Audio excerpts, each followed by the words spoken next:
Well, hello.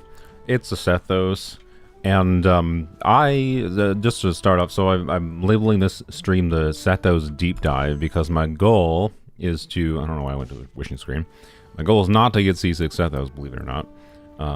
I pretty confidently decided I actually really like this character, but I don't really need C6. I wouldn't mind C6, to be clear. There's actually some things I will talk about that C6 could make. Like I'm gonna talk about a way to play Sethos that I had discovered. I'm not gonna say I'm the sole discoverer of it, but I have not seen anyone else talking about using Sethos in the way that I have found. I'm really enjoying him. It's a way I didn't consider before, because it's a really it requires like reconceptualizing how you think about certain things with Genshin characters. In regards to how his kit specifically works, that I think enables him to be a really fun character. Not necessarily, oh my god, you're going to see mega numbers from him. That's not what I discovered. I didn't discover a magical way to make him do 100,000 damage with every charge attack or anything. But, in fact, the thing I discovered is going to make him do less damage well, not really. It's weird. I haven't, like, properly, like, spreadsheeted this to figure out where the breakpoint, but I'll get into the details. The point is, I discovered something with Sethos that I didn't conceptualize before his release as a thing. I just stumbled upon this, and I'll explain how I stumbled upon it, because it's relatively obvious in my mind. Once you like, it was like, wait a minute. As soon as I saw this happen, I was like, wait a minute. Well, not as soon as it was like the second time I saw it happen, but anywho's, I have a new way of using Sethos. It's a bit unconventional from how you have probably seen most people thinking about him, which is it's different from the typical, oh, you do burst with some walk cancel animation cancels, or you do, 3 or 4 charge shots. I have something that's different from that, and it's super fun. I've been really enjoying it, testing it so far as how it feels to play. It's not necessarily gonna be like, oh my god, Omega good team, but so this is a little bit unfortunate, but I don't know. The point is, I really like this character's kit. I like what their ideas they've done. It's a little unfortunate that this character is a 4-star and has not great damage performance, because I can only imagine what the ideas this character had in his kit. If he was a 5-star, he would probably have a number of nice quality of life things that would make him feel a lot better. Like, he would probably function like this without some weirdly specific things that I'm doing. But as a base idea level, there's some really cool stuff here. So the reason I'm not talking about it specifically yet for anyone that's currently watching is I just started the stream, so I want to let more viewers jump on to watch live. So if you're a VOD watcher, you can skip ahead a little bit. My goal is to get him to level. Good lord. Oh god, I so appreciate that. Like, I don't have to purposely log it. Like, man, I can tell you, I used to have because of the stupid freaking 160 resin cap, right? The fact that you used to generate more resin than could be stored in a freaking day. I had to log on to the game to condense my resin before my streams, otherwise my resin would get capped. It's so stupid that was a thing before. Insane to me that it took this long, but you know what, Mahoyo, thank you for doing this. It's so nice seeing 167 resin. My intention, though, is to hopefully, this might take an annoyingly long time, because these rocks are, yay, is what I would describe these rocks as. And, yeah, the goal is to ascend him to 90 today. I was originally intending to make a video about him just at level 80. I wanted to play around with him, because I was if it wasn't obvious from the stream where I discussed him, I was interested in his kit, but pretty skeptical about how he was going to feel as far as how worthwhile it was going to be for me to invest the resources in. But at this point, I now that I have found this fun build, I don't care. I'm just going to dump the resources into him. I'm going to level 90 him. He's not going to be triple crown or anything, to be clear. But I want to have him level 90 for the video I want to make, and the concept that I'll be talking about in this stream.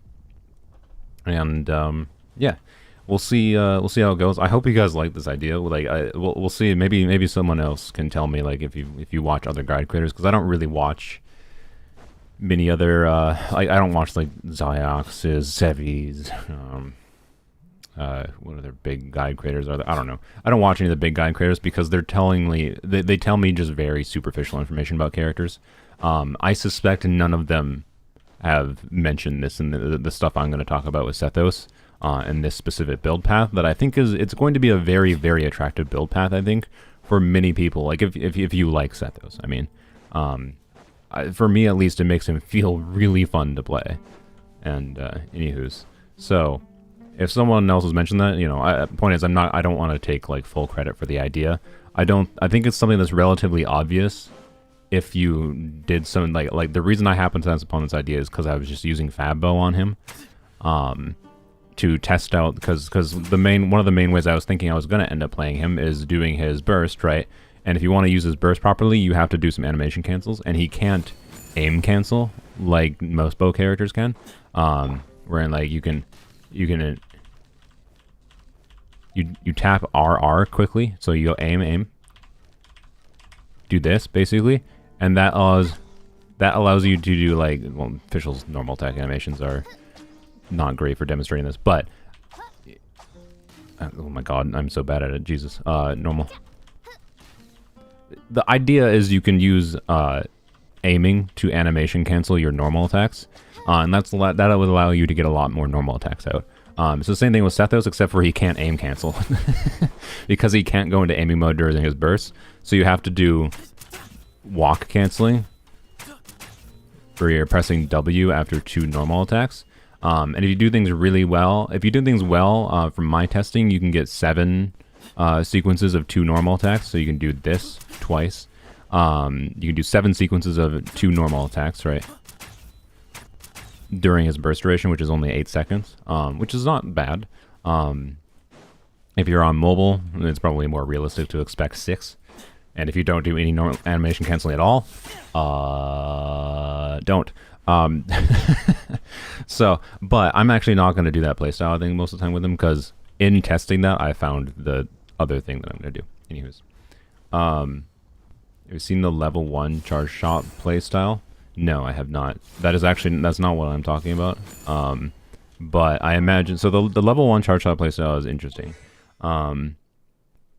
Because basically, alright, what is his damage when he, if it's a charge shot at level 1, consumes 50% of the amount of energy, but doesn't that, I mean, so I think my idea is better than what level 1 charge shot is, because shadow piercing shots, his passive here, shadow piercing shots do 700% of his EM, right? And then, of course, he only gets, like, if you're doing charge level 1, he's only getting attack percent base scaling on his charge attack, and it's not very good scaling either.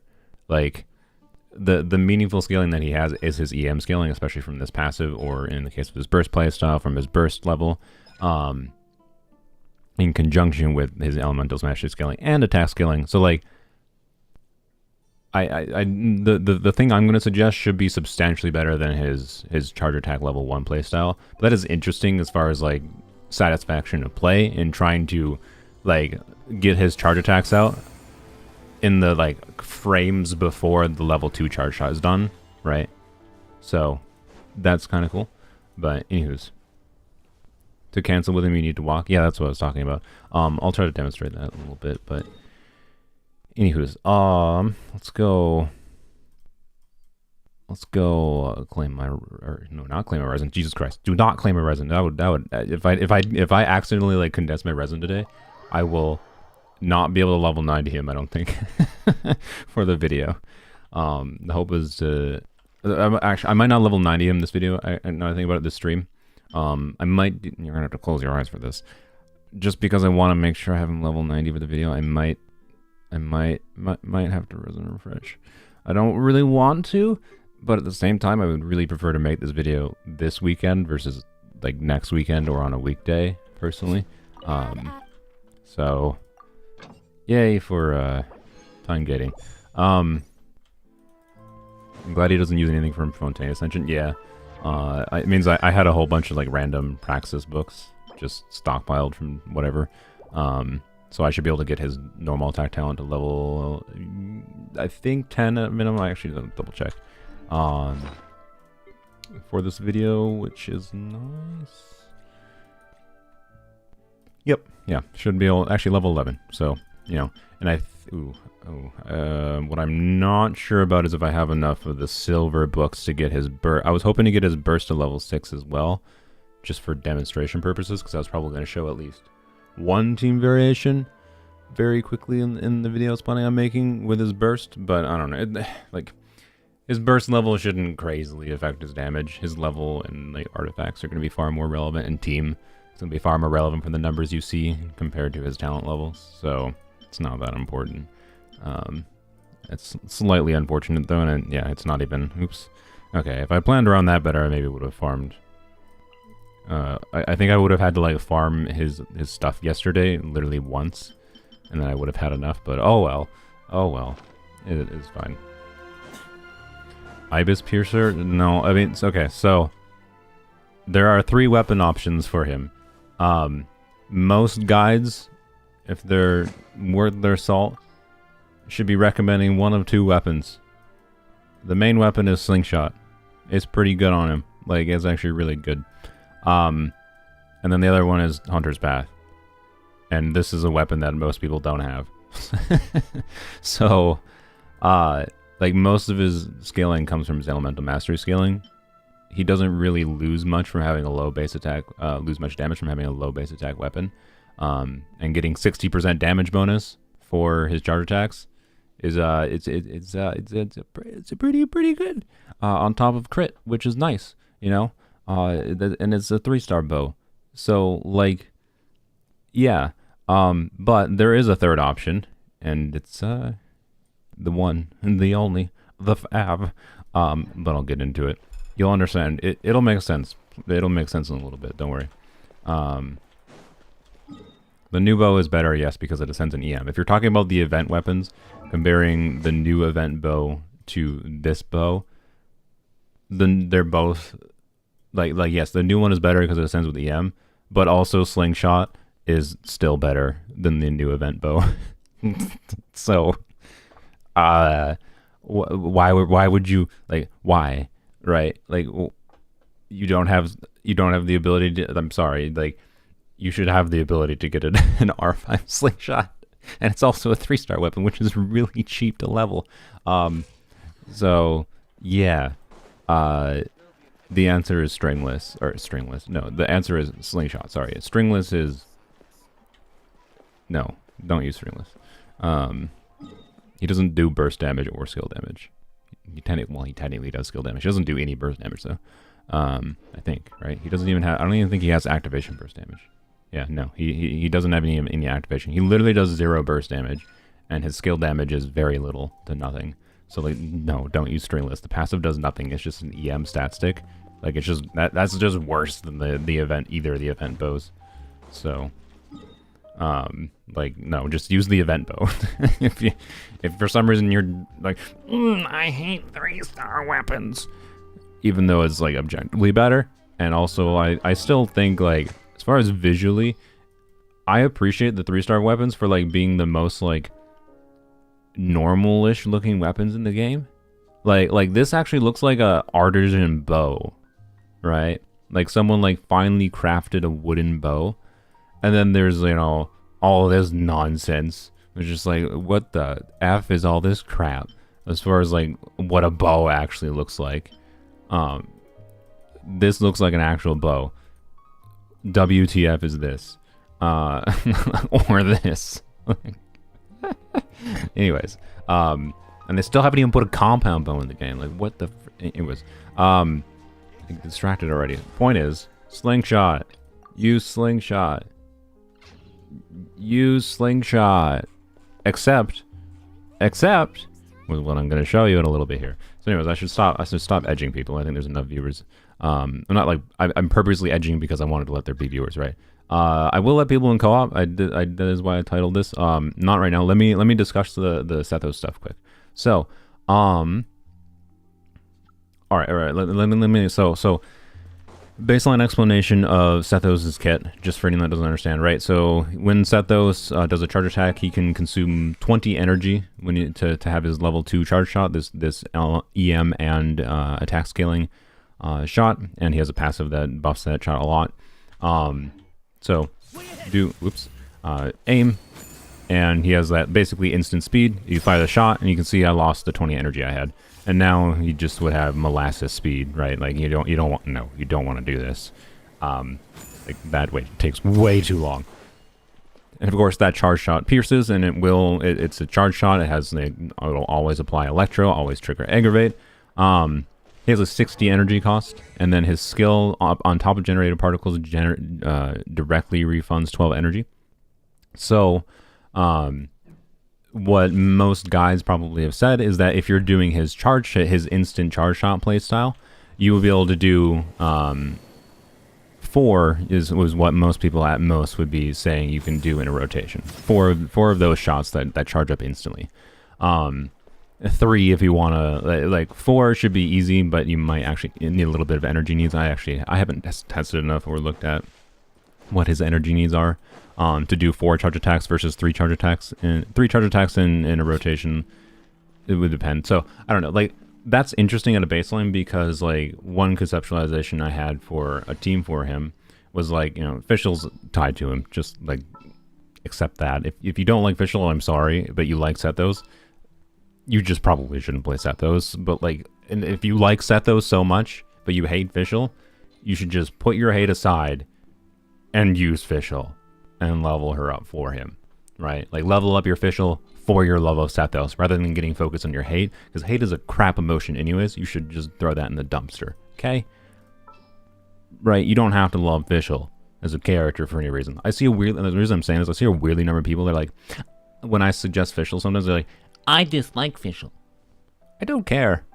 You level Fischl because she's great for using with the characters that you do love. Okay? Anyways. I don't know if Zab is parodying or if Zab is actually one of these people in my chat. So, like, either you don't use Sethos at all, or if you actually love him, level up Fischl for him. I'm sorry. Okay? That I have not fixed. That he basically needs Fischl. But anyways, he has the option of like being like kind of quick swappy like Tignari, right? So you know how like Tignari has his synergy with Yai, where like they both have like low field time but like not 0 field time. So Yai with their time to like do her turrets, and Tignari with the time to do his E and then 3 charge shots and then his burst 2, like low but not high field time. You can have that same concept, although with doing like a 3 or 4 charge attack play style, he could have potentially even less field time than Tignari. Not as good damage as Tignari, to be clear, but you know, kind of a similar idea. So then the concept is like, okay, who do you pair with Sethos that would be like would be the teammate for Sethos that Yai is to Tignari, right? Where Yai and Tignari have this nice balance of like field time requirements and switching between each other. Who is a teammate that has like low field time but not too high field time and would have synergy with Sethos? But I don't think they exist other than Kazuha, to be honest. Like Kazuha can have, with his like, when you're actually using his burst, can have relatively high field time. I think it's honestly Kazuha, because you know, you can swirl Electra around, buff your Fischl, buff your Sethos, and then he can do his burst, trigger his own aggravates. You can put Sax Loader on him, do more jumpies, group your enemies, which helps you hit multiple of them at the same time with Sethos charge attacks. Like I think it's Kazuha, to be honest. You just play a slightly higher field time version of Kazuha, like with Sack Sword and bursting with him, to get more damage performance out of Kazuha versus just like using Kazuha as an E-bot like a lot of people do. The other idea I had was actually Dia. I'm not kidding, but this is something I'll probably test in the video itself. Like Dia is a unit who would give some defensive utility because he'd be a squishy boy. Give some defensive utility to Sethos when Dia's off field, provides a little bit of like reactions to provide more Fischl damage, like more overload, and then does some damage herself, like in a short duration time frame. Like I think it would actually, like the dynamic would work. I don't know if the damage would work because it's Dia, but unironically that's what I intend to try in the video. Emily I might talk about later, but I'll probably have a whole stream talking about Emily this weekend, I expect. So C2 Kazuha especially, no, because you can just do Sack Sword. Like You could do C. You get sorry C. No, wait, is it C2 or C? No, C1 Kazuha I think is the one that gives him an extra jumpy for more field time. That's the problem with C1 Kazuha is like it's valuable to have an extra jump, but it takes more field time. So like, but the equivalent of that is just doing a sack sword Kazuha, right? That takes more field time as well. So you know, do like E, Q, E with sack sword or with C1 in my case, right? Same difference basically. But yeah, anywho's. Do you think Arlecchino will work for Burgeon? Yes, I made a whole video about it. Yes, but like it's not going to be our best team. Although Burgeon Arlecchino with Emily might be better. We'll see. I'm skeptical about Burgeon or Emily right now. It's kind of hard to conceptualize how it will really be good compared to like Nahida Burgeon shenanigans. But anyways, so yeah. Sethos, right, like, has this conceptualization of, like, for his charge attack playstyle, I like the idea of him being, like, a low field time unit that you pair with someone else that has low field time. Ignoring the fact that we don't have many units that actually work in that concept right now to pair with Sethos that have good synergy with him. On a baseline idea, that's cool, right? But I found something that's better. And because of the fact that realistically, I don't think that idea was going to be very good, the quick swapping nature. My thinking was, you know, you do his burst playstyle instead, because of course his burst playstyle makes him into instead of doing aim shot playstyle, you're doing normal attack playstyle with walk canceling. All right, you're basically doing this, and you can potentially dash a little bit if you need to move. It gives you more freedom of movement. Like I like the idea of doing his burst playstyle. So let me show what his burst playstyle looks like real quick. I don't want to go fight. Well, let's go here actually, because I'm gonna need to go here anyways. Did you get Chlorine? No, I don't plan to. Why is Emily's signature set damage bonus and attack though? Oh boy. So you guys have some major missing. Like, is damage bonus an attack? Because she's not made to do anything with burning. She just wants burning happening. She's Navia. Like, we're like, not Navia, you'll see 300k damage for a nuke for her. She doesn't have front-loaded damage. But Emily she wants burning happening to do more crit. Like, that's what Emily is. It's literally the most boring conceptualization for how Hoyo can make a burning incentivized character. Like, I look forward to her on Poems Only. I have more fun ideas to use her on Poems Only. But on my main account, like, even though I'm someone who's like, I think I would still enjoy her on my main account. Man, I don't know. I'll complain about Emily. Specifics about Emily's kit this weekend probably. Anywho's, and like I'm not against the idea of like restrictions, to be clear, but I think they went a bit too far. So anyways, let me get his burst out quick, right? And by the way, pay attention to something in particular.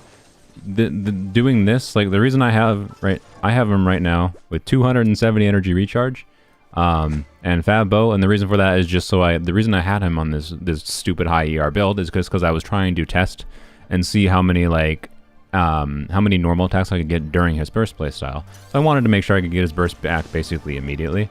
And in doing this is where I had the idea, right? So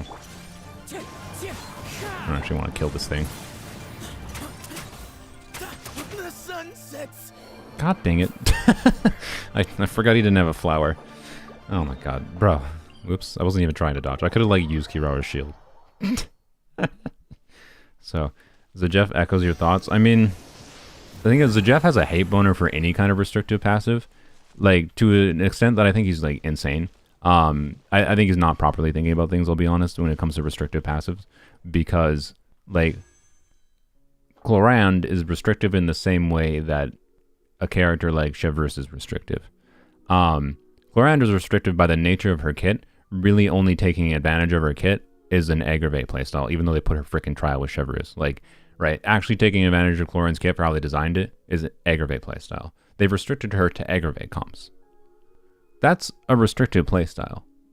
That's not fundamentally that disconnected from, like, making this character strong in certain ways in certain contexts means you're only going to basically use them in mostly that context because they're weak in other contexts. Right? Chevreuse is not a very good vape carry. Which is not useless with C4 as far as a vape carry. But, like, it's the same thing with, like, Clorand in a Chevreuse team, Clorand is not a very good overload on-field carry for a Chevreuse team. But she is a good aggravate DPS. And Chevreuse is a good support for overload teams. She's not a very good pyro vape carry, right? Like these characters have restrictions to give them strength in other areas. That's fine. That's fundamentally all it is as far as designing things. There's a give and take to the design of characters. But Emily is a step too far in a way that I think is intensely unfun as far as a way to design off-fielders especially. But I'll talk about that more this weekend. Anyways, let's make Sethos actually not die. Let's do this first. This is based. Did you see it? Did you see it? Hint, hint. Hint, hint. Leave me alone. Get me out of combat. Go away, dude. Alright. So. Let's go here quick. I don't, like, I know he says, I think he says need some space, by the way, when his skill hits or whatever. I swear to God, it says, like, my brain heard the first time he said it. I heard him say, this is based, and I cannot unhear it. He's just saying, this is based 100% of the time. Should you pull for Navia? Do you like Navia? Do you need a front-loaded DPS? Do you like the teammates that Navia works best with? Yeah. So, you know, anywho's. So I'm gonna use his burst right and then show you like his walk cancel playstyle where I'm gonna do 2 normal attacks, try to walk forward a little bit, just trigger his walk animation. As soon as the walk animation triggers, you can do 2 more normal attacks.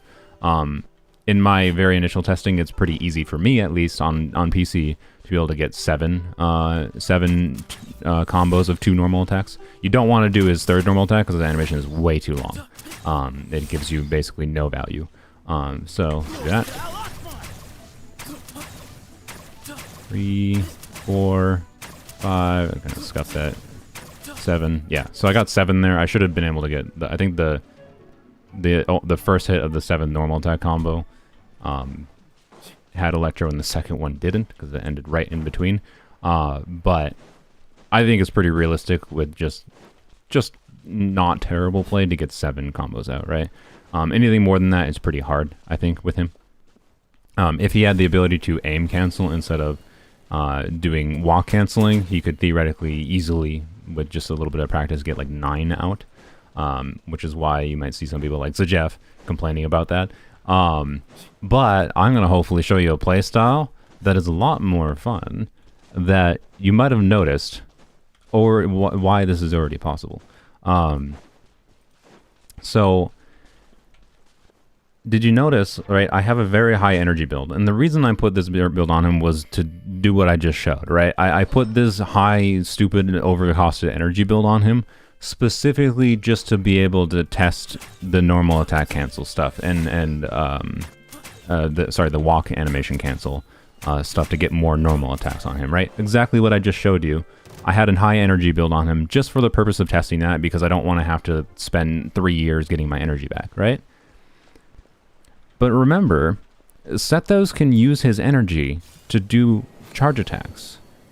So what I realized was like, wait, this character indirectly gets extra damage from building extra energy recharge in a way that most characters don't. Like Raiden, right? Raiden gets energy recharge from the fact that like you use 4P's emblem, which gives damage bonus from energy recharge, and then she also has a passive, and her whole kit kind of does that, right? Like Raiden's kit is get damage bonus from energy recharge. That's the traditional way people conceptualize getting damage from energy recharge.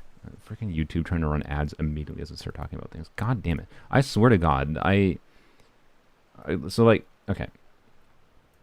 Question for you guys. If I run 0 ads in my live streams, would you do more donations? Because like, because honestly, I kind of hate that like YouTube likes to run ads. Like I put it on the lowest like amount of ads I can for live streams, and it still feels like it runs ads too often to me.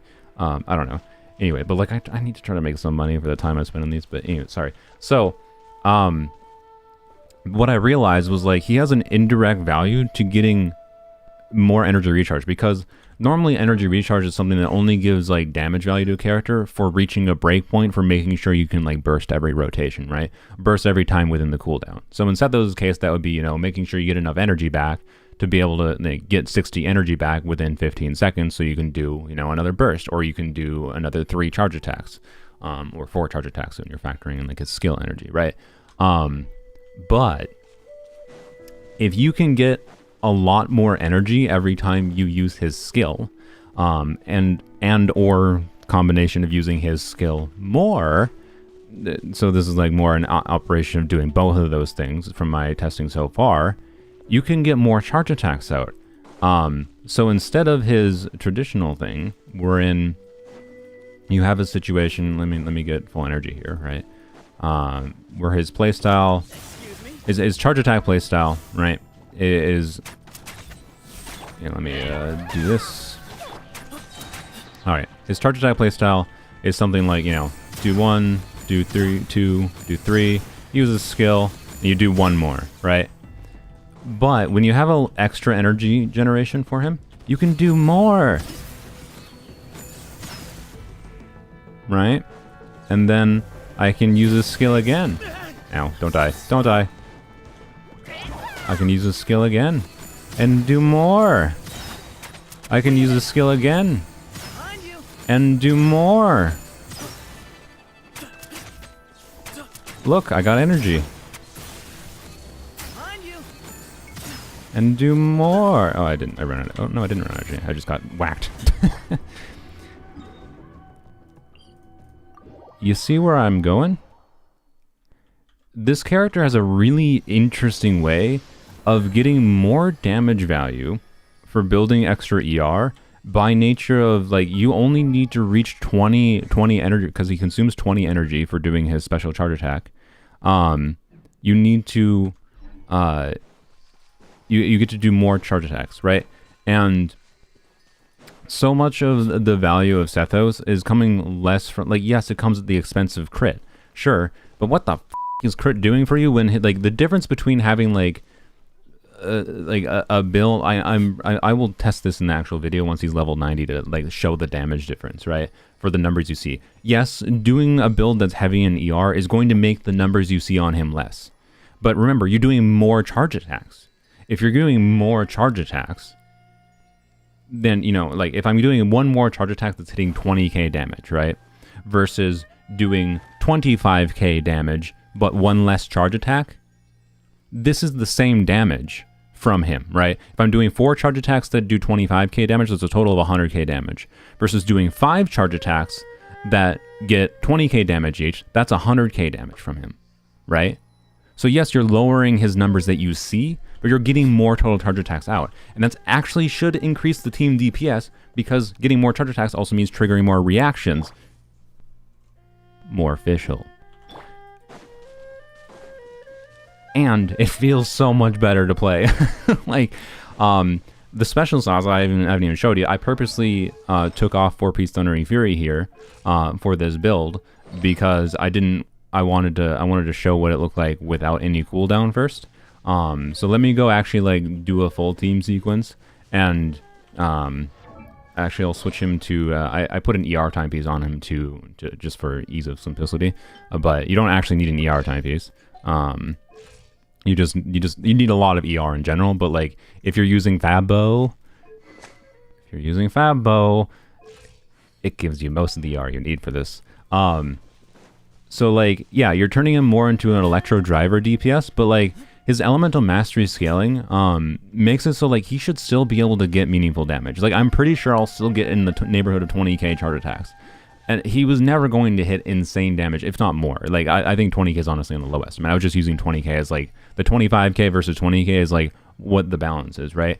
Like, you are indirectly getting more damage out of him and more reactions out of him by being able to do more charge attacks. And it makes him feel so much better to be able to just constantly on-field him.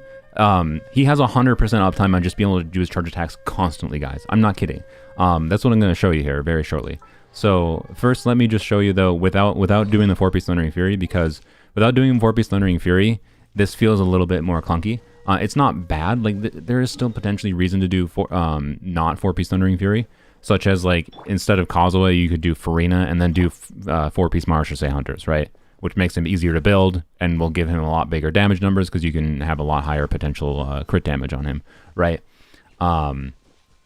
So like there is compelling reason to do something like that. Do Farina instead of Kazuha in this team, and that's you can do that, right? You're not restricted to this exact team comp that I'm using here by any means. This is much more how you build Sethos than it is how you build the team. Conceptualization, essentially, right? You should be able to do Wanderer's Troop as well in the same vein, right? Which is probably what most people are recommending building him on, right? But anyways, let me go demonstrate this with an enemy that I can actually trigger reactions on, like with Thundering Fury versus showing non-Thundering Fury.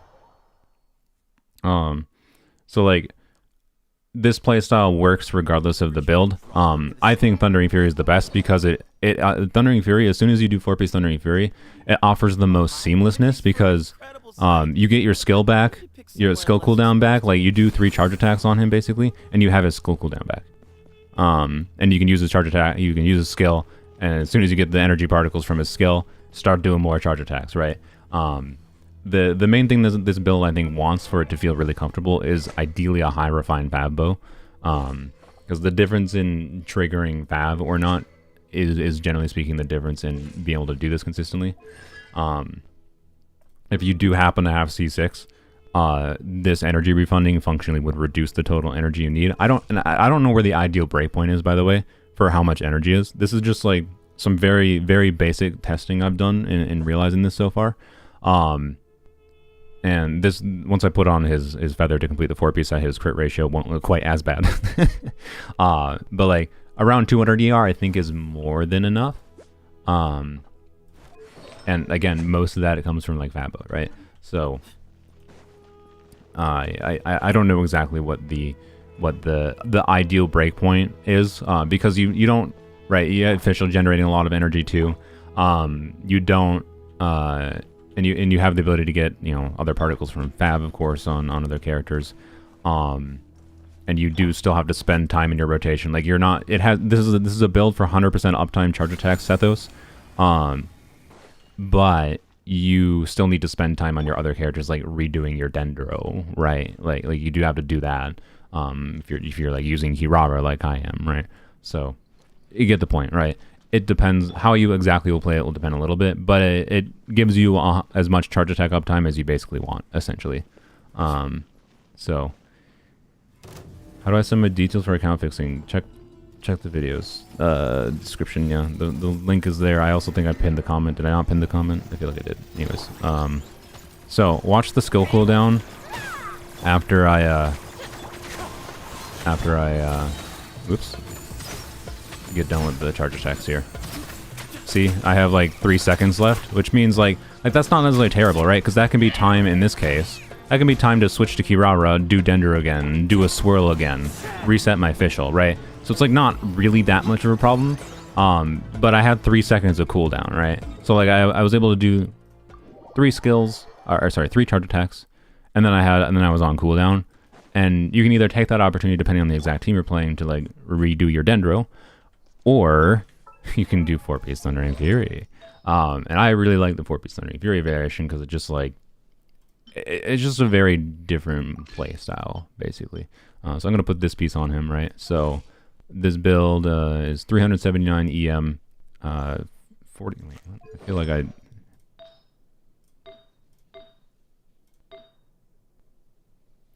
I had more crit rate in the past than this, but maybe this was, I don't know. Oh, wait, that was the wrong piece. That's why I clicked on the wrong artifact, good lord. I was very confused for a second. I was like, that doesn't seem correct. But yeah, 56 crit rate, which that seems low, but remember, C1, obviously you might not have C1, but C1, this does not benefit his burst charge attacks, or his burst normal / charge attacks. They're normal attacks that count as charge attack damage. So C1 gives him an additional 15% crit rate, so this is actually 70% crit rate, right? But he has a lot of EM in this build, so I have 386 EM, which is pretty good. Or I think of using emblem. No, don't use emblem. To be clear, if it's the difference between hitting an energy threshold that lets you that feels satisfying to you, like doing this high uptime charge attack Sethos build, you need there is probably an energy threshold that you have to hit depending on what exact team you're using, right? For it to feel consistent and good. But I don't know exactly what that is. I can't tell you what that is because it's going to vary by your team, and it even varies based on enemy situation. So no, Kirara's on Kirara. This is actually the first time Kirara's been on a shield build. I've never used Kirara on a shield build until Sethos. Anyways, and that's just because like Sethos is squish. So and I like the idea of using Kirara with him and doing a more 4-star focused thing. So, anywho's,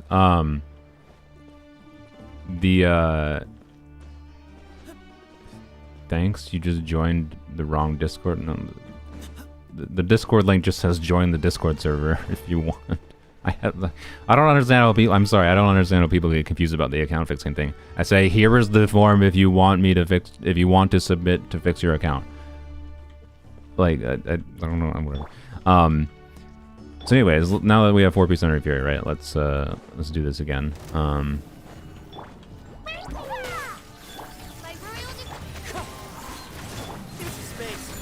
This is based.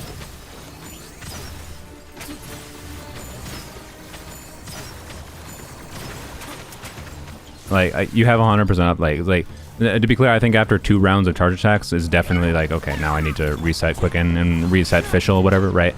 So, let's, where the, he doesn't have aura on him, dang it. Okay, let's just run around as the cat, see if we can hit it.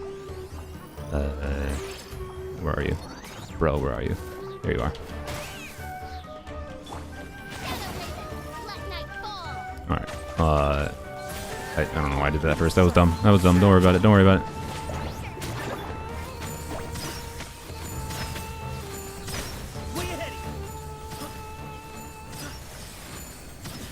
Like, that smoothness of being able to do 6 charge attacks is a pretty big difference maker to how he feels to play and how much he can drive other reactions going on. And and notably, by the way, like, with the thing with him being like, stuck in place, you can still dash out of it. I don't think it's that much of a problem. I think it's a little bit of a weird decision. Like, I'm not sure why they decided he had to be locked in place. But I don't personally have that much of a problem since I can dash out of it. It does maybe push you a little bit more towards Shieldress. That's actually part of the reason I was using Kirara and testing out Kirara. So yeah, I don't know. This is like super fun to me. It takes a reconceptualization of how you think about what energy recharge does for a character, right? And it is a little bit higher investment compared, but honestly, Sethos is a pretty high investment character in general if you want to feel like he's doing damage. So like, I don't think it's that different. It just takes a different form of like, of what you value as for stats, like the stats you need on him. And like, I don't know if I need exactly as much ER. There's very likely that I could put a different off-piece circlet on that has less ER, right? And gets more crit damage, right? So like, as an example, let me just switch my Yai piece. Is very likely that this might be more than good enough, and this will let me see meaningfully higher crits from him, right? So like, yes, it's a high investment thing, but so is Sethos in general if you want him to feel not garbage. Like, if we're being real, like, and oh, actually, an even better way, by the way, which also would require me stealing the IPs. I have a feather that would lose 15 ER, right? But I would gain, it was about the same crit damage, but gain a whole bunch of crit rate. That would help too for his average damage performance. So yeah, like 4 stars doing crit DPS 4 stars in general are high investment. So like, this is just a difference of conceptualizing that you realize you need to prioritize ER a bit more. It's possible I could completely ignore ER needs. Like what happens if I switch to, let me just switch to something that has like crit damage EM. Do I have the pieces to level this up to max? Should I? Do I have? Is this enough? Is this enough fodder to level this to 20? I don't think it is. It might be. Let's find out. If this is a crit roll, this is probably actually a near ideal piece for him. Ooh. Okay, I mean, that's triple minimum crit damage rolls, which is real sad. But hey, it's not. The stat value is high enough. It's fine. It's good. Like so, it's not really. Oh man, it's not that great though. It's only like 8% more crit. It's got 2 extra crit rolls, but only like 8% more crit damage than my existing one that I have on him. That's so sad. Triple min rolls, it sucks. Okay, I'm gonna use something else then. Like this has 2 high rolls of crit damage, right? Versus this 3 rolls of crit damage, and it's like exactly the same. How sad. Anyways, do I have? I wish. Why my circlet luck is so terrible. This could actually be pretty good. I should level that up. I'm tempted to feed this into this one, to be honest, but no, not gonna do that. I was hoping for like something with like 3 crit rolls and 2 EM rolls, but I don't think I have that. So here, just take this piece from Ganya. Right. Wait, I also switch to, I think. Yeah. So let's switch to like a low ER build. I haven't actually tested this yet, right? So this I have like nothing, very little in ER substats, right? I have 1 ER substat, right? So this is 100 and, so why is he that high? Oh, I forgot. I have Sethos. Okay, so to be clear, Sethos and like Fav is not that different as far as functionally reducing your energy needs. The difference is Sethos R5 is directly giving the energy, so there's less thinking about it, versus Fav is giving the energy after you trigger Fav, specifically with Kazuha. It's functionally 6 of 1, half a dozen the other for the most part. Sethos is just better for Kazuha versus Fav because it gives him EM on top of giving energy to the team, right? Fav gives energy to the team and not EM to Kazuha, but it's kind of the same difference. So I guess to prove my point, well, actually, shoot, I don't have a very good Kazuha build for Fav, is why. I have optimized my Kazuha build around not Fav, so just keep that in mind. Fav is functionally the same, but would result in, you know, lower ER, like this amount of ER, right? So let's see how this goes. And then we're gonna start building him, actually building him. What's the ICD of electro application on his charge attacks? On his actual charge attacks, the reduced these, it is, he always applies electro. So, yeah, which is good. Which means like being able to do like 6 charge attacks consistently is more application than doing his like burst play style, where I'm getting like 7 cancels, right? I have no idea how feasible it is to get 8. I don't think it really makes that much of a difference. Getting 8 sequences of normal N2, if you can do it with walk cancels, like doing this 8 times, might be a similar amount of application as to what I'm doing here, but it's going to be so much harder to do, if it is even feasible at all. So, you know. Did I say Sethos? I'm pretty sure I said Sethos, but if I said Sethos, whoop-de-doo, you know what I mean. Does it matter? Are you going to level him? Yes, I'm going to level him. That's the point of this stream, but I needed to discuss the thing I found, because this is going to be like, this was meant to be more of a deep dive, but like showing more details on like this, in case anyone else wants to try to pursue it and try it. But anyways. So this is a lower energy build with Fav. We're going to see if it results in... Oh, I didn't have energy to start. Whoops. I would have added a 3rd charge. Okay, it looks like even a lower energy build still works. That makes this even better, right? Like I still got... I only got 5 charge attacks because I don't think I had full energy to start. So we'll do this again with full energy. Where's the dude?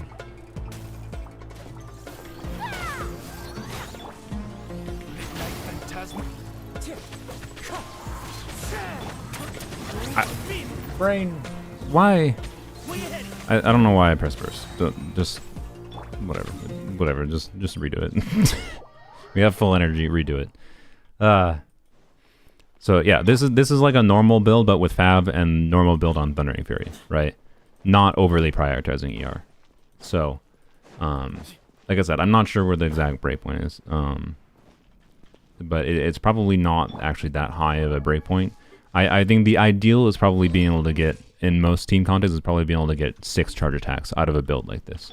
And it seems like Thundering Fury plus Fab Bow is probably the easiest way to do this. Alright? Is my guess. And you can do non-Thundering Fury, but non-Thundering Fury is going to result in him having a skill cooldown that doesn't match up with when he is done with his charge attacks, right? It is why I like Thundering Fury on this, so it feels a lot better. Sethos is broken on Kazuha specifically, at R5 specifically. It's not actually that broken of a weapon, but like it's, as far as the energy to the team, it's not doing anything fundamentally that different than what Fav is doing. It's just better for Kazuha specifically. Yeah, you can still do it, and then okay, yeah. So yeah, you need less energy than I even thought, right? And you can see, if you want to extend his rotation, or you want to extend getting even more charge attacks out without swapping to another character, you can do that too, right? This is what I mean. It's 100% uptime Sethos. Like, it's super fun.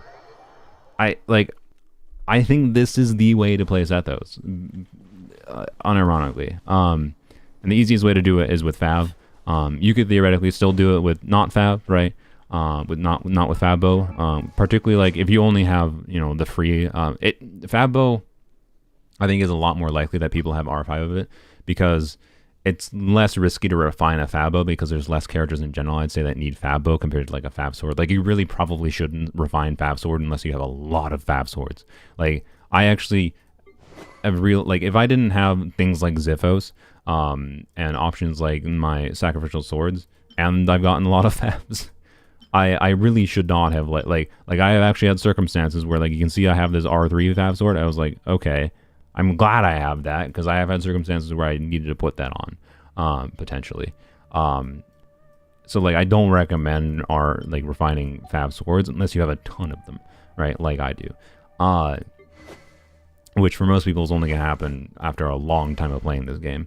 Whereas Fabbo, you get one for free at a baseline, and there's less characters that need it in general. That it makes it just a lot more likely you can have a high refined Fabbo. So if you don't have a high refined Fabbo, though, realistically it'd be the same build path of like Slingshot, right? But then you're gonna try to breach energy thresholds in substats. But because of the fact that you're right, one of the main things with Fabbo and why this is working as well is because he triggers I didn't get any energy. You have to hit an enemy. He triggers Fav when he's getting crits, right? Like and he's triggering Fav on field from shooting enemies, right? Okay, there we go. Right. So wait a second here. Didn't have any energy to start, so you know that affects things. All right, here we go. Wait a second here. Let the Fav cooldown reset. So when I'm doing charge attacks, I trigger Fav. That's an important part of the equation. So like, I think this works a lot less well when you. Oh, this didn't actually leave. Here, let me get energy back, and then let me get energy back, and then we'll test it. Right? We may as well test it quick. This is the last main thing I think to test with this build, or this idea. Honestly, we're changing the build significantly by not using Fav. That isn't quite back. Excuse me? All right. Just teleport here. How about R5 Sackbow? Actually, Sackbow is an interesting option too. I didn't think about that. Yeah, because Sackbow, right? Sackbow gives you an energy recharge for him. It has a lower amount of energy recharge, but of course it resets skill. The problem is it only resets skill once every 16 seconds. But yeah, I don't. If you have, it's worth trying Sackbow if you don't have a high refined Fav, right? Try both. Try even a lower refined Fav, to be clear. Because lower refined Fav is just like a matter of lower refined Fav versus higher refined Fav is just a matter of the cooldown being higher. But I don't think the cooldown on Fav triggering is that impactful necessarily. I mean, it like the difference between R3 Fav and R5 Fav, and like I have here, I don't think is very significant. But the difference between like R5 and R1 might be pretty significant, right? Or like 12 seconds versus 9 seconds to reset the cooldown, right? I don't know what exact refinement where you'll notice a difference. But Fav gives more energy recharge than Sackbow, and like the lower base attack doesn't really matter because he's so heavily EM scaling that it doesn't really matter to have lower base attack, not significantly at least. And then Sackbow, it's a less ER, but you get the skill reset, which might make it a little bit more convenient in ways like getting the skill reset makes it so like the less ER is not really a problem.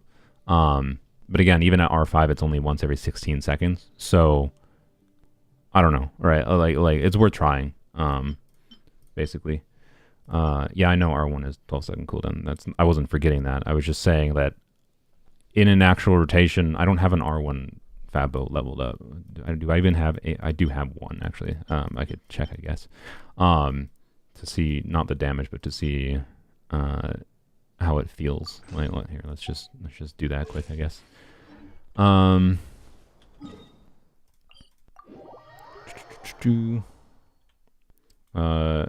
M, $5. I almost forgot about this. Saluna Co-op admission fee. JK, just $5 for my favorite Genshin gun. Has a lot to say about Genshin stuff. Thank you. I appreciate it, Evan. You are free to join Co-op if I see your name. Oops, wrong character. Blam. Like I still triggered Fab there, right? And then do another 1, 2. Okay, I didn't get a 5th. I didn't get a 6th charge attack there.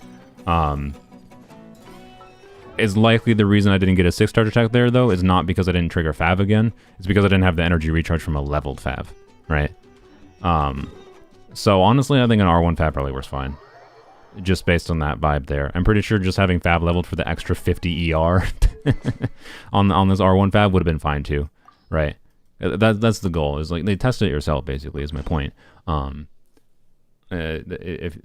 don't know if you need an R5 Fab, but I think an R5 Fab will just make things more consistent. That's all I'm really saying. Because of the crit chance, like you only have, when you crit, you will get the particles on an R5 Fab versus, you know, when you crit on an R1 Fab, it's only 60% chance, right? Like it's just going to feel more consistent with a higher refined Fab. Is the easiest way to do this. But let's see what it looks like with, I'm going to use Hunter's Path. So that's going to be slightly better, obviously, than a slingshot, but not crazily so. Like just use slingshot, right? The main value of Hunter's Path, as far as damage value, is the crit rate, right? Versus it just offers more crit rate. The passive is obviously good too, to be clear. But anywho, 4 Skyward Harpist is diabolical. I know, right? Like I don't understand why the game likes pooping Skyward Harps on me so much, but I don't mind it. This is the best standard banner weapon. So anywho's. Do I just keep this build on? So let's test it with 4-piece Thundering Fury, right?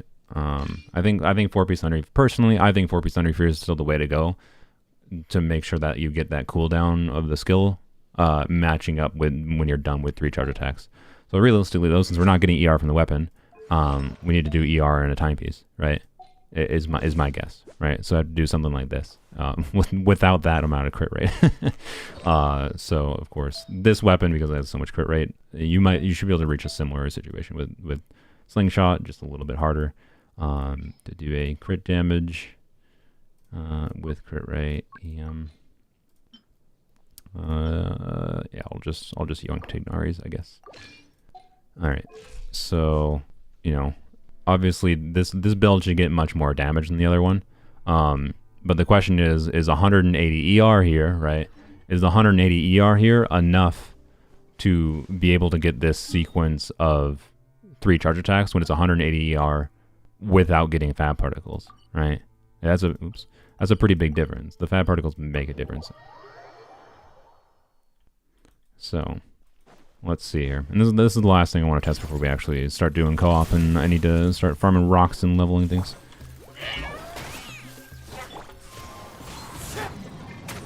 I just did that for the energy particles. Don't have fab now. Taking a little bit longer to get. Okay, that should be fine.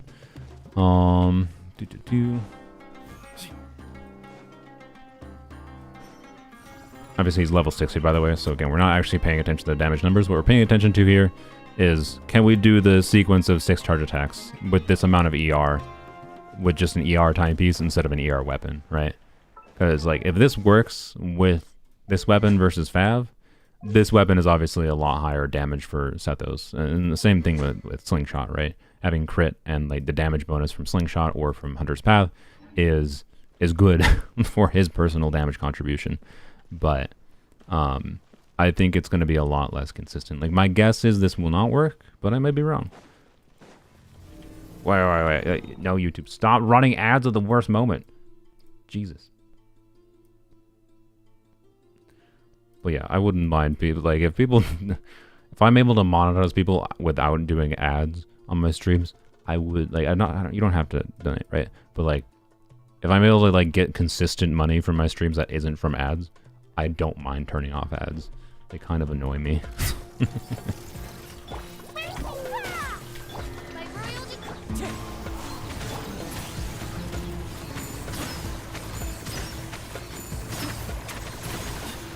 It's possible I could rotate differently, by the way. Oh, you still can. Huh. Interesting. Okay. The question is, would I get my burst back? Because there's a difference here in that. I don't know if I'd have my... Frick. Let's like... We'll get him on... Whatever. You know what I mean. We'll see if we... Can we do a second sequence, a second rotation here? That's actually an important factor. Alright. This... I need to be able to do 1, 2... 3? I can. Wow. 1. Okay, well I didn't... 2. Okay, I only got 5 there. I don't know if I actually would have gotten the 6. I might have gotten the 6. I don't know if I actually got... I don't think his skill actually hit the enemy because I think it died, right? If I recall. I think it died, so I didn't actually get the energy refund from his skill or particles. So actually this does work. Okay, interesting. So Fab is probably less necessary than I thought. I still think Fab is the easiest way to do it as far as builds go, because again, like, well, okay, I guess last thing we should check. There's no way this works. Just to last thing to check real quick. There's no way this works. Let me go get refund energy. There's no way this works without an energy recharge timepiece, right? So like, this makes you want to build him. Like, it's even more high investment than just using Fab. So my point is like, consider just trying to use Fab, but Slingshot or it's more doable than I thought it was. So with Slingshot or say Hunter's Path, same difference. They're both crit weapons.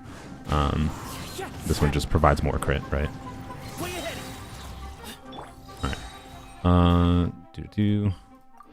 I guess I didn't really need to teleport there. Sethos team like Baiju, Yai, and Kazuwork. Yeah, I mean no, use Fischl instead of Yai. I'm sorry. Like use Fischl. It's basically a necessity. I'm sorry. Use Fischl. Use Fischl. You could do Sethos. Like I could do Yai instead of Kazuo here potentially. I don't think it'd be great. Baiju should be fine. Like I do intend to test Baiju in place of Kirara here. Baiju is probably better than Kirara. I just like the idea of using Kirara. I think it's more fun for Overworld, and the shielding is obviously a bit more meaningful. As long as the shielding can keep him alive, which I'm not super confident it will. Even with, like, I have basically the maximum shielding possible for Kirara build with Kiyokasha's suit and double HP. Like, it's basically impossible to get much more shielding out of Kirara than this, unless I start, you know, I could use like 4-piece Bolide or something on Sethos for more shielding, but like no. C6 Sara instead of Kazuha.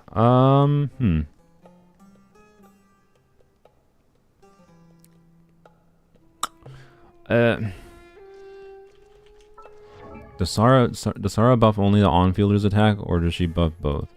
Honestly, the attack isn't that relevant though, is the problem, right? Like, Sara's a problem of, like, not many electro characters give two hoots about having the attack buff. And so it's basically just the crit buff, right? And, like, I could put her on Instructors, like I have her on. And I could put her on Elegy, actually, in my case. Which should make her a significant enough buffer that it might be better than Kazuha, actually. It might actually be better than Kazuha.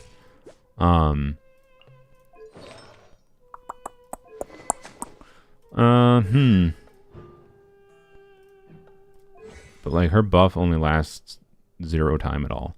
Like, God, her buff is so bad. I hate how short her buff is. And her buff is literally f***ing made to see a larger number on Raiden's burst. It's so bad. I can't remember if it only granting the active character. Yeah, it only even benefits the on-field character. He doesn't care, like. The attack really doesn't do much for him, is my point. So it's basically just the crit. So in my case, because of the fact that I could do Elegy, which Elegy is weird on her, But because of the fact that I could do Elegy and Instructors, it might be fine. I will jot, thank you for the suggestion. I will jot it down to test in the actual video itself. Test Sara with Sethos. It's worth trying. It's definitely worth trying. I think it's probably going to still feel clunky because Sara.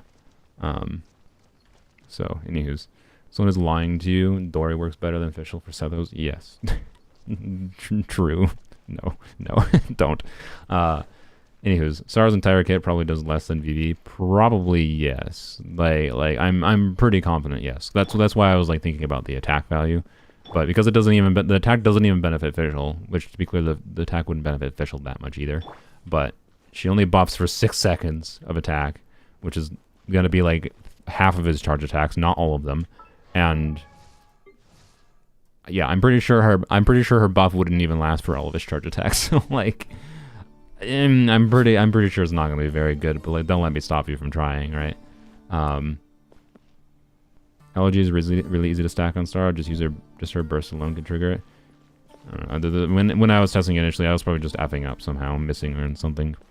It wasn't that. Oh, this is not back yet. I was like, where's the enemy?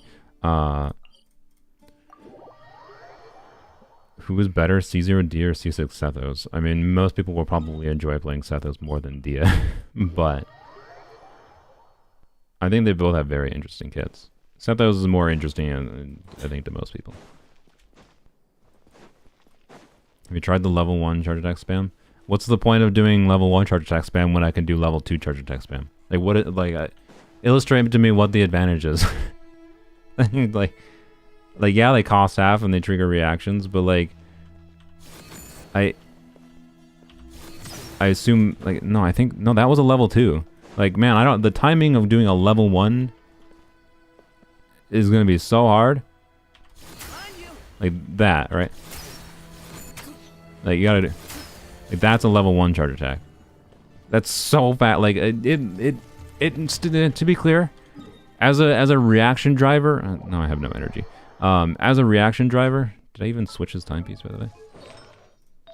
I didn't. Okay, well, that's fine. As a reaction driver, it might be fine. I'm sure it'll be like, it's not fundamentally that different from what I'm doing, but you're not even like getting any value. If you're doing level 1 charge attacks, you're getting next to no value out of building anything on Sethos other than crit damage. Like, don't let me stop you want to do it. If what you get value out in this game, right, is like hyper optimizing your play with making sure you get like certain abilities out during specific animation timings, it's probably a pretty satisfying way to play Sethos. The fact that I have the ability to do level 2 charge attack spam is much more satisfying to me. It actually utilizes his EM scaling in his kit versus doing the charge attack 1 scaling ignores that. Like, you're basically just using him as a reaction driver. Like, I don't know. I get more satisfaction out of like actually doing his full charge attack that gets the piercing damage. Right? I'm pretty sure he only gets the piercing. Yeah. He only gets the piercing damage from charge level 2, right? He only gets the EM bonus from charge level 2. Like, I'm not personally that interested in trying to hyper optimize making sure I can do, you know, these charge attacks and fire them off the instant before the level 2 charge attack charges up, right? It's interesting and it's cool as far as the skill expression playstyle goes. But I personally don't think I'm interested in it. I'll try to remember to mention it. I'll try to remember to mention it in the video. It's a very, very cool thing, I should say, to it's just not how I enjoy playing the game. I don't like hyper optimizing animation timings. And you'd have to configure a build specifically towards doing that, because you're ignoring the EM focus of him, right? And like and again, like there's things you can do, like for example, we could replace Kazuha with Freyna in this team, and start taking advantage, like at level 90, like in that build I was showing before when I had like 400 EM, at level 90 with 400 EM, I think that's before I actually had the buff from Cave Kasha suit up. He's triggering something like, it'll probably be triggering something like, well, actually, wait, I'd have to have Deepwood on, okay, I'd have to put like Deepwood on Kirara or something, but ignore the Deepwood problem. With Deepwood, I'd have somewhere in like the neighborhood of probably 20k hyperblooms, right? 15 to 20k hyperblooms, probably closer to 15k. On top of his charge attack damage, right? Like, and I know there's some people have been saying, oh, he's not very good for like quick bloom or whatever. Like, what do you mean? Why? Like, he fires damage in a line in a meaningful enough AoE. You just have to be good with where you're firing. And generally speaking, I think he's just gonna be able to trigger them without thinking about it. But I don't know. I haven't messed with it.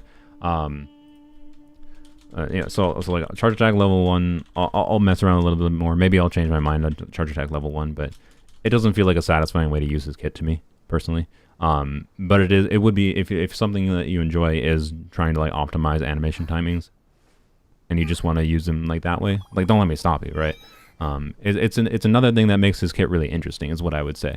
So I don't dislike the idea of it, other than the fact that I know I don't think I would really enjoy that kind of playstyle. Tars Blammo would probably enjoy that kind of playstyle, is my guess. Are you watching Tars? So anywho's, charge attack level 1, and then I need to test quick bloom stuff more, but like we might test more quick bloom stuff in this video. We'll see. But anywho's, what about the first great magic on him? No, he doesn't care about attack. He barely cares about attack, unless you're doing the charge attack level 1 strat, I guess.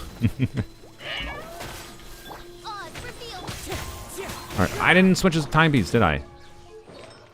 Frick, god dang it, brain. And this last test I'm doing is to see, I'm assuming having only, also I'm going to switch Kazuha off of, like we're going to do because basically no one has this weapon anyway, so to do a like a no energy recharge comparison, right? No energy recharge, but still doing Thundering Fury, right? Because doing this is a very weird mix of like Thundering Fury's value, yeah. So like this is a no ER build, right? This would be a typical Sethos build, like probably most guides are recommending, right? Quick Bloom, you're doing Aggravate, Quicken, right? Dendro plus Electro is Quicken, and then you trigger Aggravates on quickened enemies. And then you're doing Blooms on top of that. So you're adding Hydro to an Aggravate team. Quick Bloom is generally speaking basically just adding Hydro to an Aggravate team instead of doing an Animo that buffs your Electro damage, right? So you're sacrificing VV Swirl, right? You're sacrificing some of your Electro damage in favor of getting additional damage through Hyper Blooms, right?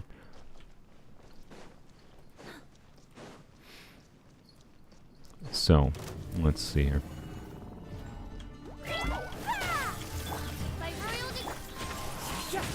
Excuse me. Behind you. Did I actually trigger Pav? I think I did. But anyway, so if that actually hit, I would have gotten one more charge attack out, right? Or I did get one more charge attack out, actually. So you can see, right, like Thundering Fury there in this context, and this is why like I don't think anyone really recommended Thundering Fury on him, is because Thundering Fury in that context, when you don't have enough ER to be able to get like the 6 charge attacks out,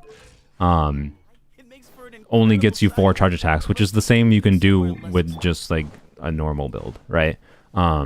The only difference is it has slightly less cooldown, so you can do the 4 charge attacks slightly sooner. That's all it really is. So it still might feel like there still might be reason to do Thundering Fury for like smoothness of play, but I think the main reason to do Thundering Fury is for this weird build of being able to get the consistent 6 charge attacks. So I think that's my current feeling on doing this playstyle, is like reaching an energy breakpoint, whether it be through Fav, whether it be through energy substats, timepiece, right?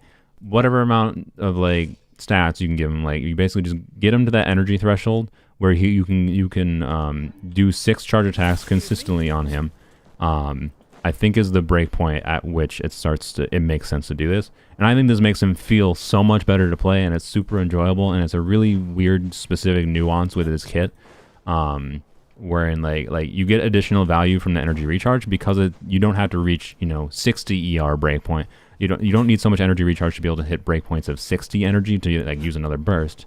Instead, you just need to reach breakpoints of 20 energy, and also he doesn't have a cooldown, right? You just need to reach 20 energy and then you can do another charge shot. That's why this works, right?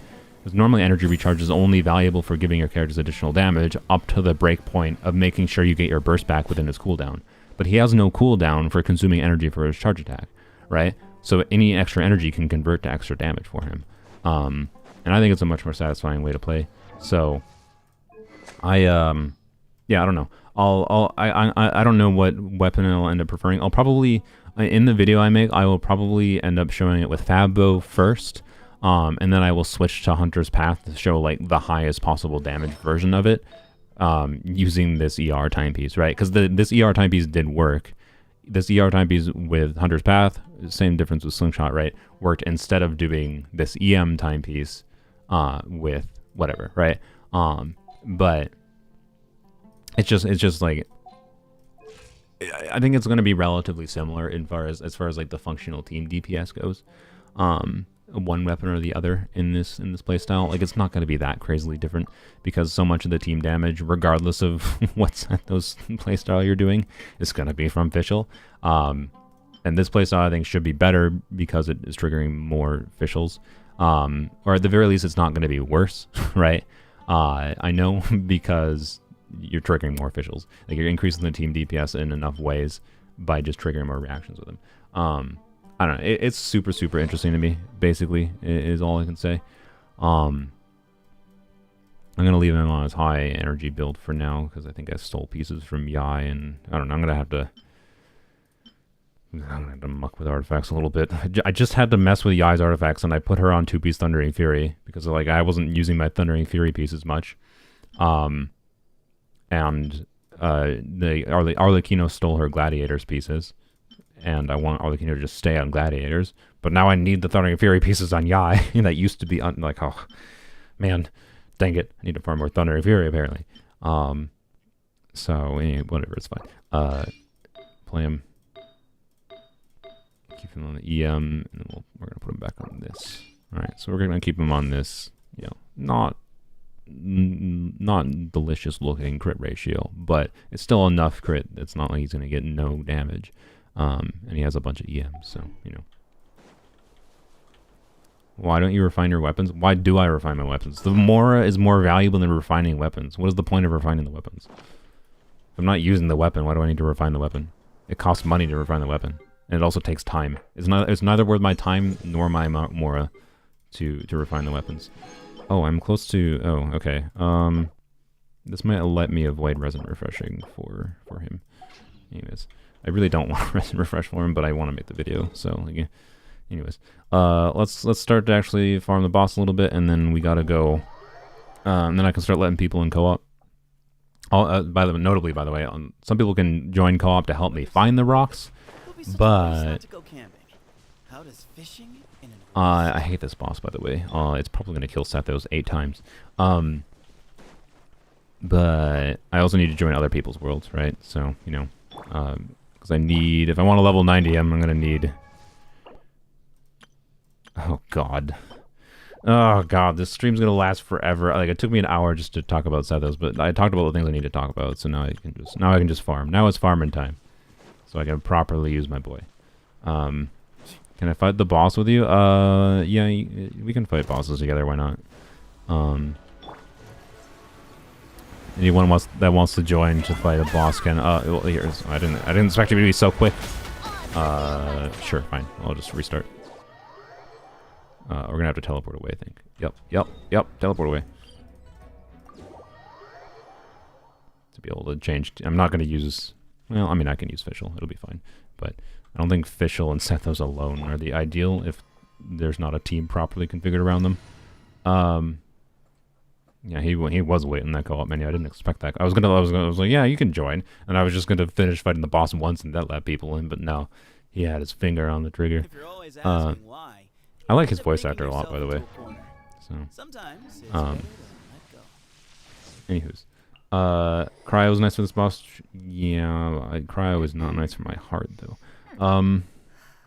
My heart's already cold and dead. It can't get cold and deader. It's a slight joke. No. More the actual reason I was joking about Cryo is because I don't actually have the ability to do meaningful DPS with a Cryo unit that doesn't require reconfiguring a build in some form. Maybe maybe if Shenhe ever reruns, I'll have the ability to do a Cryo DPS without reconfiguring builds. But anyways, Dust Bolt's motion value is purely EM based, so they enhance level 1 aim shot. They are both, I think. I think it uses the... What multiplier does it use? I forgot. I think it uses its normal attack multipliers, right? It uses the normal attack multipliers and then adds the EM scaling in the burst talent on top of that. So, you know. Doesn't have Yoimiya. Why would I have Yoimiya? I'll be honest, I could have gotten Yoimiya when I wished for Chevreuse because I wanted C4 Chevreuse after I played with her a whole bunch on my Polearm account. And that's how I ended up with Raiden C1. The only reason I wished on Raiden's banner versus Yoimiya's banner was like every time I've tried Yoimiya in any trial, I've like tried her a lot of times. She feels terrible to me. I hate how she feels to play. Like, and I didn't have the resources to even level up another character at that point, and I still like I've been stuck in a not feeling like I have enough resources to just get an extra character and level an extra character. It's part of the reason I don't want to like wish and get Chlorandor Hytham. Like, I'm not saying I couldn't have fun with Chlorandor Hytham, but I don't have the resources to level them. Like, so, you know, I could have had a Yoimiya instead of Raiden C1, but like, it would have taken resources to level Yoimiya. So, anywho's, what freaking character? I'll just play, I don't know, Ganyu to poop cryo on it, and then, official. Because, wait, you're doing... Oh, never mind. You're doing Yoimiya? Fine. Oh, no. Other people are joining. That's fine. Alright. Cloran feels a lot like Ayato. Yeah. Yeah, I can see that. That's not a terrible comparison as far as feel to play. She should be doing more damage than Ayato, to be clear. We're way behind schedule. Ayato is a weird format for them to do a Hydro DPS. Can we configure you to do more than... Why do you have... Oh, frickles. Okay, I would like Ganyu to do some damage. I'll be the cryo. I can be the cryo. Where... Oh my god. Give you your circlet back. There we go. Next on the agenda. Okay, I think Yoimiya is having a seizure. It's fine. We're back down here. What about your hybrid official? I mean, I could do official, but I don't feel like changing her build. She can't exactly do much when she's on field. Well, she does still. I mean, she'll be fine. Official would still be fine. Okay, no, guys, what are you doing? You're doing... No. We're not doing this, team. I'm sorry. I'm not willing to suffer through this. I'm not going to do Yoimiya, Zhongli, Chi-Chi, Ganyu. Guys, like... We need to do an actual team that can kill things. I'm not going to spend 8 years fighting this boss. We need to fight it like 15 times. Ugh. You can use Yoimiya. Yoimiya was not the problem, to be clear. And honestly, we were like, you having C2 Zhongli doesn't really matter to me that much, to be honest. Like, I can just stay away. This boss is not that hard to deal like damage from range. But like, we need to have some kind of configuration that actually deals damage. So like, Yoimiya wasn't the problem, I don't think. But like, I had a Ganyu that wasn't dealing any, that was not going to deal any damage. So like, and like, she's not going to deal any damage unless I have a Bennett. So like, you know, co-op problems. It's not a team that will deal damage. We don't need 2 cryo units at the very least. If you want to... Do you really want to play Chi-Chi? If you really want to play Chi-Chi, I will... Why are you playing Chi-Chi? I hate co-op in this game. It's so bad. Just an FYI, Arlequinos interfere with each other. I do not recommend multiple Arlequinos. Fine, if you're gonna do Arlecchino, I'll just do Nuvulette. Whatever, it'll be fine. I'll either get some vapes or I'll give you some vapes.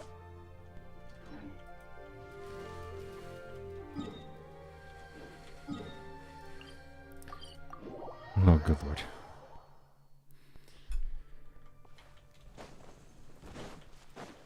I respect the Chi-Chi, but also why?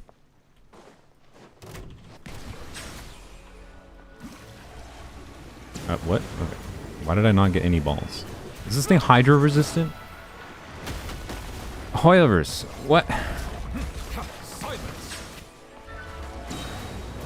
Why is it hydro resistant? I hope this thing never shows up in Abyss. I mean, it won't matter that much to me, actually. I have plenty of ways to deal not hydro damage, but like...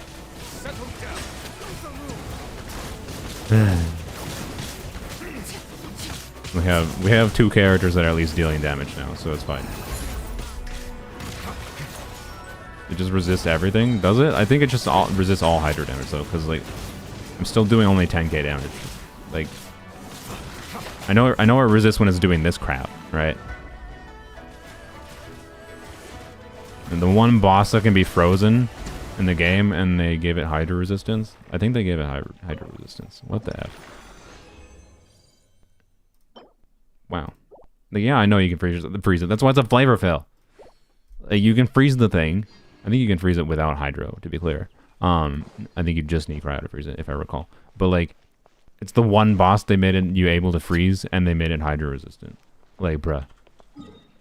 So like, in people's normal configured hydro teams, or sorry, cryo teams, their hydro unit ain't doing anything. So, okay. So I got rocks. Oh boy, I really should have. Okay, give me. Oh, frick, man. So I went and grabbed the rocks that are over here. Because there's a bunch of the rock. Okay, let me. I gotta open up the interactive map here. Okay. I'll try to make this visible for you guys, I guess. Let's see here.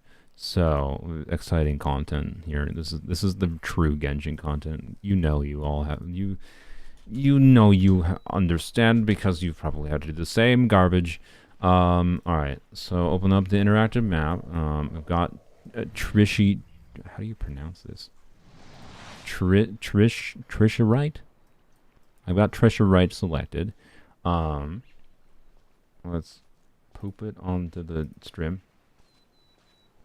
Bam. Look at that. Okay.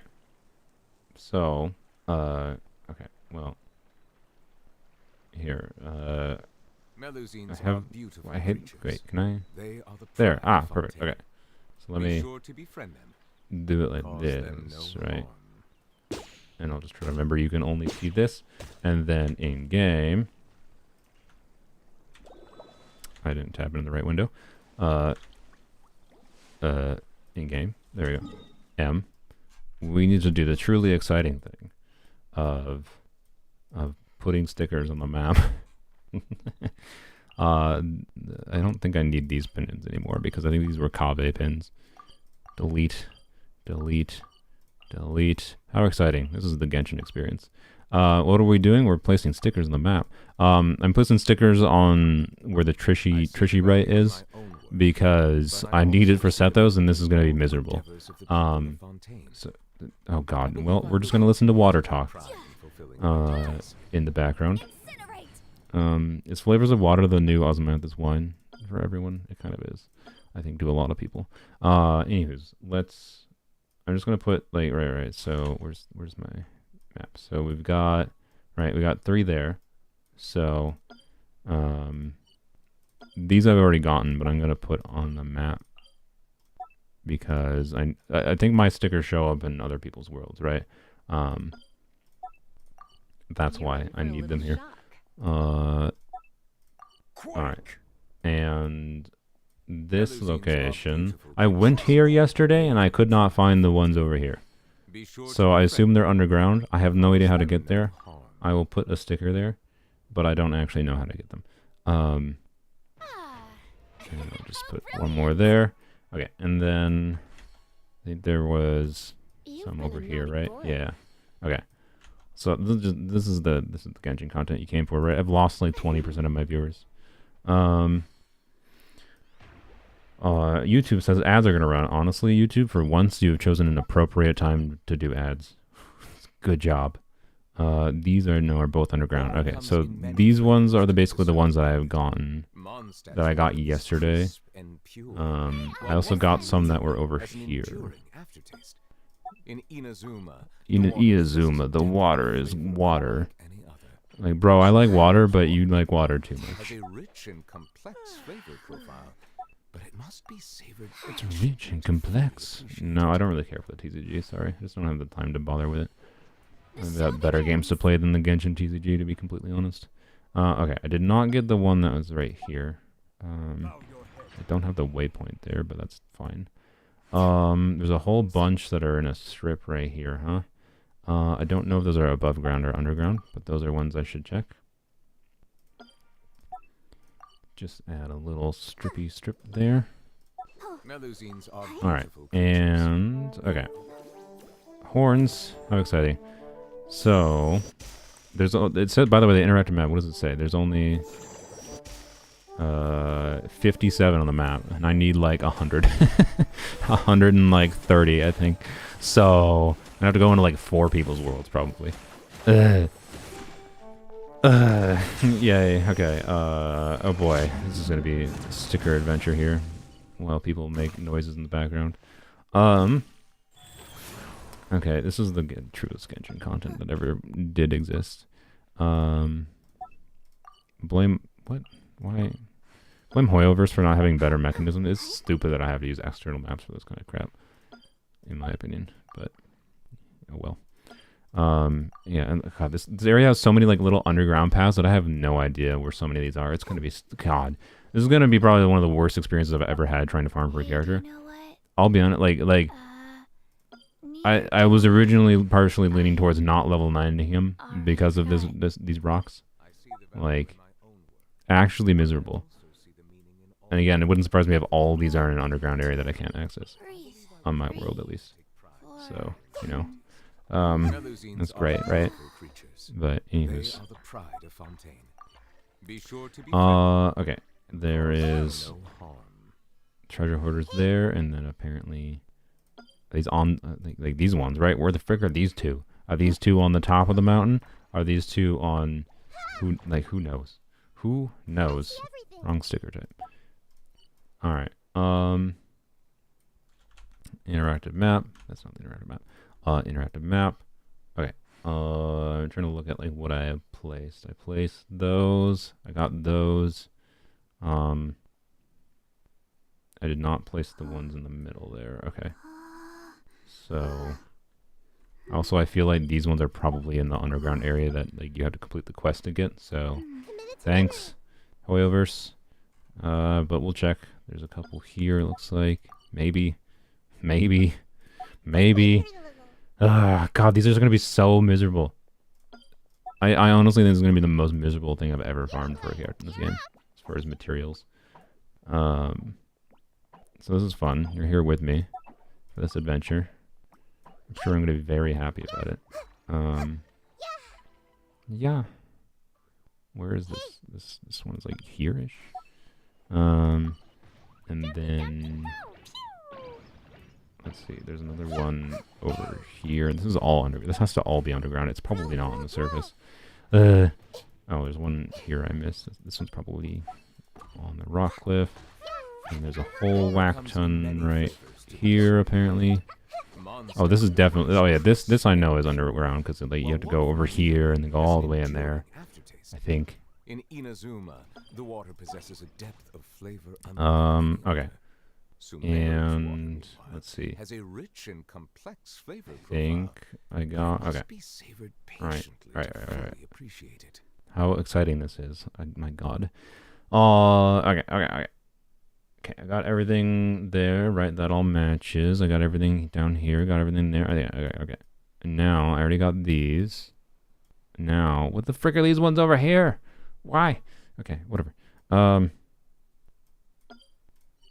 Whatever. It's fine. You got the pink tree. You got a couple right here, and then you got the ones right here, and then we got the ones all the frick way here. What the F are these ones over here? I guess they're just probably in the mountain path here, so it's not that bad, I guess. Perfect. All right. I think that's everything. Right? I think so. All right. Good. Close. Bye-bye. Well, that was exciting. Thanks for bearing with me. Good lord. It's the Genshin experience and a half, to be honest. All right, what did I miss in the chat? Because like it actually took focus for me to do that. So I didn't ignore the chat.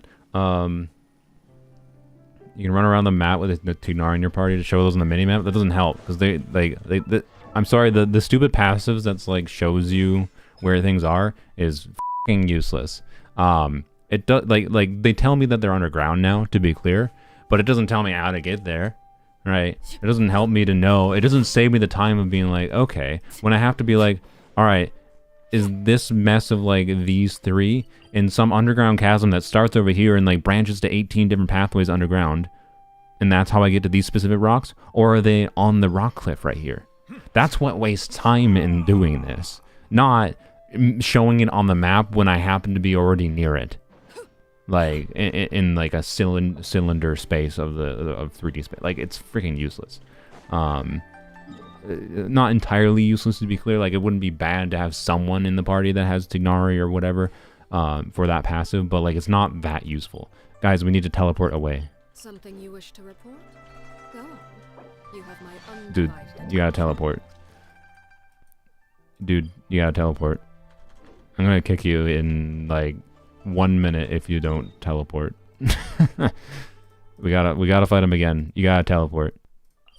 I know there's a delay, but also there shouldn't be that much of a delay because I definitely have it on low latency mode. So my dude, teleport. The boss already respawned. How did it? What? It respawned? Does it respawn without people in co-op teleporting away? If it respawns without people in co-op teleporting away, why do you have to teleport away in single player? Why does the main player have to teleport away? Why? Why, however? Like, this is one of those things that Wuthering Waves does better, right? One, lower respawn times. I think it's a minute, or maybe a minute and a half, or 2 minutes. I don't know, right? It's a lower respawn time at a baseline, which is nice. And on top of that, like,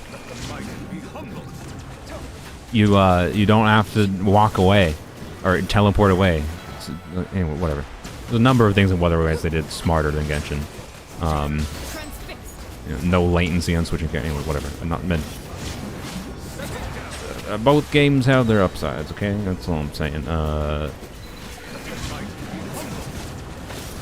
Like my content? Thanks. I am still considering, by the way, doing I might record this tomorrow if I have time after the Sethos video. If I feel like it, but I don't know if I'm actually gonna. I might record it, but not actually make it a video, right? Also, we lost our cryo, by the way. Like, we still should have brought cryo. The cryo is nice. I wasn't telling you not to use GG at all. Like, guys, every time it's really impressive how every single time I do co-op, people manage to do things that make me regret doing co-op. As far as like it's not like it took that long, to be clear, so it's fine, but like also what we had before was better. So, you know, sure. Thank you for the 3 drops. That's 3-line structures. We'll try it. Not right now, but it's worth keeping. This is weird. So close to a beautiful goblet. Like, it was a double crit 4-line with EM. Ooh. I would have loved that, but anyways. Alright. Now, I need an overworld character. Okay. I'm gonna have to kick one of you because I need to have Candace. I need to have Candace and Cloud Retainer for overworld movement. And then mining rocks. If I didn't have to mine rocks, if those were just flowers, I wouldn't need Candace, right? So, I'm gonna kick one of yous. Evan paid to be here, so I'm gonna do a 50-50. Or I'll do a heads or tails. Azula, heads or tails.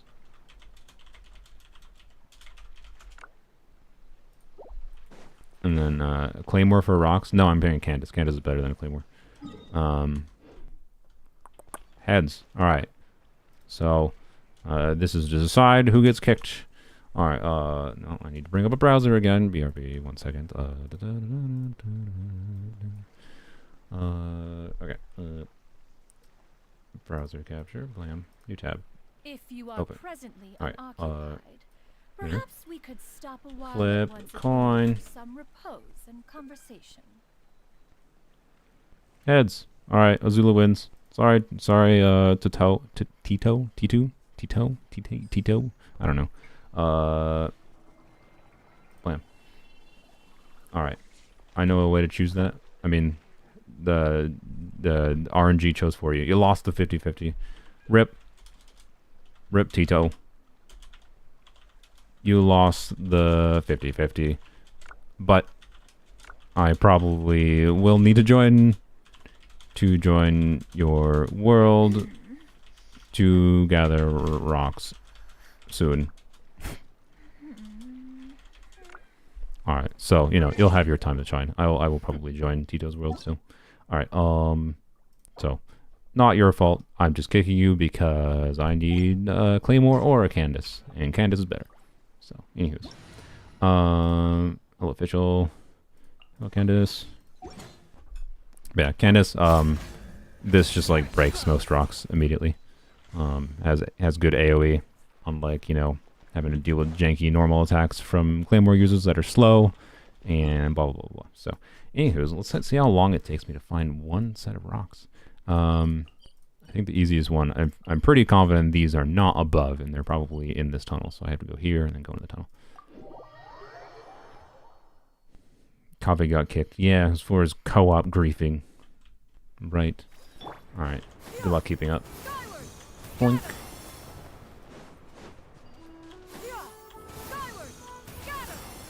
And I didn't do that optimally, but it's fine. Blam.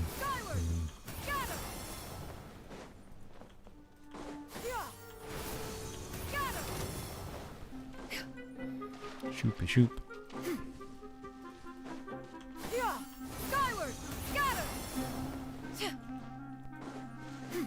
Alright. Where is it? Where is it? There it is. Nice. Hello, slimes. See, like if the slimes were here, and the closer to the rocks and they actually targeted, the Claymore user would start targeting the slimes. It's awful. So, also, Candace has a attack that also counts as a... Oops, I missed, but Candace has an attack that counts as a heavy attack. So there's that too, right? Anywho's. That's one. Let's go check this one quick. Yeah, no, I don't have Zhongli. Frick Zhongli. The only way Zhongli... The thing is, Zhongli is not really that much faster. Like, Zhongli has a wider AoE when he activates his skill. So it depends on, like, which rocks you're grabbing and how close they are together. Sometimes, like, if I had tried to place Candace better there, I'm pretty sure Candace could have gotten all three. And Candace has a shorter cooldown. So if you have, like, more spread out rocks, it's very possible that Candace can mine rocks faster than Zhongli. I'm not kidding. So, anywho's. Like, I use Candace for mining rocks on the rare times I have to on poems only over Zhongli. Oh, I use them both, actually, I think. Both are better than them individually, right? Look at that. See? Zhongli failed. See, you mistapped on Zhongli once, and the game is like, screw you. You don't get to mine rocks. Candace, less cooldown, less punishment for missed clicking, right? So, Zhongli is garbage. I will never get him. What is that? It's something with a puzzle. I don't know. Anyways, I'm mostly just bashing on Zhongli for no reason. He is helpful to have here to make things quicker. I appreciate it. Yeah, anyways. Okay, so those were the easy, I think, obvious ones. The rest are going to be awful. Like, these, I think, are all in the tunnel. Like, I think most of these all over here are all in the tunnel system. So I'm going to, like, start with... we're going to go fight the boss again, but we're going to start, like, here. Then I'll get, like, this one. This, oh, God. It's God. Ugh. This is going to take so long. I'm going to take a drink. When people complain about, what do people complain? The most complaint I ever saw, I think, in the general community for farming for a character was Sino, I think. And that was because a very large amount of people had Sino and, like, didn't like having to walk the distances in the desert. But, like, man, the desert was easy. Like, it was just mostly walking. It was slightly more walking than normal. But, like, this is awful. Having to, like, like, and after I figure out where they are and, like, if certain ones are underground or below ground or not, it won't take as long. But it's still going to take arbitrarily longer because they're rocks instead of just bugs that you collect in the ground. Whatever. We're not gonna use. Well, what's your build, Candace? Are you? No, your build is on full Arlecchino support. The 2-1s, most of the West are up. Really? A shield These is ones? not enough to protect Or you the mean- most important things. These ones I already got, and they weren't up. They were underground. The little overhang there. Anyways, what do I do? I don't need. Frick. You can play Arlecchino. Yeah, sure. Why not? It'll be fun. Probably. I wasn't using Candace for Arlecchino, but I will. Why not?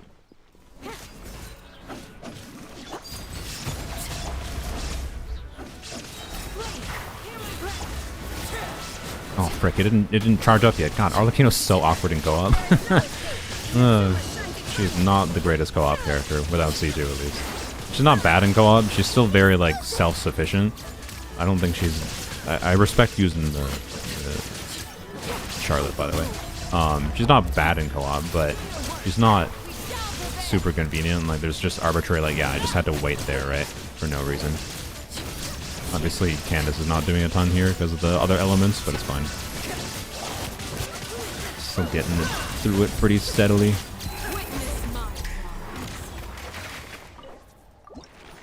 Had to end it with a snap.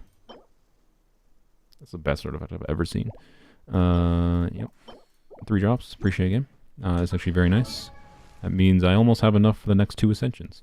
So in 30... Where did Sethos go? In 30 years, I will have enough to actually ascend him with rocks. Oh, by the way, I just remembered. So in the wishing video, when I did the temple for C4 Sethos, I got even luckier than I thought not getting a 5-star because I actually went to 76 pity, which was way more risky than going to 75. But anyways, so yeah, I'm glad I didn't get a 5-star. Anyways, where is he, bruh?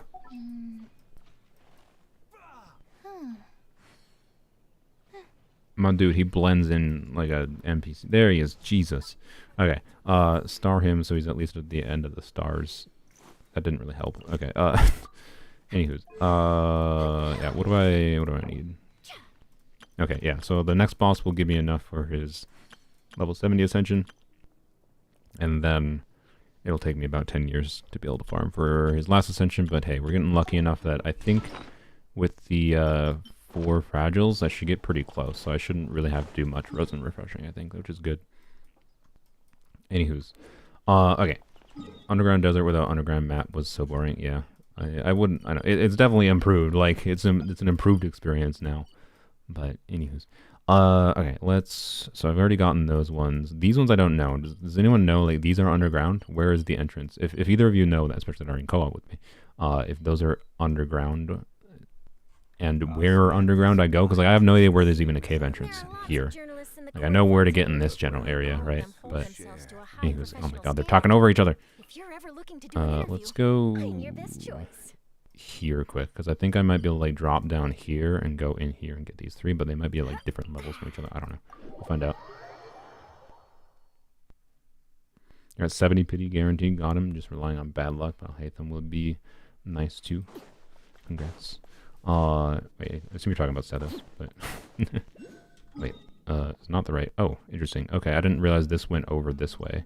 See, this is where the underground map is definitely nice. Okay, yeah, now that I'm seeing the underground map with where I put the pins, assuming my pins are relatively accurate, most of these pins, these should be underground, right? So I may as well go. You know, I guess we're here. May as well go grab these ones, right? Staring into my eyes is ill-advised. I need Clower Tuner. Can't promise you'll know what you see. You know what I should do? I should have... Wait, is Cloud Retainer on a DPS build? She might be already. Maybe I can just DPS Cloud Retainer for the stupid thing. She is.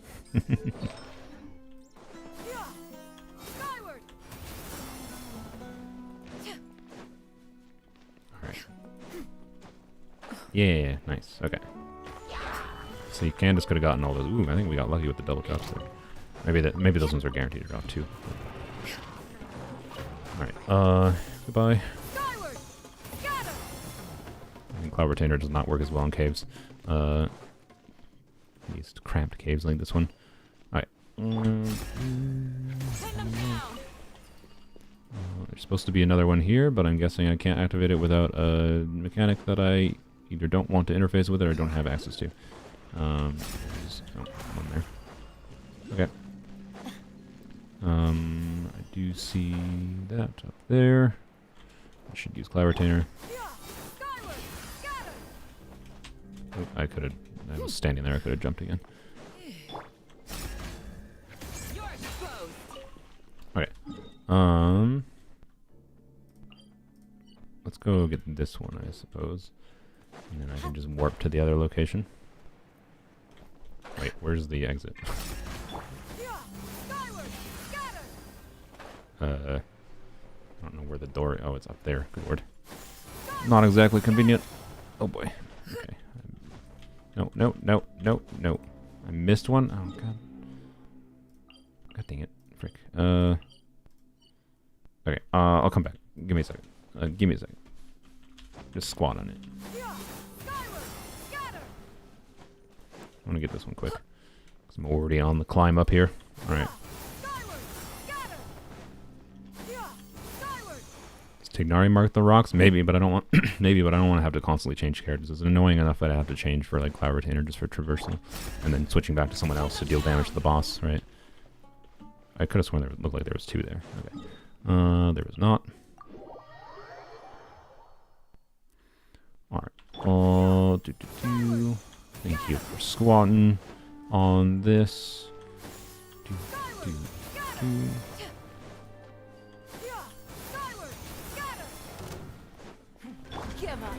Thank you. Forgot Ningguang was good at destroying rocks. Ningguang might be better at destroying rocks if you're good with the placement than Candace.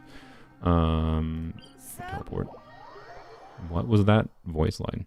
I was like, "Sir, your voice is good. Thanks. I've tried." Oh, I tried very hard. Well, let's see if we can get at it this way. I hope so. Scatter.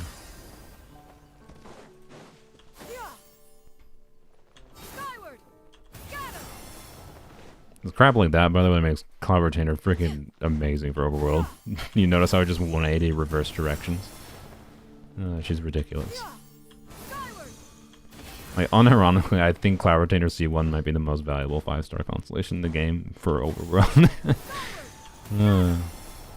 When you optimally sequence it, you can, in a very short time frame, use 4 skills in a row. I've been kind of doing that. And it like after you use 4 skills in a row. So if you have to go really long distances, Cloud Retainer C1 just turns into the same as Cloud Retainer C0. But for short burst distances, which is enough distance, like it's just short burst distance, but still a very far distance that 4 Cloud Retainer skills can go. It's enough distance that you can get to most locations you need to in the game.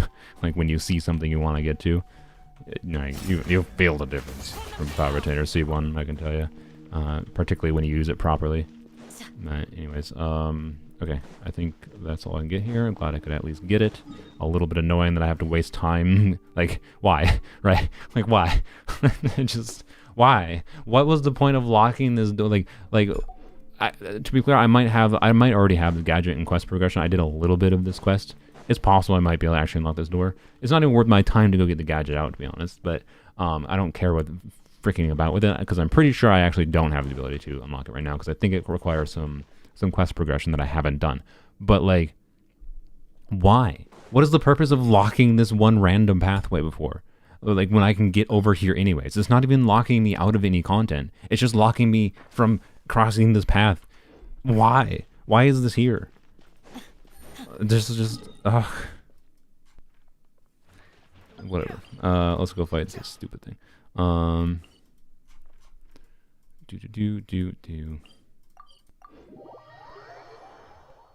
Locking you out of lore? Like, it's locking me out of walking to a place I already was. Whatever. It's fine. It's fine. I feel like this thing is anima resistant. It reeks of anima resistance. So, Should probably not use DPS Cloud Retainer against it. Also, don't have the DPS Cloud Retainer supports that actually makes DPS Cloud Retainer do damage. So you know, no. Hello, Elijah. Thanks for joining. Let's kill a... What do you call this? What is this creature? It's one of my favorite looking bosses in the game, by the way. I really hate its mechanics, though.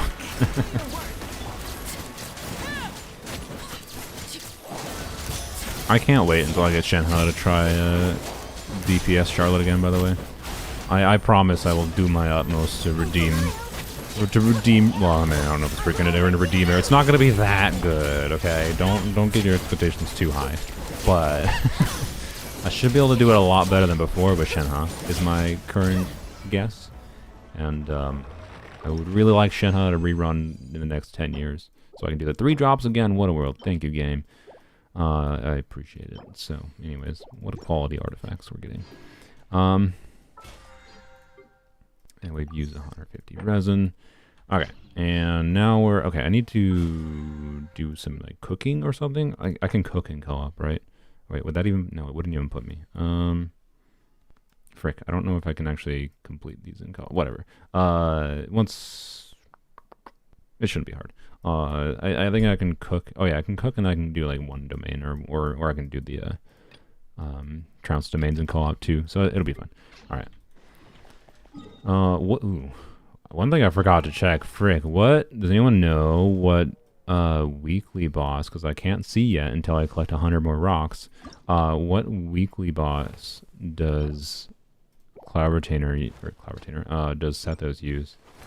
I know it's not Arlecchino's boss. I didn't check for that ahead of time.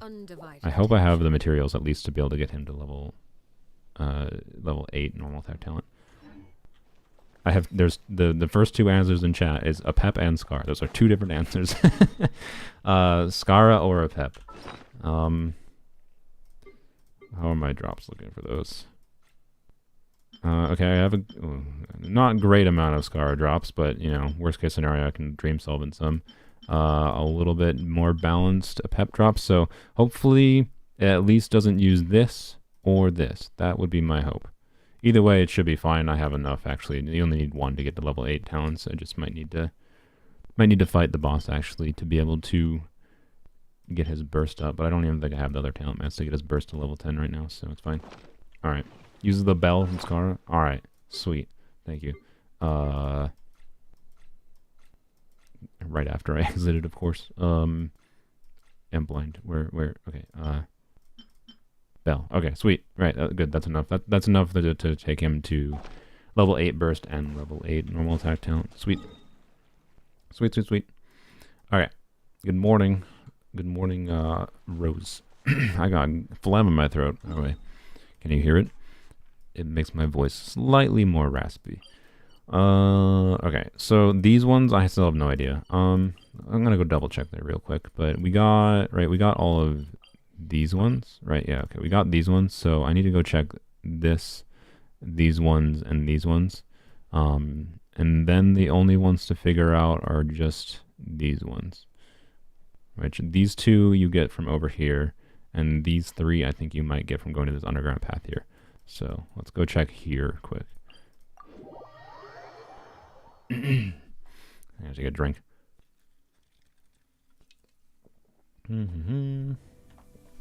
Oh, new Cloud Retainer again. Yay for co-op things. I really wish you could instantly switch your party members. Oh well.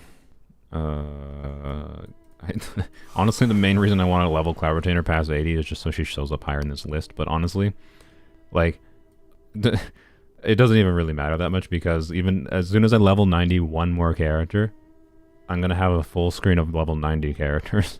So anyone that's not level 90 is going to appear below, which is annoying. Ah, frick, I switched the wrong character.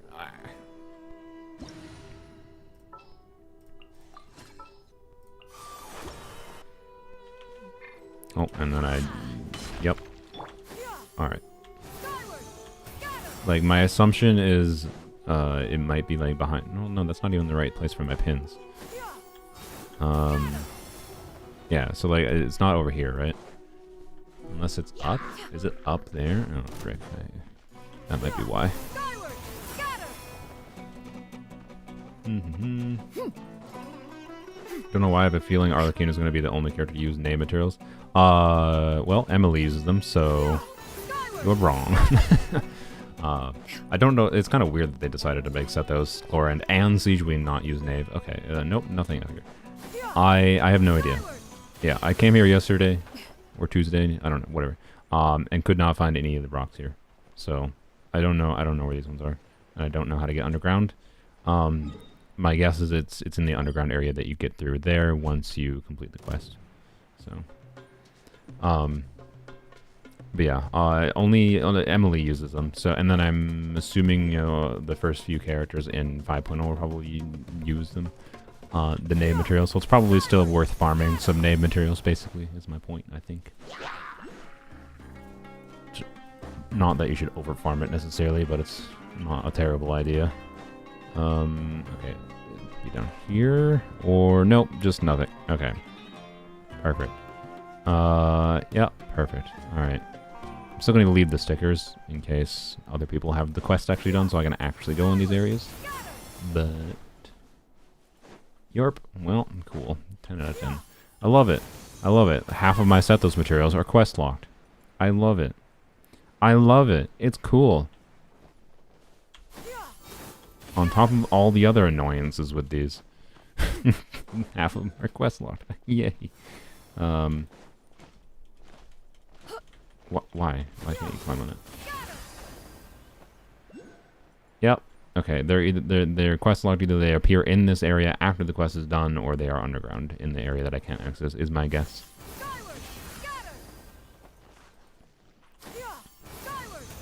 Okay. Well, cool. Yay. Yay. I don't have the ability. Wait, how much damage should I do? Let's, well, I need to burst first. How much damage should I do? Well, very little when I don't actually have the crit rate stacks from... There we go. Ah, it's fine. I can kill him. I don't think I've done dailies yet, by the way, so it actually is kind of... Did I do dailies? I don't think I did.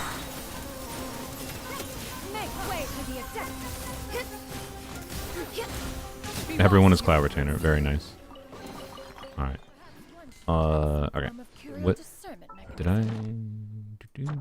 Nope, I have done 0 dailies. Alright, nice. Okay, I should do more chests I see around then. I should not ignore them.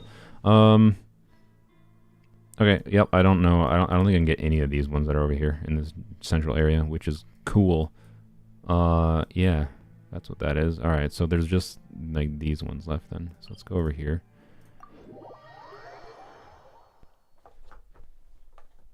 What in the world did I walk into? All the Cloud Retainers. That's what you walked into.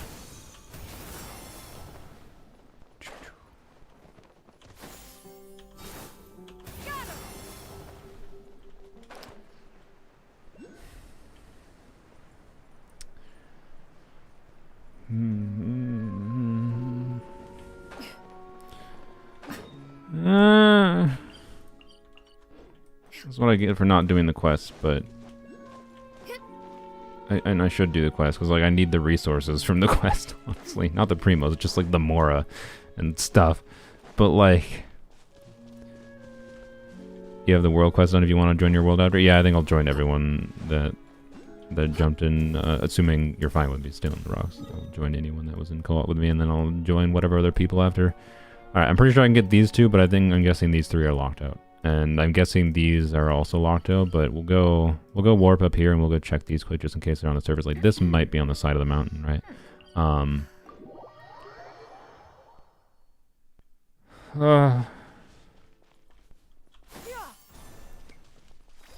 boy. I can't even get up right here. Oh god. Yeah, and this area is the... Oh god. Okay. Well, maybe I'm not gonna go check the... This goes underground. Oh my god. Lordy. Is this on the surface? This is on the surface. Okay.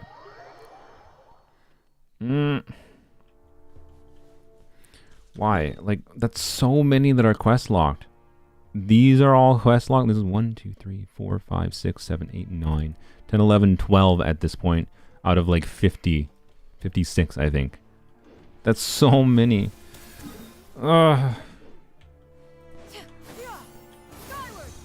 I don't even think I'm gonna have enough for the next ascension for him. How many do I need to the next ascension? 5 more. Let's see. Will I even be able to get his next ascension in my world? Is the third to final one. Can I collect these things yet? I don't think I can. I think you need to do something to collect them, right?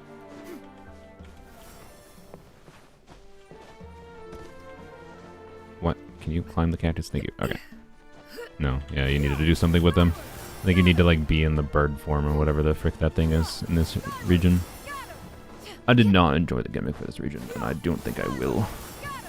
Yeah, no, this is underground. Okay, and yeah, I'm guessing that this underground area connects to the area that you enter over here. And I don't know. Let me. I'll try to watch in chat if someone says there's a way to get in there that. And I'm not talking about glitching, and I don't really want to faff about with glitching right now. For 20 minutes just for a couple rocks. But you know, you get the point. And this one also looks like it does not exist over here. All right, cool. We had to come to this general area anyways, that's fine. To get over to this underwater area, because those ones I'm pretty sure I can get to. So yeah. Anywho's. Oh, good lord. This is... this, yeah, I'm pretty confident this is the worst experience I've had as far as like how long it takes to get materials, the overworld farming materials for his characters. Wait, this one's not even here either. Oh my god, I thought this one was here. No. No. 1, 2, 3, 4, 5, 6, 7, 8. And to be clear, some of these covered multiple rocks, right? So like 9, 10, 11, 12, 13, 14, 15, 16, 17. Like probably 20. So like a third. Like a third of the rocks that I need for Sethos are quest locked. I need a drink. Not alcohol. This is just, it's not alcohol. Trust me. I believe, but I kind of wish it was. Okie dokie. Let's go fight the dude.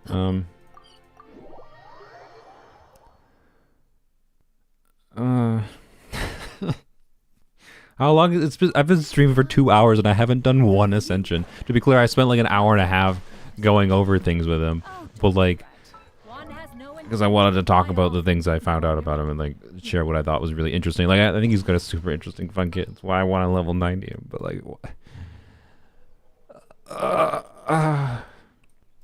if I didn't like this character this much, this would be annoying enough that I probably wouldn't be leveling this character to 90. And like, yeah, I didn't mean to switch to him. Whoops. No offense, Sethos, but you can't carry a co-op team on your own, I don't think. No. We will go and have a stroke. No, we will.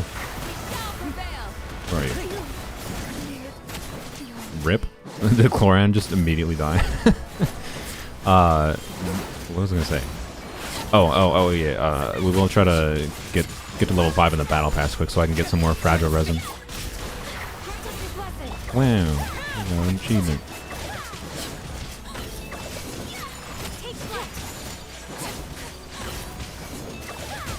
There we go. Good job, Bayaka. Yes. 3, please. You know what? No, I will take that in exchange for not getting 3. That's a good trade. I don't think that's going to be an upgrade for. I mean, it's possible it's an upgrade for Arlecchino. Highly unlikely, because the other stats aren't really that relevant. Well, no, they are relevant for like vape, but like the HP is actually giving me a nothing for attack because I'm using a Homa build.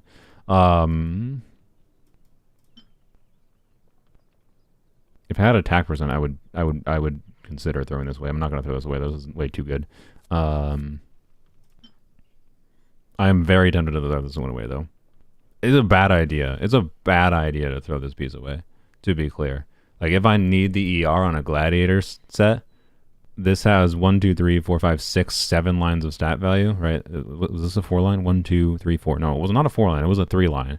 It was just a 3 line that rolled really well. But this is a 0 dead stat piece. A blade embraces its duty. Like, As a jeweler cherishes their gems. what could go wrong? What could go wrong? Apparently nothing. Well, okay.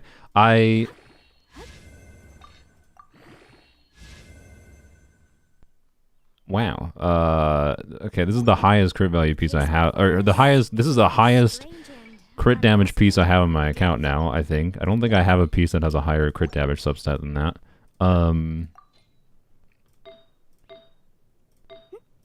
Yep. I don't think I've ever gotten any piece over 30 crit damage on this account. Like, this was close. It was 29.5.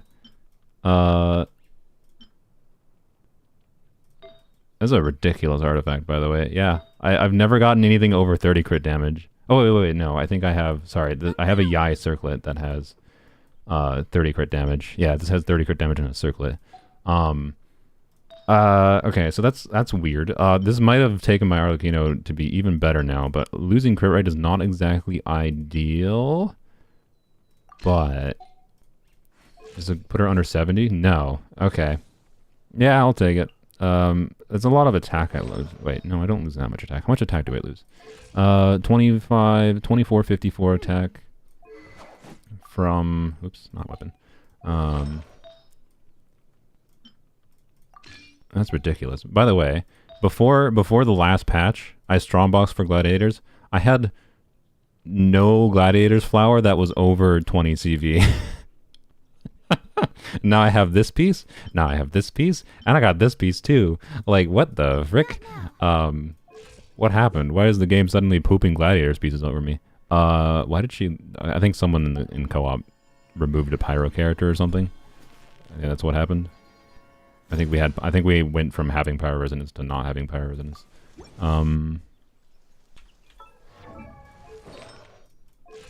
Yeah, 2479. So I lose. God dang it, wrong thing. So I lose a little bit of attack. There's a little bit of attack, but notably gain some EM, right? And then obviously I gain the crit damage, but like the crit value difference between these is not actually that significant, right? This is a 42 CV piece versus this is a 40. What is this? Like a 43.4. Like this is ever so slightly higher CV. The main circumstance this piece is actually better for versus this piece is with vape. Like when I'm vaping that 37 EM, when I barely had any EM in substats, right? From my build, like I think the only EM I had before was from this piece and maybe one other. No, I only had 23 EM before, right? So this extra 37 EM actually does some work for vape Arlecchino. So I think this is a better piece as far as universality goes, but it probably is. It's basically equivalent or slightly worse for Overload Arlecchino, but I'll take that. I mean, yeah, that's a it's a still imbalanced crit ratio. Like having the rolls into crit rate would have been a better balance for her build, but hey, I'll take it. I'm not gonna complain about wacky crit damage artifact. 43.5. Okay, yeah, my bad. Did it wrong. So, anyways. Streamer luck. Man, I need to level all my artifacts on stream. Apparently. Because I swear I get the luckiest artifact rolls when I level them on stream. Most of my artifact rolls are not that good. But I've gotten lucky artifacts off stream, to be clear. Not actually a real thing. It just sure feels like it sometimes. Alright, I think this guy is back, right? I assume, because we spent 4 years talking. Okay. Anyways, sorry for the momentary Arlecchino distraction. Oh god, we didn't teleport far enough.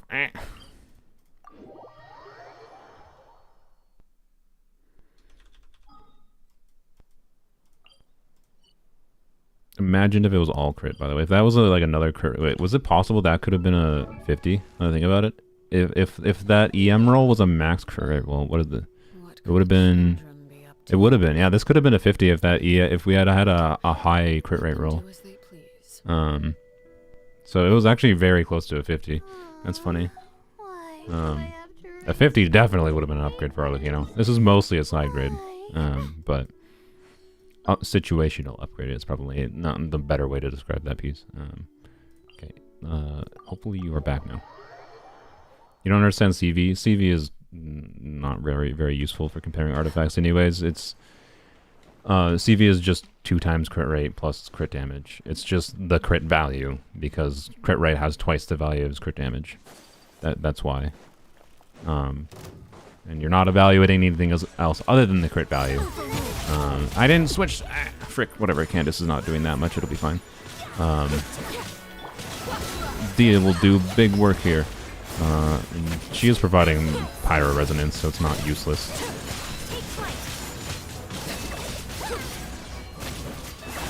Now Dia for the win. Bam, bam, bam, bam, bam. Oh, she's not gonna kill it. Nope, not even close.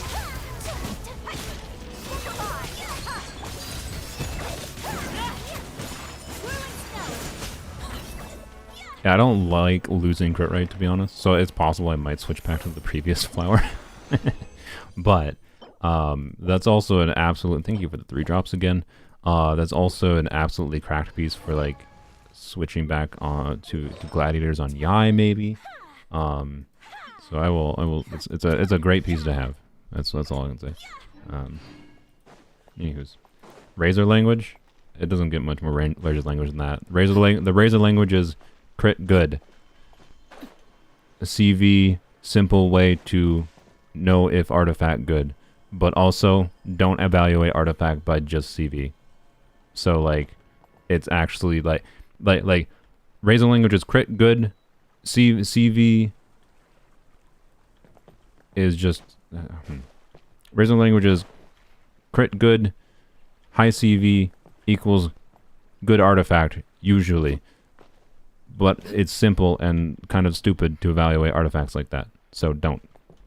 It's more just like they're the most universally useful pieces for crit-based DPSs. And like Arlecchino scales really heavily to crit. So, you know, as far as like getting extra damage out of her. For my Arlecchino, that artifact makes next to no difference. As far as her average damage is concerned. And in fact, will probably make her more inconsistent. But anyways. Also, you know what? You know what also, like, I don't like with this artifact? Her HP is 20,773 with this artifact. With the other artifact, 22,300. And of course, 76 crit rate. I think I'm going to actually keep this artifact on her just because of the HP.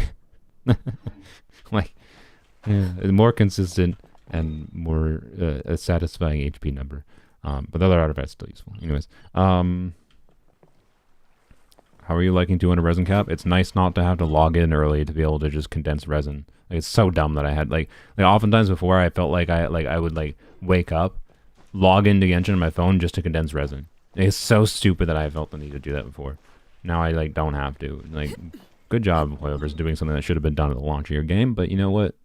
Appreciate it nonetheless. So, anywho's. You just unlocked all the map for the area, Sylveon. Thank you. I might need them. So, anyways, let's math out quick. First of all, I want to finish my dailies. So let's do a little bit of. Should we do? Well, no. We should be able to. We should. There's a million chests in this area. I should be able to get the exploration daily gems is done. And then I'll exit co-op. I will claim my dailies. And then we'll jump into other people's worlds and try to finish farming for Guru Sethos. I said that I'm wrong on purpose that time, at least. Yeah. So yeah, we'll see. I hope I have enough of these too. We'll find out. I'm probably gonna have to farm these. Gosh. Oh, good lord. Yep. Okay. So anyway, what do I need? I need like that's 20. I need like 40 total, right, for the last few ascensions. So bye. I need 13 more. That means in the best case scenario, I need to fight the boss 5 more times. With the resin I get from the battle pass, that is 2 more resin, right? So that is 3 more. Wait, no. That's 180 resin. That's 4 more instances of fighting the boss. Okay, so I'm gonna have to resin refresh once, I think. Go on. That's fine. You have my undivided I mean, actually, no. I could wait till tomorrow. But you know what? We'll see. We'll see how long it takes me and what my mood is after I actually get the rocks for for Sethos. If I'm in the mood to like the reason to resin refresh today and get him to 90 today is so that I can actually like test some things with him at level 90 with you guys on stream, right? But if it takes us 2 hours, I've already been streaming for 2 hours. If it takes me another 2 hours to grind out these freaking rocks, and I'm just tired and not in the mood to do anything more in Genshin for the day, then you might have to wait for the video, basically. I don't know why I go over here. I don't need that. There is a fish oculus here somewhere. Oh, I see one over there, so I should grab that. It's not the one I see here. Where is this one? This one's just underground. Can I grab it? No. Oh, this one takes a puzzle. Okay, I don't want to do a full arse puzzle. Okay. Bye, Evan. Thanks for joining. Of course. Classic. This is why official is almost always my party in Overworld. Just on the off chance of needing it for doing things like dailies. Blam. Thank you for helping. Where's the next one? I missed.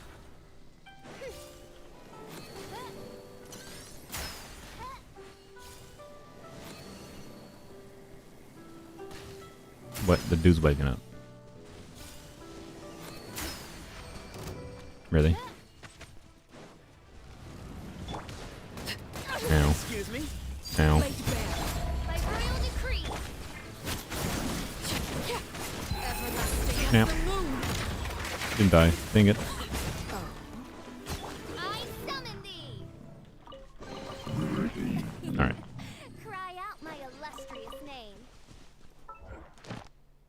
That's only one. Oh god. Okay, it might take longer than I thought to do this. Okay, well, first of all, we're gonna do this. And we're gonna go back down here. Wait, actually, it's probably not respawn because we gotta teleport away. Whatever, it's fine. It's fine. It's fine. Let's go over here. I can do this one. Wait. There's a... Oh, frick. There's a thing over here I forgot to get. Okay. And now I don't have Cloud Retainer, so things are slow. I think it'll be fine, because I can get up here. Wait, there's yellow orbs. Orbs. Back on my main account for now, but if you need my rocks, we'll swap back. Alright, thanks, Sylveon. Why is there... I don't know. Whatever, it doesn't matter. Where's the next one? Over here? Okay. Give me the goodies.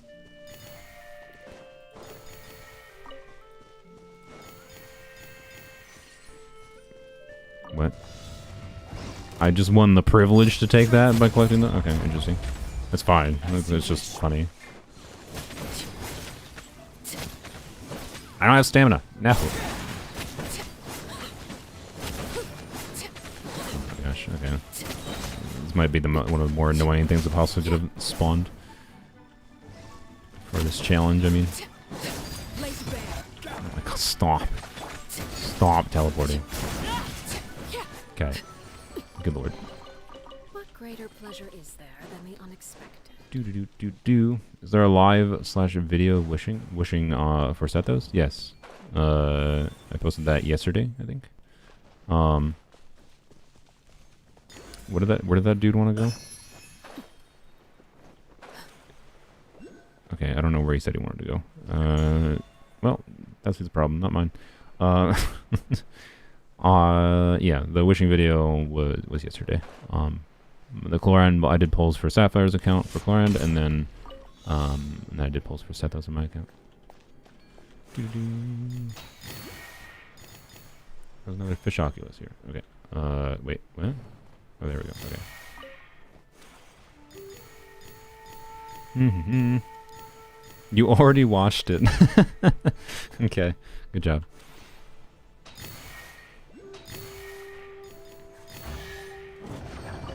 Yay. Oh, okay, fine. The game wants me to do the puzzle anyways. I'll do it. I'll do the dang puzzle. Fine. Fine. Let's go here. Yes, I think it does. Okay, there's something we gotta find for over there. Alright. There's one. This one probably goes here. Yeah, okay. And then there's one there. And... oh, what? Oh, right there. There we go. Yay! Gimme. Wait, what? Okay, there we go. What greater pleasure is there? And there's also a way to get in here, right? Oh, yes, there it is. I think this is the key. Yoink. Yep. Okay. Yoink. Alright, sorry for the exploration break, but I'd rather would do this for my... oh, one more chest. Okay. Rather would do this for my dailies than anything else. Okay, let's just, like, teleport, yeah, over here. There's probably a chest over here. There's probably a chest over there that I missed, I'm sure. Why are you sitting in midair? Oh, okay, right there. There we go. There's a challenge right there, actually. Easy peasy. I think we'll get the chest instead. Yeah, we'll get the chest. We'll get the chest. I'll leave that for future me. Alright. In 10 years, we will finish Sethos. Alright.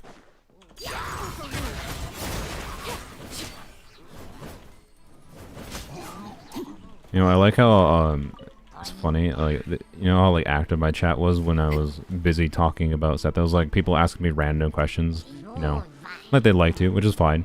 But, like, now is the time to ask random questions, right? But all those people left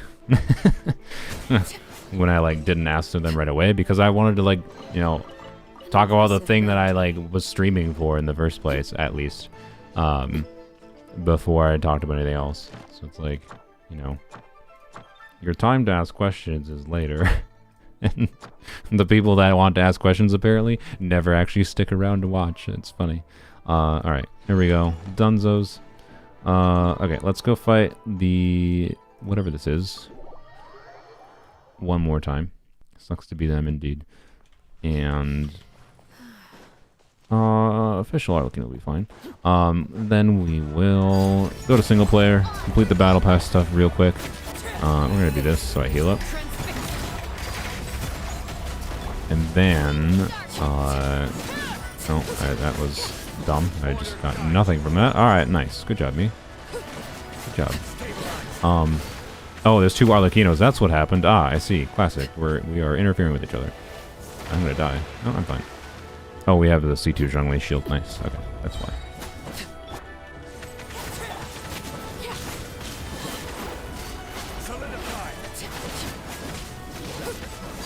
This is exciting for me. Blam. There we go. Okay. Yoink. Yes, I'm enjoying Sethos. If you want more of my thoughts on like the mechanics, if you just joined, I would rewind the stream a little bit. For the first like hour and a half, I showcased some really specific stuff with him to be able to some tech you can do. That's not that hard. It's pretty doable. There's a number of different options. Basically, just build a little bit of extra ER on him in some form or another, and you can get 6 charge attacks out. Which I think is very worthwhile doing. I think it makes him feel a lot better to play, particularly with 4-piece Thundering Fury. So, anyways, okay. I will... You pulled the Yinlin because of her weapon, and the other guys with weapon with 50 pull. Nice, congrats. I also got Yinlin and her weapon. The weapon I decided to get on Yinlin I got because of... I just had Coral, and I was lazy. And I was like, this weapon seems like it'll be more valuable than using my Coral for like a standard banner constellation. A standard banner resonance wave, whatever you call it, Wuthering Waves. Alright, we gotta exit co-op. Azula, I'll probably, if you're fine with it, I'll probably join your world. Yeah. So anyways, Yinlin is pretty fun so far. I liked her character. I have Calcharo too, and she seems like a unit that'll be useful more in the future, probably, maybe. But most notably, her weapon I can use on Encore. It's just I don't have Encore yet, but I probably will get her. I can use on DPS Baiji. I can use on Yinlin. Like I kind of on like I feel the difference 5-star weapons make. This is exactly what I thought would happen, to be clear. Like, this is kind of what I said in the Wuthering Waves Wishing video, where 5-star weapons were probably going to be more important in this game, and I think I'm already correct. I thought that was going to be a future thing, but it feels like a current thing. So, yeah, in Wuthering Waves, like, I kind of want just, like, a decent, generic-ish crit weapon in every weapon type in Wuthering Waves, is my current feeling. So, that was part of why I justified going for it, but anyways. Why would they ask questions and leave? I don't know, because, like, they'd see me not answering because I'm busy talking about something else. That's my guess, at least. I don't know. Or, they just leave the stream on in the background and then forget about it, maybe? I don't know. It's not like I have that many less viewers right now than I had at the start. I had, like, I think 200 at some point at the start of the stream, but, you know. Anyways, okay, daily's done. Let's go fight. We're not gonna claim it, I don't think. But let's go. We'll go cook and forge. Actually, we'll just cook and forge. I'll do bosses, whatever, on my own. All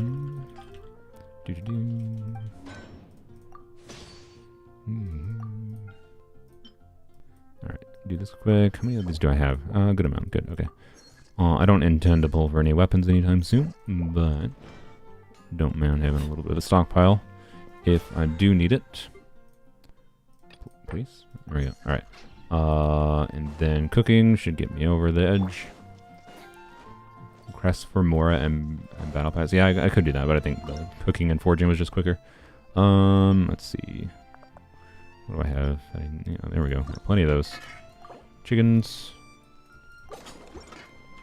Alright, there we go. Dunzo.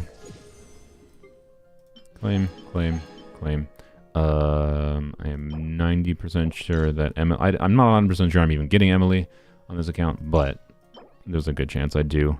Still, even though I don't love her kit, I likely will still get her. But, yeah, so I'm pretty sure she uses order. If I'm wrong, oh well. It might be a minor waste. Okay, so... I don't like her design. I mean, I'm indifferent to her design as well.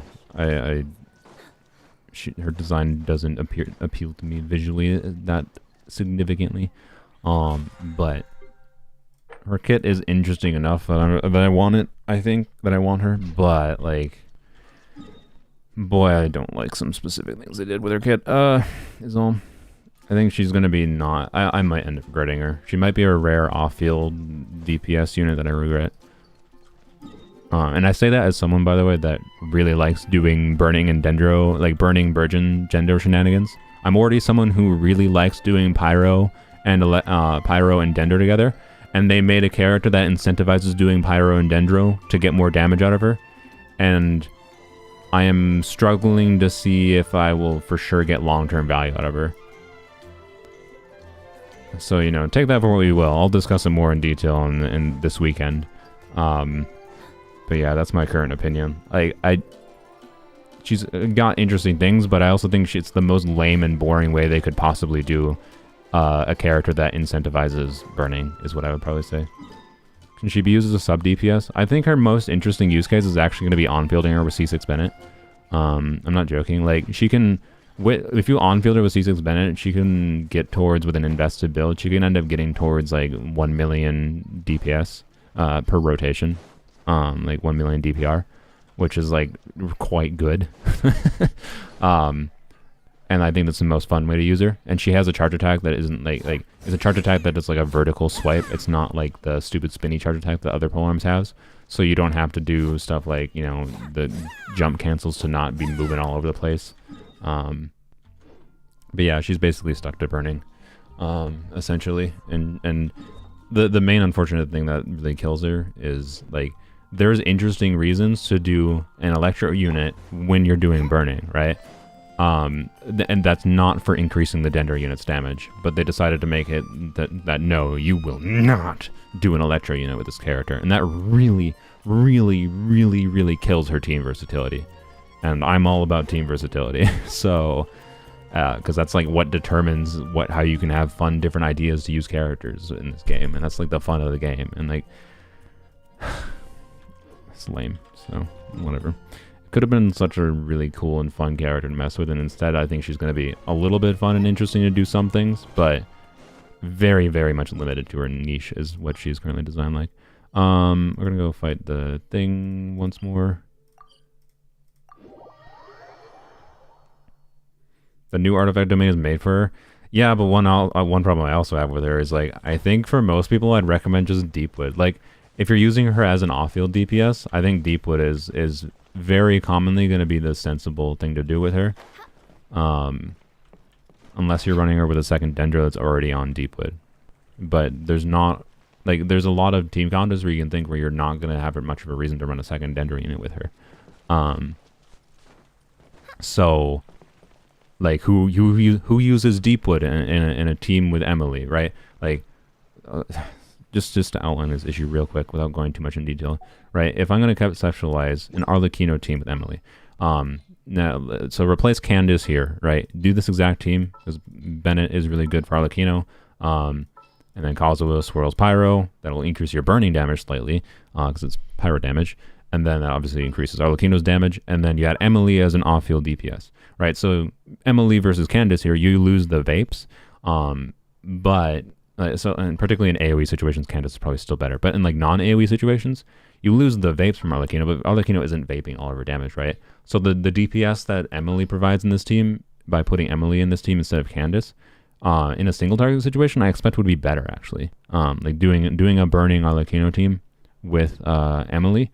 Notably also if you factor the fact that you can use Marashase Hunters on Arlecchino with burning if you're hugging enemies, and you probably are going to be close enough to be able to consistently get Marashase stacks.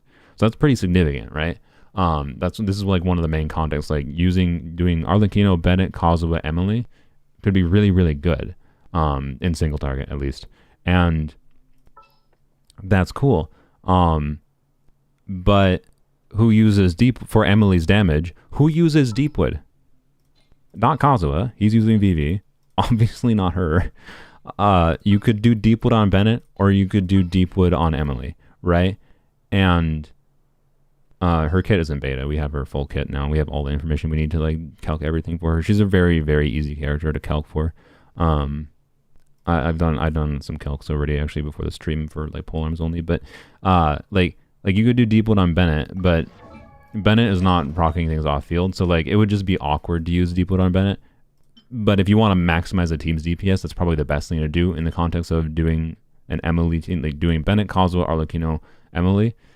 Like having Emily on her artifacts, if you have a good set of her artifacts, and then putting Bennett on Deepwood is probably the best. And because like Arlecchino does allow you to swap out, you can do an additional skill every 8 seconds for Bennett to reproc Deepwood. It's awkward, but you can do it. But like honestly, I'd probably, because Noblesse gives you attack anyways, right? Like Noblesse would buff Emily's damage, Noblesse would buff Arlecchino's damage. And then you also don't have to think about changing your Bennett build to freaking Deepwood just because you chose to use Emily on the team. What does that mean? It means you put Emily on Deepwood. So what is the point of her? Like that's what I think a lot of players are going to run into, is that a lot of Emily teams where she feels like it makes sense to use her, she's convenient and she can be valuable, will end up just run for convenience sake of not having to F with all of your other builds or think about it. You should just run Deepwood. So what is the purpose of the stupid burning artifact set, right? Who does it benefit? like that's the main problem I see right now with her burning artifact set regarding her kit. Is like a lot of times you should just run Deepwood on her, right? So yeah, and a lot of people might already have good Deepwood pieces. Like this piece is insane for an Emily. Yeah. And like Deepwood and Gilded Dreams is a more resin efficient domain.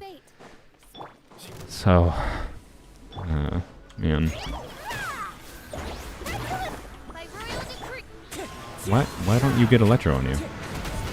Oh, it's because I bursted. Whoops, there was too much Dender on it. Whatever, it's fine.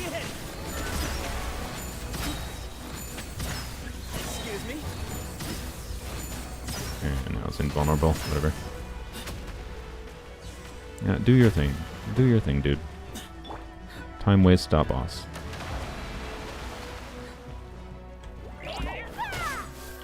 Odds revealed. This is base. This is based. Excuse me.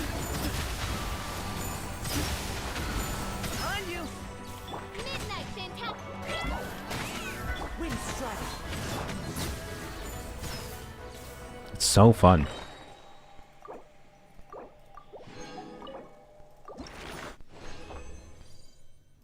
Doesn't he get his weapon soon? Who?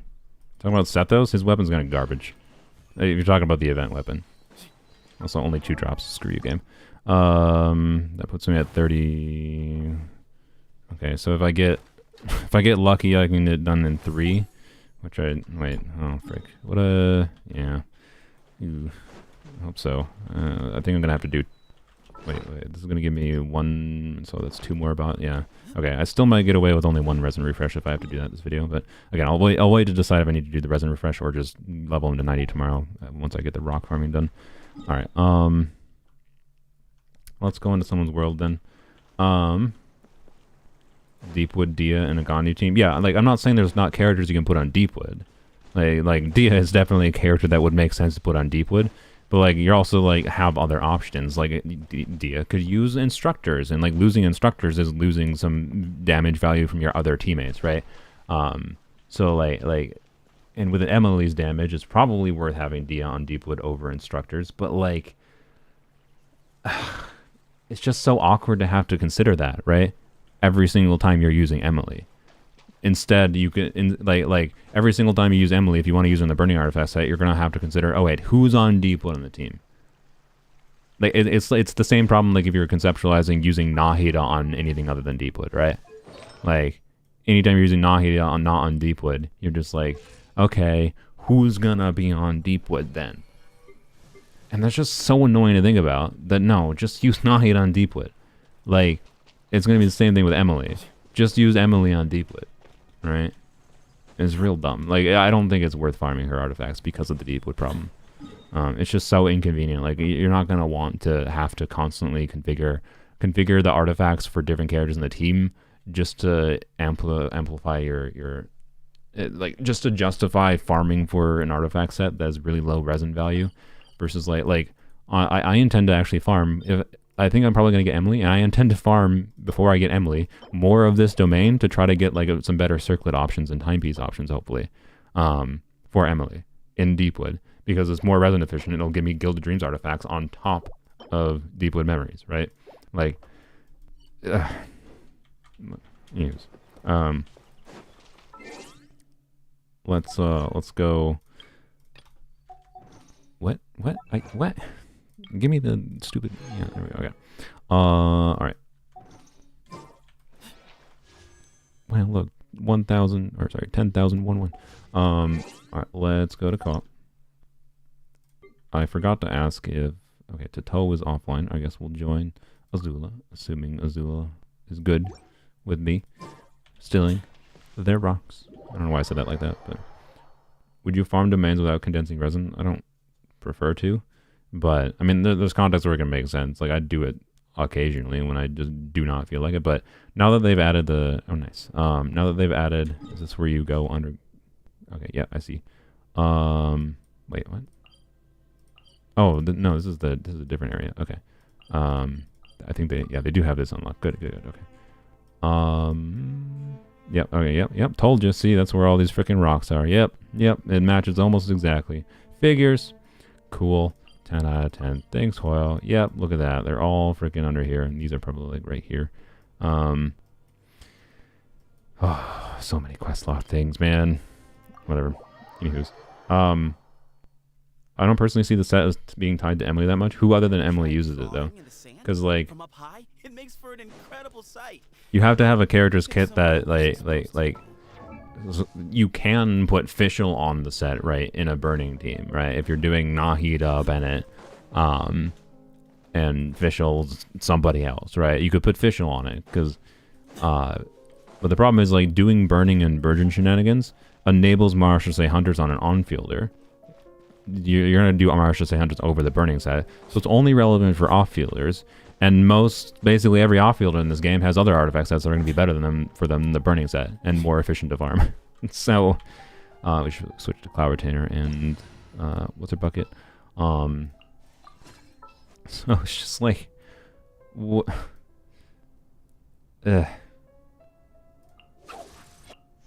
I have not had an idea yet for I have not had an idea for when I am doing burning a character that uniquely really wants the burning set over any other artifact set. Like it's just like not a question. Like there's cases where like it'll be competitive. It'll be a competitive set. Like Fischl on that set would be competitive probably with a 4-piece golden troop. But like, why would you bother switching for something that's basically the same, right? Why would you bother farming that for Fischl for this more niche context for Fischl? Like, Bird gets the worm. Cloud Retainer. Too easy. All right, yoink.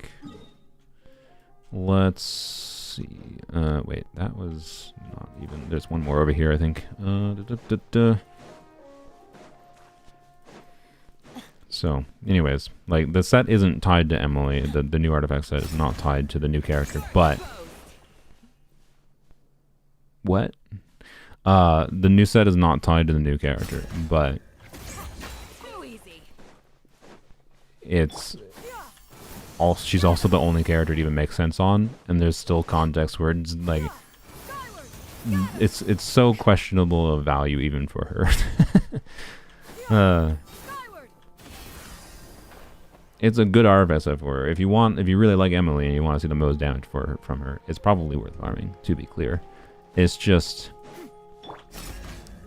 really annoying to have to consider the Deepwood problem.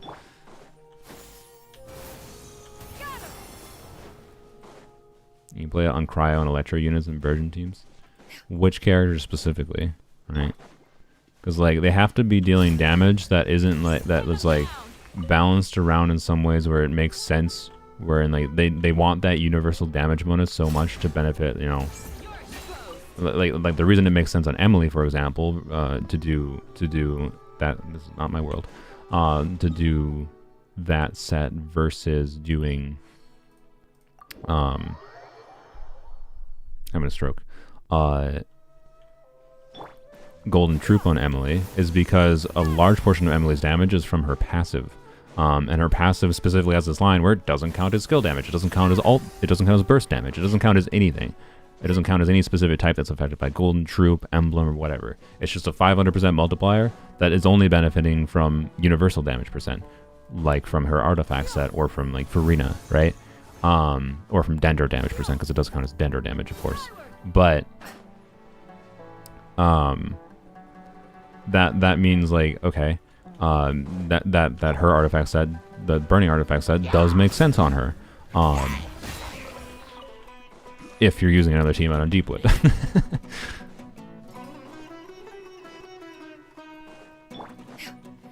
Because it gives damage percent for her burst damage, for her skill damage, and her burst damage is the least consistent of her damage output, by the way. But you know, most of her damage from her skill. But then, like, I think right now her like damage spread, ignoring the variable value of Emily's burst, her damage spread is like probably 40% skill, 35% passive, something like that, and the rest is from burst. And but the exact balance of that, like, it's slightly more skill damage than it is passive damage, but it's pretty well, like, both of them are pretty significant portions of her damage. So you want something that can benefit both her skill damage and her passive damage, and that's her set or Deepwood. and her set is only relevant if someone else is on Deepwood. Anyways, all I'm hearing is the Paul Al-Haytham. I mean, the Emily is a pretty safe. Like, there's some people I see like theorizing in the Leaf subreddit, for example. They're like, oh, Emily is clearly an indication that there's going to be like really synergistic units with blah blah blah blah. Is a buff for cryo units. Like, most of the things you can, basically all the things you can do with Emily, you can do with Nahida already. You can do with existing Dendros. So it would have been faster to go over here. You can do with existing Dendros. So like, what is actually the value of getting Emily? When like Emily's value right now is that she's, the only thing she's really relevant for is that she's slightly better than Nahida in some pretty specific contexts, which is teams where you're doing Dendro and Pyro together, but you're specifically not doing Dendro and Pyro without Electro. Like a Nahida in a Dendro Pyro team that still has Electro is probably going to be better. Well, not necessarily. No, it probably will be better. Like, it's only in the context really of like Emily's damage performance can improve a team that is doing Pyro and Dendro together that isn't doing Electro with Pyro and Dendro. So, and like there are team contexts where that she will be an improvement, but like they're pretty specific. She's a very easy character to skip, is what I can say right now. As far as like a off-field supportive DPS unit that incentivizes a reaction that's less used, she doesn't do enough to justify polling, I'd say, for most people. I'll probably get her anyways because I think she does enough for me that I will enjoy her, but at the same time, I don't necessarily think she's worth it as her kit currently stands. Too easy. How do I know so much about her? Because she's a polearm character. We have her full kit out. Yeah, we have her full kit. We got all of the technical info that we needed, I think, between yesterday and Tuesday. We have all the info we needed to be able to do everything. You can do the math. She's not a very complicated character to figure out. Initially it was seeming like she might have been a little bit more complicated and nuanced because it seemed like she had some variable Dendro application when burning was going on. But then Homtcat gave a clarification that her Dendro application from her skill is the same regardless of her whether burning is going on, whether her skill is at level 1 or 2, and that means that like there's no nuance to her Dendro application, and there's not much to really think. It's really simple to calculate. It's really simple to calculate her damage. So you know, don't go past it. She's definitely no Chevreuse. No, I agree. I think Chevreuse is like twice the character Emily is, as far as like enjoyment for enabling different teams to be good. And Chevreuse is a C04 star that does that. So if Chevreuse is on Emily's banner, it's a good banner. That'd be weird for them to do that, but you know, it's Hoyoverse. It wouldn't be that surprising. Okay, let's go. We haven't gotten. Wait, did we get these ones? I don't think I did. Alright, let's get those ones in a... Okay, I'll do these. We'll do this underground one and this underground one after I go get these few over here. Let's get like this one done, this one, right? I think those characters that limit your teams like Nilu or Emily should be 4 stars. Yeah, I don't disagree. I mean, Nilu is too strong to be a 4-star. Like, Nilu's strength justifies her passive. I still think Nilu should have been designed a little bit differently. Nilu would have been a more fun character. Like, I would still be using Nilu. Like, I have Nilu. I have her key. But like she's a fun character in her archetype, but she got boring, right? She has no spice. And like one thing that like upsets me about her is like the most obvious thing that would have been much more fun with Nilu is if you could pair anima units. And I think it's really dumb that you can't pair anima units with her because anima units can apply hydro, right? Like that's what anima's made to do. It's made to move around different elements. Like there's high potential relevance to being able to do some fun things with Nilu with Animo. And all they had to do was structure her passive in the best suggestion I think I've seen that would have made sense. All they had to do was like structure Nilu's passive like here I went talking about Emily way too much, by the way. I figured this was going to happen, but structure Nilu's passive like Goro, wherein like it gives different tiers of buffs to bloom damage depending on how many Hydro and Dendro teammates you have, right? So it wouldn't be like just objective. They could have easily balanced it, right? Where if you use an animal unit, your bloom damage goes down a lot, but the value the animal unit gives might justify that, right? It would give her so much more team variety, a lot more playstyle variety. So it's just like, again, it's just like more boring the way they did it. It's more lazy the way they did it. Emily is the same way, but even worse. And I think like Emily needed some amount of passive that restricted her. Because she would be too strong with the ability to like trigger spread and quicken. She can technically trigger the reactions, by the way, but she does nothing for damage. She has negative 90% damage reduction when quicken is present, and her main passive that gives her a lot of the damage also just doesn't function when quicken happens. So like she's worse than Dendro Traveler, basically. Like, not in every single way, but in most ways, Emily is worse than Dendro Traveler. Oh, I guess I can't get this one. When Electro is present. So like like she's hyper restricted to her niche. Like, and it's such an oversight on Mihoyo's part, because there are reasons to do Electro, Dendro, and Pyro together, right? Like they've just decided, no, we're gonna make a burning character, but you don't get to do Electro with burning, because we weren't willing to design this character in a smarter way, right? And the best suggestion I saw was from Binge when I was discussing with him. Is they could have made it, instead of Emily having negative 100% damage, basically, it's basically the same, having negative 100% damage when Electro exists, they could have made it so just like, how about her passive is, this character cannot trigger the spread or quicken reaction. Right? That would be the same functional thing, except now she can actually do damage when Electro exists, but she's not getting amplified damage from the spread reaction, right? Like she'd be still balanced as far as her damage contribution, but now her team versatility goes through the roof. Like she now has like a ton of different teams that become really interesting with her. Like because of the fact that we can't put Electro in a team, like reaction soup teams are just not a thing with her. And like Burgeon teams, I think, are being worse, because one thing that makes Burgeon teams work is being able to weaken the burning aura. But you're not going to be able to do that with Emily very easily, I'm guessing. So I'm very skeptical Burgeon is even going to work very well with her. Like the most relevant thing Emily herself actually does to make the burning reaction interesting is the fact that she gives resistance to burning damage. It's like the only actually interesting thing she does.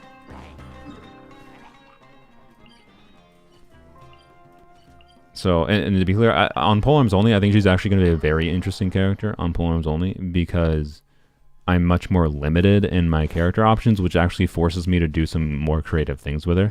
So I think she's actually going to be kind of really fun on Polearms Only.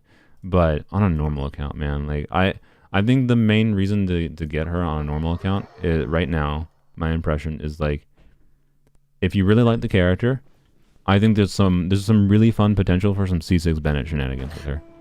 That's my current feeling. Why does a challenge fail? I didn't fail no challenge. Too easy. Is Emily like Nilu, Pyro, Dendro only? No, she doesn't have a passive that forces the team. I mean, she functionally does, actually. She basically does. But she has it in a more indirect way that's even more dickish, basically, is what it feels like. It's a more roundabout way that's less obvious to the players. I unlocked the 2 that you missed. Oh, thank you. The one's over there. Okay, I will try to remember to go there. Let's see. All right.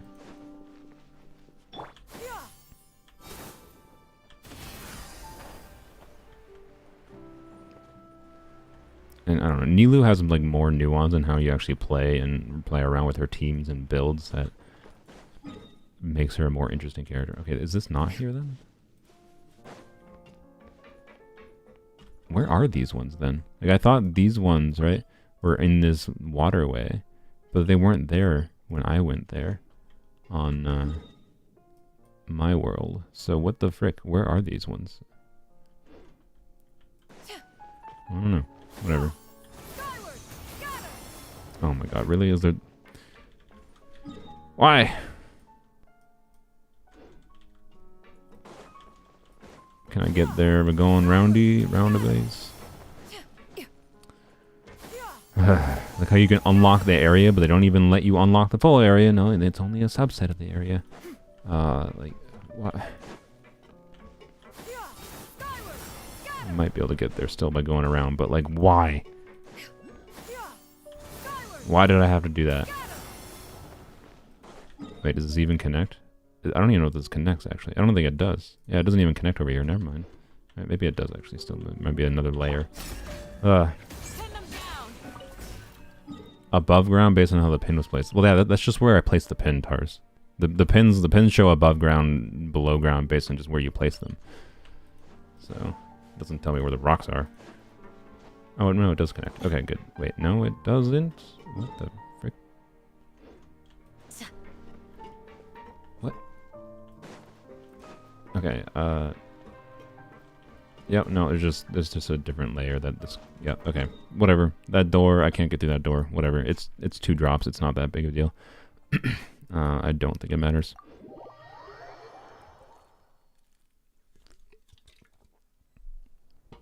Emily isn't super interesting, but she is exactly what your Rhea was missing. Yeah, she is interesting for Risley.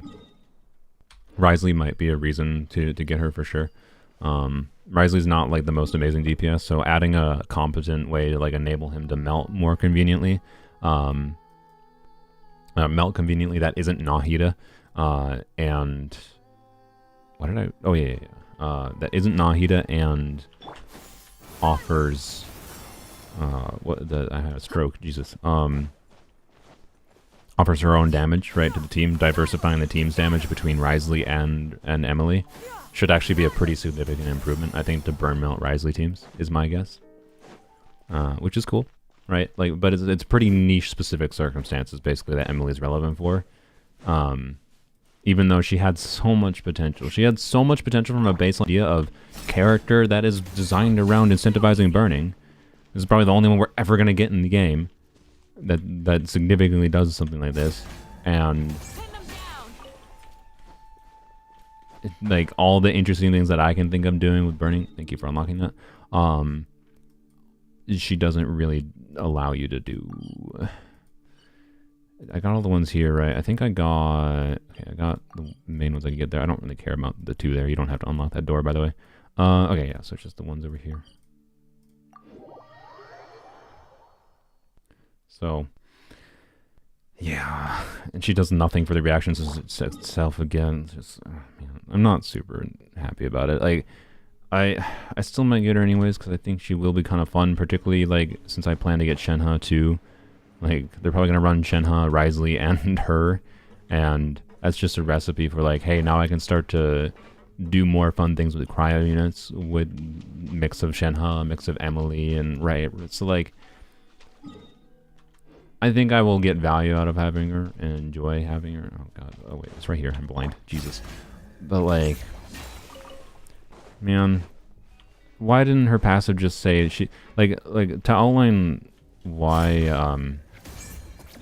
I don't know. Maybe I said this already, but like if her passive, right, this would take extra work. So right, the way they have done it currently is very lazy. It's super easy for them to code how she works right now, wherein like they just do like if quicken present character does 0 damage. That's basically how she probably works in code right now, with her restriction. And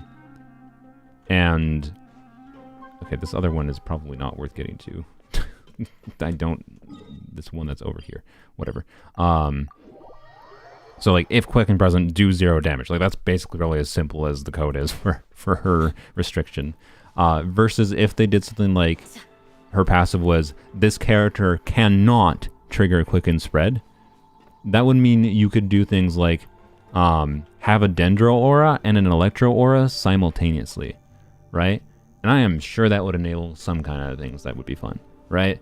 And it would mean you could like do a second Dendro teammate with her that could still trigger quicken, but she still couldn't trigger spread, right? So she would be getting no bonus damage from having Electro, but she wouldn't be just actively punishing you and restricting you for including it in the team. She wouldn't be restricting you for using an Electro unit to weaken the burning aura.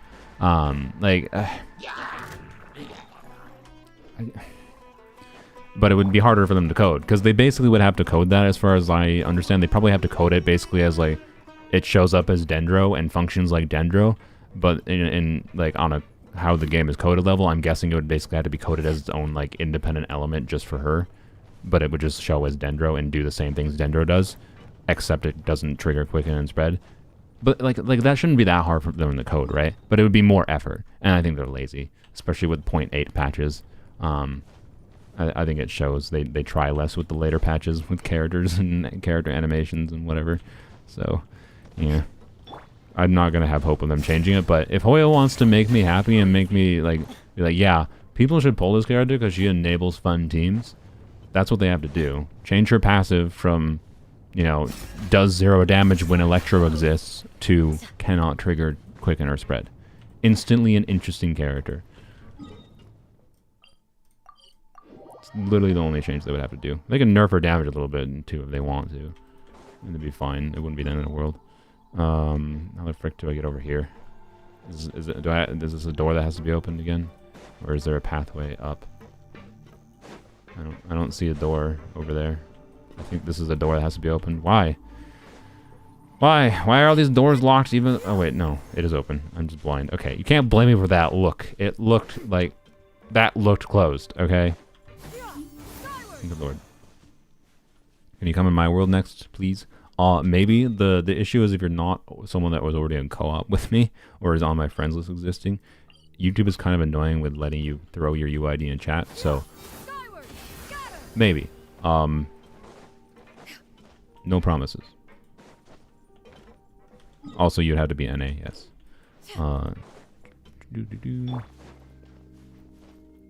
Yeah. I hate when they make you play the team that they want the character to be used in. Yeah, pretty much.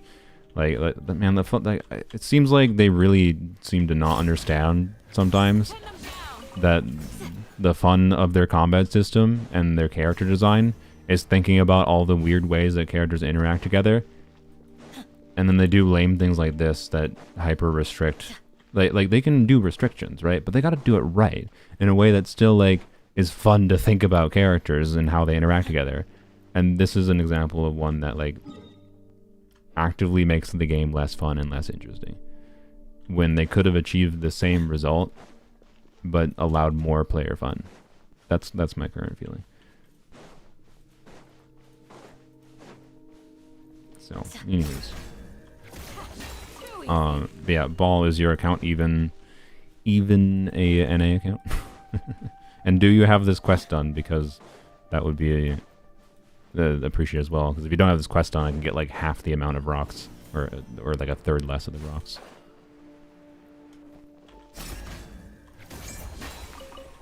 It's less restrictive than just 2 elements in the team.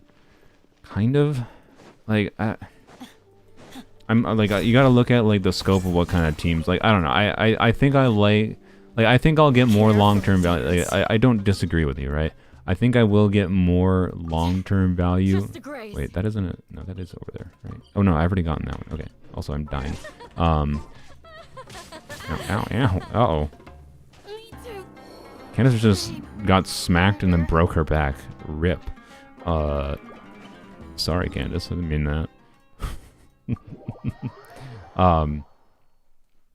Yeah, like, I don't know. I think I would almost assuredly, because of like what you mentioned there, I think I would get more value out of Emily than I have long term than I have. I want, you know, I want to do this quest just for the reason of making this look really pretty. Like, this looks really pretty.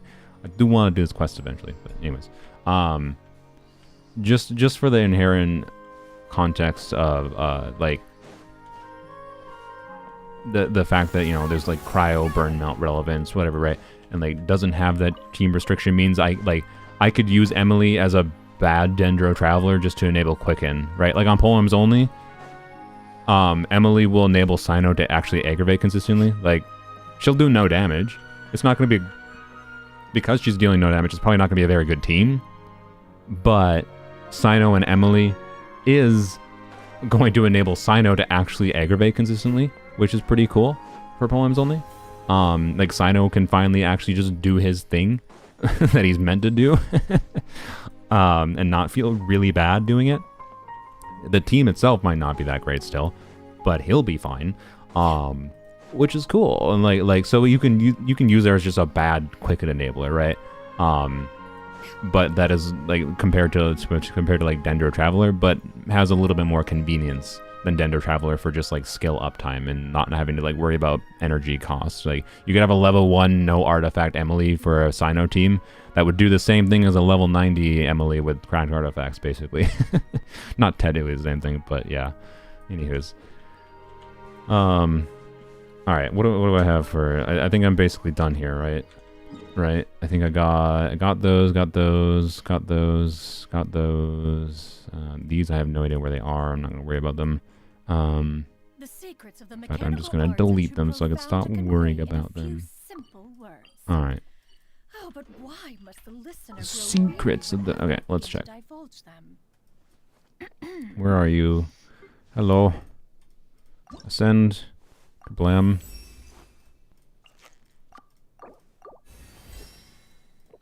All right. Oh, I have enough already. Nice. Okay, that's nice. Okay, we might.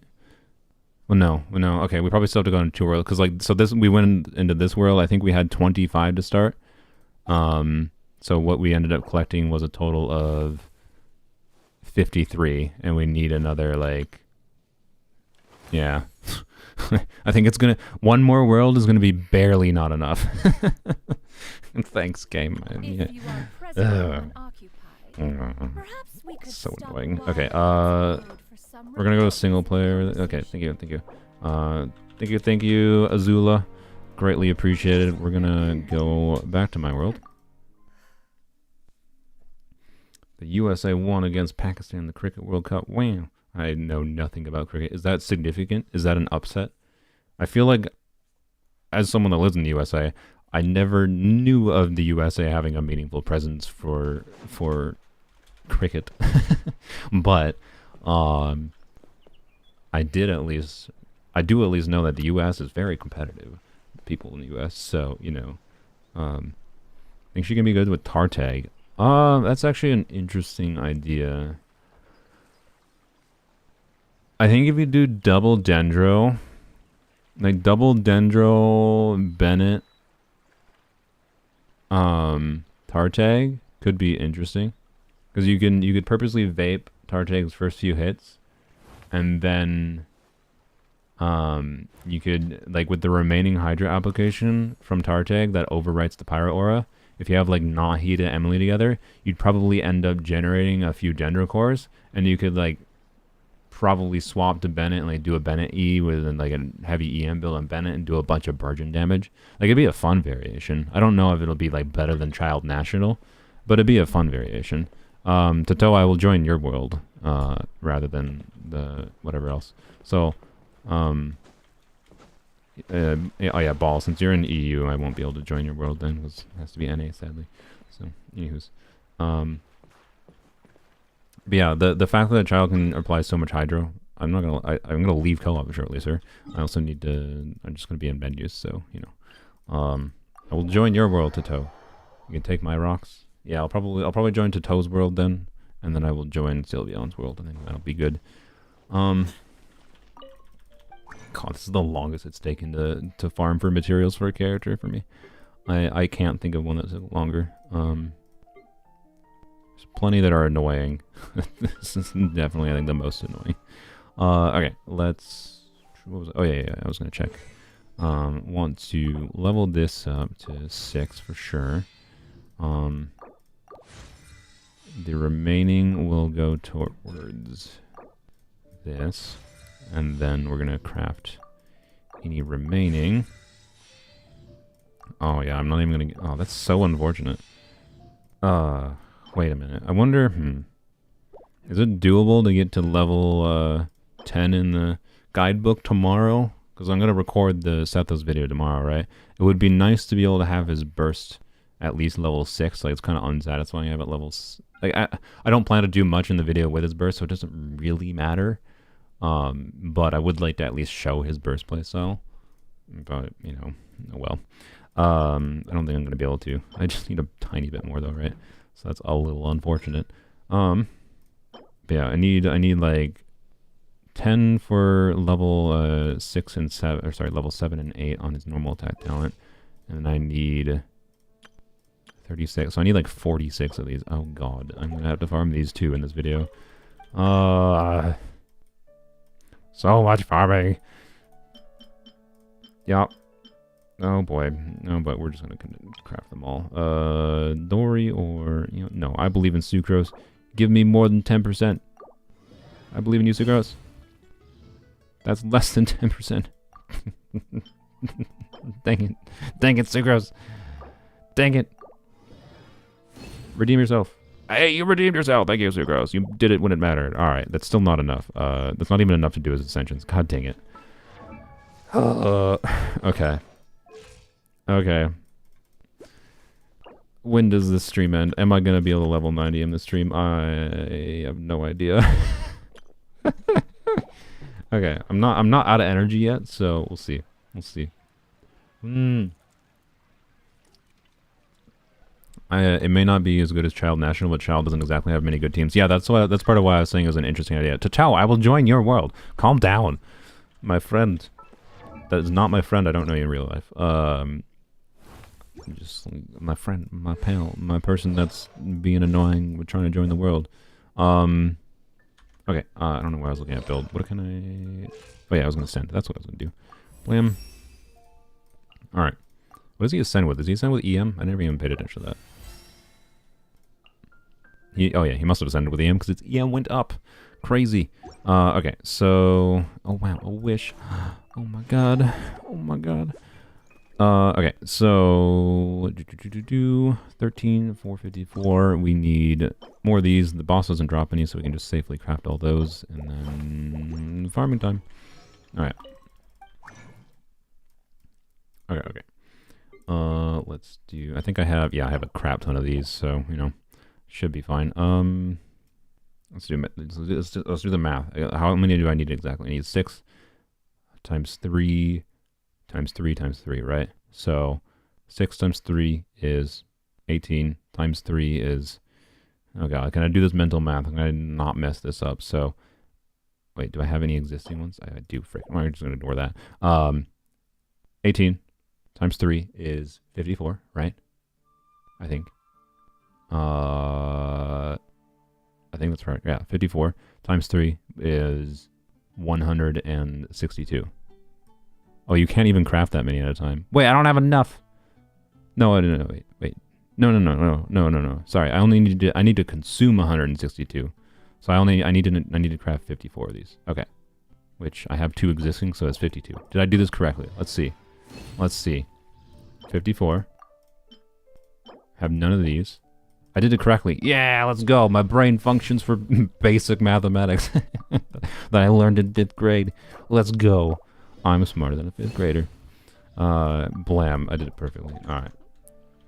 Hello, noob, you're here. Does he fix viewer accounts on a different server? I mean, the player server doesn't matter if fixing accounts because I log into your account. I plan to do a potential stream format for fixing accounts soon, eventually TM, but right now I am distracted by Sethos things, so... Tato, I will join your world. What are you doing? I will join your... Okay. I have half of mine. Tato, if you request joining one more time, I am not joining your world.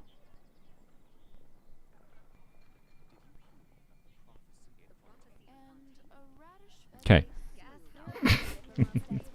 But yeah, I plan to do more, trying to do new formats for like the fixing account things outside of just edited videos, so that I can try to like actually get through more people's accounts, because I think there's a lot of submissions that I think I can like blaze through in like a fast format way of like, all right, I see what your account's like. Do this is my recommendation. We're done. Bye. Like that's my So anywho's what was it saying? All right, so we got that. I'm gonna have to farm for that. Go get the rocks. All right, we're good. Let's go into co-op. Right? Yeah, we're good. Okay. I have enough heroes, right? Oh yeah, the wish. We can't forget the wish. Oh my god. Yeah, I have enough heroes. I mean, they're all gonna be gone. So yay, the rest of the patch. I cannot level any other characters this patch. So as far as videos this patch, I'm gonna have to make more account fixing videos this patch because I don't have the resources to do any other kind of video other than like one Sethos video. So, anyways, I think I'm at 4-star pity. Yep. Sethos. Wait, that's not possible. Okay, I mean, look. Ben just tried to give me a number of reasons to level up Dory. To be completely honest, I am not gonna ever level her up unless I get her C6. Which, you know what? That gets me one closer to. It's a possibility. Anyways, I'll take it. It's something I didn't have. Okay. Now co-op time. Alright. Alright, to toe. Good job for being patient. I'm proud of you.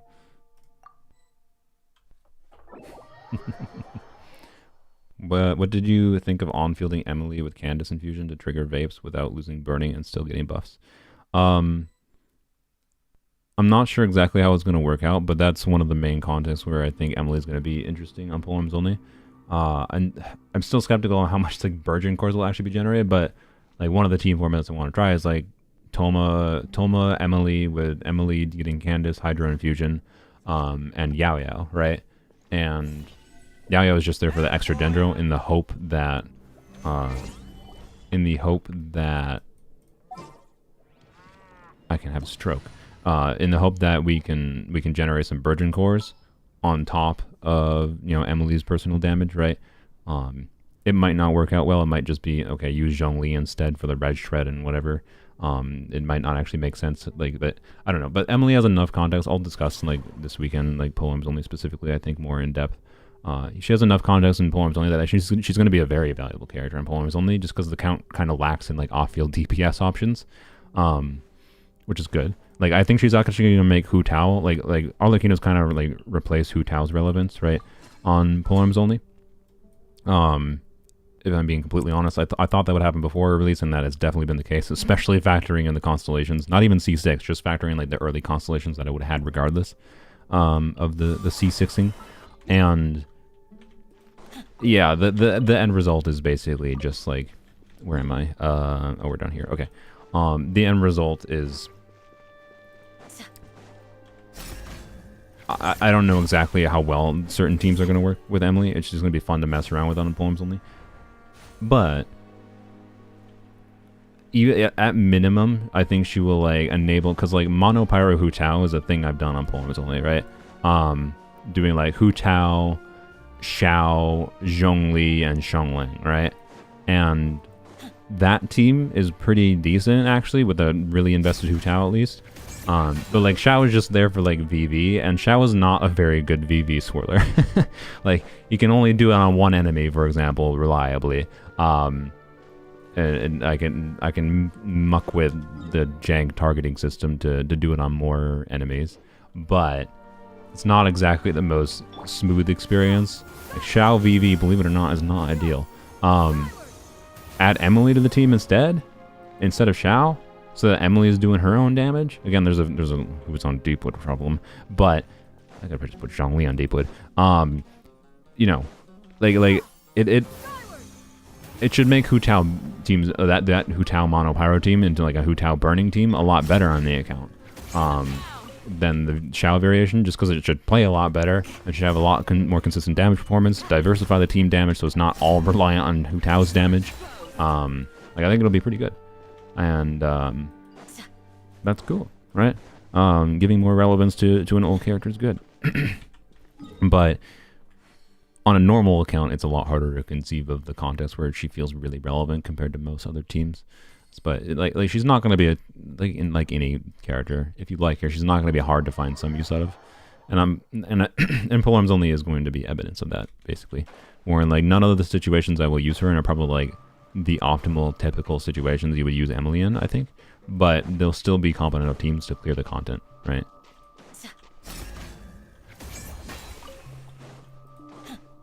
How did I find Sethos? I really like Sethos. I mean, I'm farming to get him to level 90 for a reason.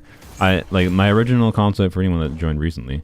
The reason I'm farming for level 90, I was originally pretty on the fence on like how worthwhile it was going to be to invest. Like he's a character that if you want to get good damage performance out of him, you kind of have to level 90 him.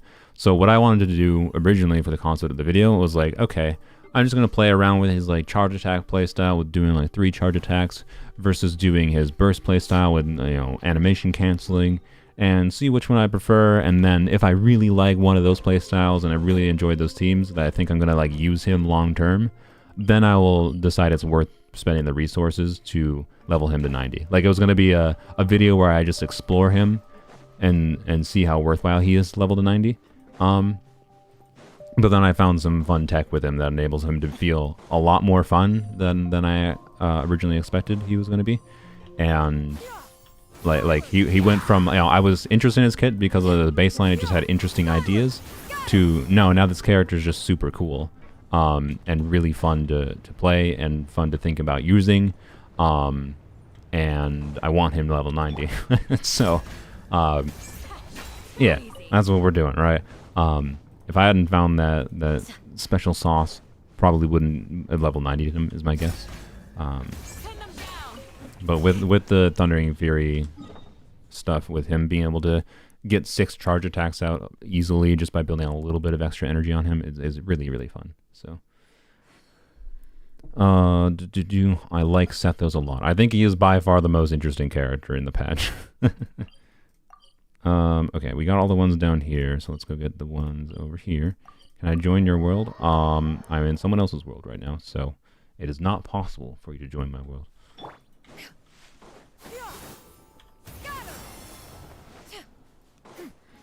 I feel a Hydro On-Fielder would work with her to vape melt, but all the Hydro On-Fielders apply a shit ton of Hydro which will override her aura. Yeah, I don't know. Like, the thing is, it's not like a bad thing. Like, it might be desirable to override the aura, right? I gotta double check her extract phrase. You might lose a little bit of damage to her if enemies aren't actively burning. But it's not like she's gonna lose all of her damage if enemies aren't actively burning. And if you can gain more than you lose, then it's worth it, right? So we can, like, it might be worth it to do Burgeon versus, like, constantly having aura up. But I don't know how doable it is going to be able to do Burgeon. So, yeah, so I could just try to use it to vape on hits. I could do something like Attack Goblet on her to try to maximize her Hydro damage on top of keeping her Dendro damage good, right? Like, it's absolutely something I will mess with, so, yeah.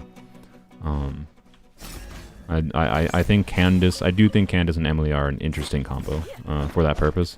It's also very possible that Candace will just be vaping a lot too, which means having Candace like on an emblem build with a C6 emblem build, like vaping constantly, might actually be pretty good, which is cool. So yeah, even on like non-polearm only context, I think Candace Emily are an interesting potential combo.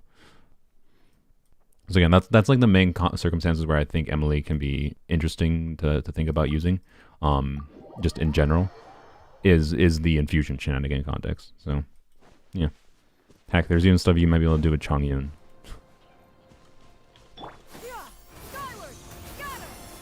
You want to pull for Clorin to find out her E. Find out if her E stance triggers Layla's shield. I mean, I'm sure there's someone that knows that.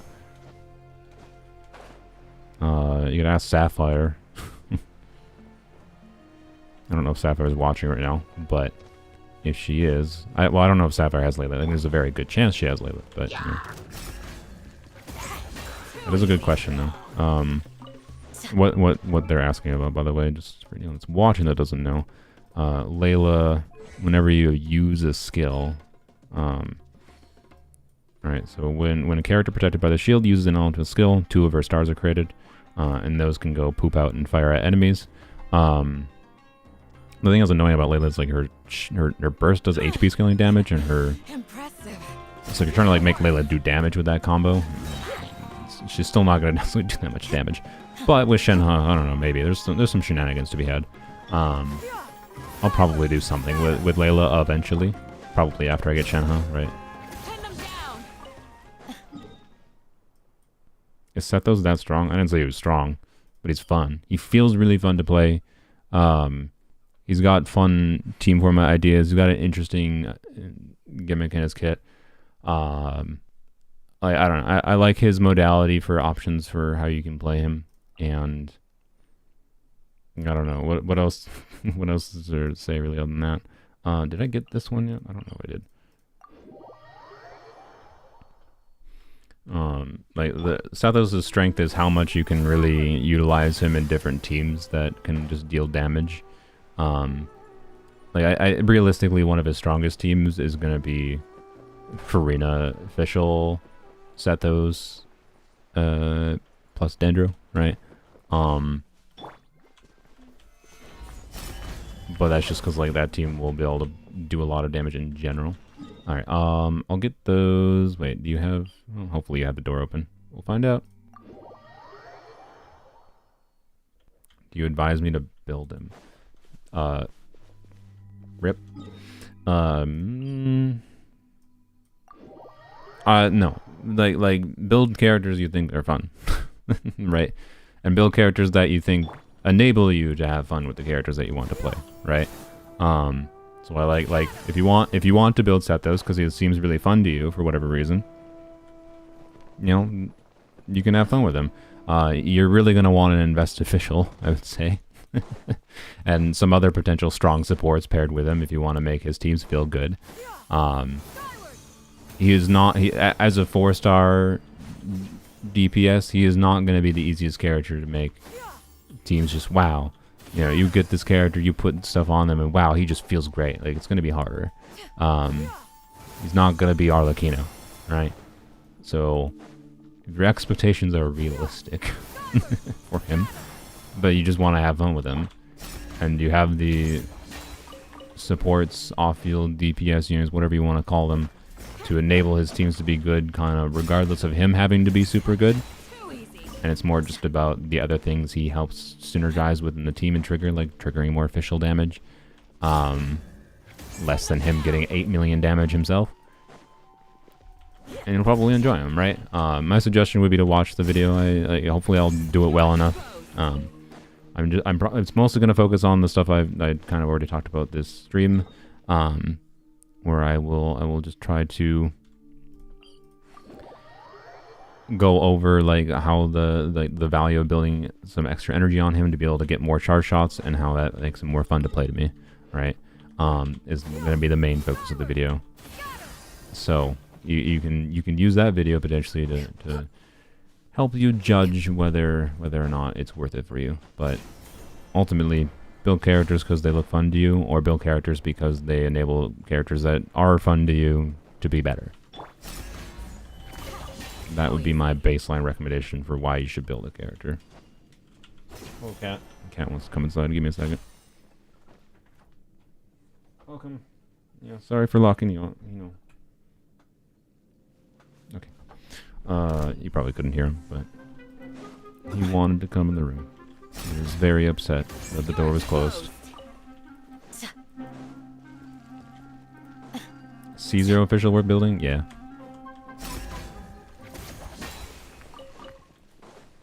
Official's only really meaningful constellation is her C6. But it's not the difference maker between her being a useful character or not. Like a lot, her other her constellations other than C6 basically just like will give you I think or whatever C1 or C2 makes her like get a additional big instance of damage when you first cast her skill. So like if you see Official get like 40k damage or whatever when I activate her skill sometimes, that's like C1 or C2, but that's like one instance of damage. It's not really that important. There's one more over here. So, you know, take that for what you will. But Official is more than a useful character without C6. She does get stronger with C6. I think it's a pretty good constellation, but it's not the end of the world. It's not the difference maker between Official being useful in a team or not.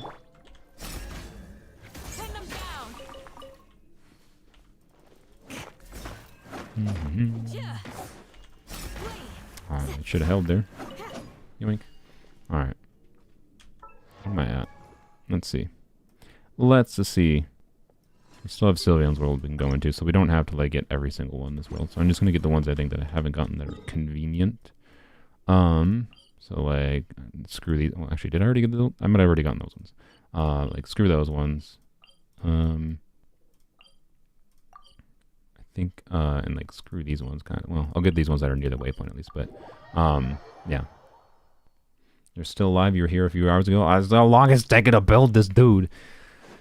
Well, don't make a mess, cat. Too easy. Meow. Yeah. Oh, you're upset about existence. Me too. He's just meowing. What? What do you want? Meow meow. He is scratching the bedpost. Meow. Okay, sorry. I instinctively talked to the cat. Anyways. Nobody talks about the Conrad door in this area. I talk about the Conrad door in this area all the time. Isn't it interesting? It's got so many implications that we'll know the result of in 10 years. I'm just trolling, to be clear. I knew there was a Conrad door here, to be clear. I don't know where exactly it is, but I knew it was here. I think I've seen it. But, yeah. Yoink. Too easy. Oh, there's another one there. Whoops. Should have tried to center her. Hey, whoopsies. Pin them down. Okay. I think I haven't gotten these ones, right? So I'll get these ones, and I think I can join in Sylveon's world, because it's possible maybe if I scrounge every last one in this world, I'd be fine, but also it's just easier to join someone else's world, right? But anyways, this has been ridiculous. Cannot believe. Oh, the amount of time this has taken to get the materials for this dude. Alright. I'm glad I have the energy today for this, though. Because I'm still, right now I'm still in the mood to level him to 90, so I think I will do one resin refresh to be able to level him to 90. I know, horrifying, but for the purpose of being able to enable me to make the video easier tomorrow, and for doing some initial testing here on stream for you, I think it's worth it. What if Danesley busts down the Conrad door with his big arse? And I don't know why I censored myself there. As a side effect of trying not to swear for YouTube, because the more you swear, you do get, like, YouTube does kind of auto flag you and recommend videos a little bit less. That's why I try to not swear very much outside of live streams. But you know, it's also a side effect of, like, I've been self-censoring myself a little bit in real life, outside of the recording context, because there's a number of children in my family now, and I'm not really a believer that, like, you can never say bad words with children present, but, like, we gotta coddle the children. But I'm also not gonna go full sailor mouth with children present, because the children will copy you. They're little recorder machines that will hear you say one word once, and then it'll just start spitting fucks all over the place, and you're just like, oh, god damn it, that was my fault. so you know, that's why. It's that plus the YouTube aspect that I've been trying to censor my sailor mouth sometimes. This is not mine. I can't have it. So, anywho's. By the way, I was told that the Danesley quest was like only like 20-30 minutes or something. I was planning on potentially doing that this stream, but I think at this point the stream is going to go on well long enough just trying to level Sethos to 90 and then test him a little bit. So, yeah. And we still have to farm these and finish the boss. Also, why do I have 7 of these? I made a mistake. Dang it. I thought I did everything correctly. I apparently already had one. Why did I already have one? Frick. I forgot to check if I already had one of the big ones. Whoops.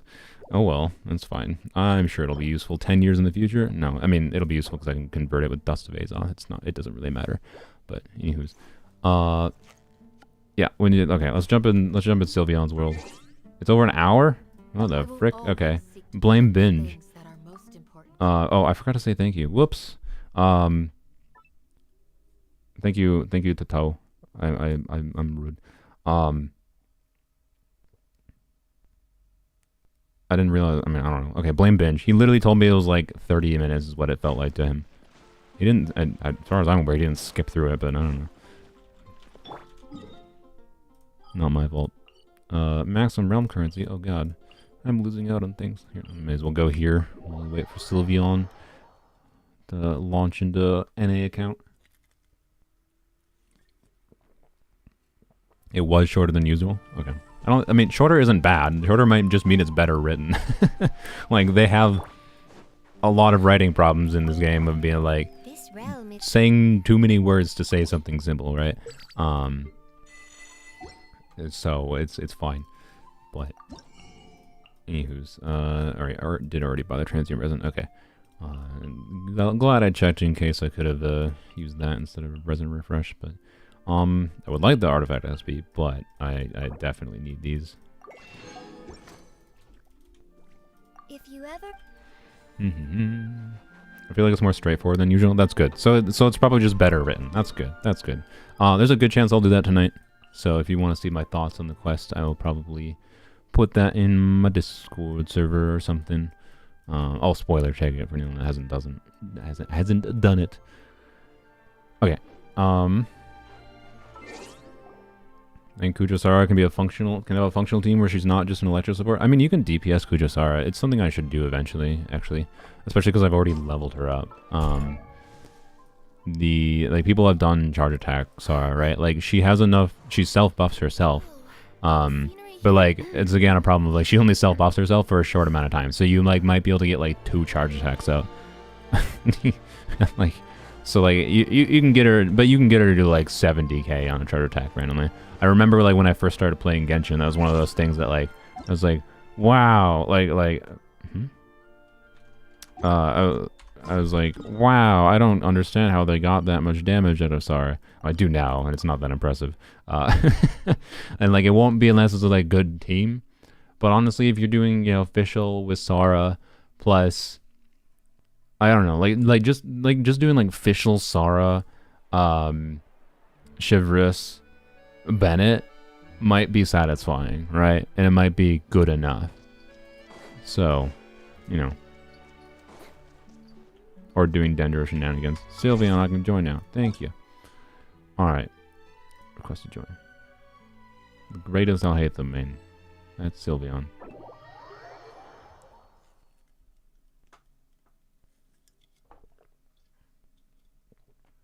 Take a drink of water. I'm drinking a Coke, which is unhealthy, I know. Because one, it's Coke. Not cocaine, but like Coca-Cola. Unhealthy, terrible poison drink, but it's delicious. And I wanted the caffeine because I was a little bit tired. But now water is good. Anywho's. If only Chevy was rerunning. Yeah, I wish. Okay. This should not take very long. You have DPS Kujosara, Triple Crowned, and when Lisa died a few bits ago, she was my main DPS and carried it through. Very nice, very nice. Also very nice, I like it. Also very nice, I like it. What was it? Candace.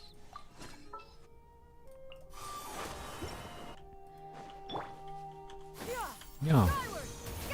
Scatter. You have the door open near Baptist too? Nice. I don't know if it'll be necessary, but we'll find out shortly. I think one of these near here gives 2 rocks, right? We only needed like 6. And I'm just going to assume they're probably never going to release another character again that uses this. If they do, and I'm going to maul if they release another character that I end up building that uses those. Please don't. Please don't. This has taken 2 hours. 2 hours and I have easier access, right? Like, this is 2 hours and I have easier access to co-op worlds than most people do. Like, it can take you a surprisingly annoyingly long amount of time to jump in a co-op world, ask them if like they have the stuff that you can take, and they're like, yeah, that's fine, and then you have to go and collect the things, and you know, they might have not have done this quest, so you know, you don't even know how many you can get, versus me, I can just be like, have you done the quest? Okay, good. Yeah, you get the point, right? So like, this was quicker because I am streamer. Good lord. Good lord. Alright. Every time you clarify things, I always think you're doing the bad things. I don't know. I think I naturally... I'm a sarcastic twat, so I kind of always maybe sound like I'm doing bad things. I don't know. I enjoy playing the villain to an extent, to be clear. It's easier for me to act as a terrible person. If I were to compare myself to it, what am I doing? If I were to compare myself to an anime character, I'd say I'm not that different from Kazuma. God dang it, one more. I think I'm slightly less degenerate than Kazuma, to be clear. Kazuma. For those that watch Konosuba, like, I'm not disparaging myself that much. I do not think I am as horny, for one. But like, I do have a little bit of like, I play the villain. I play the, you know, whack job in me a little bit, and naturally tend myself towards that direction. But then I try to make the good decisions still at the end of the day for people. So, you know, does it make sense? Hopefully. I mean, some people I think just treat that character as just a terrible person, but I think it's actually a pretty nuanced character. And I'd like to think... No, I don't know if I'm not nuanced of a person, to be completely honest, but I'd like to think, as much as I might present myself as an asshole jokester sometimes, in whatever way, doing bad things, that I do actually have a good part of me. I don't know. Does it make sense? I don't know why I'm killing this. I guess you're welcome, Sylveon. Here's a chest. Die, please. Wham. You're welcome. How exciting. Alright. Lelouch personality suits me. Oh god, yeah. If I got Lelouch powers, I could definitely see myself going down the path Lelouch does.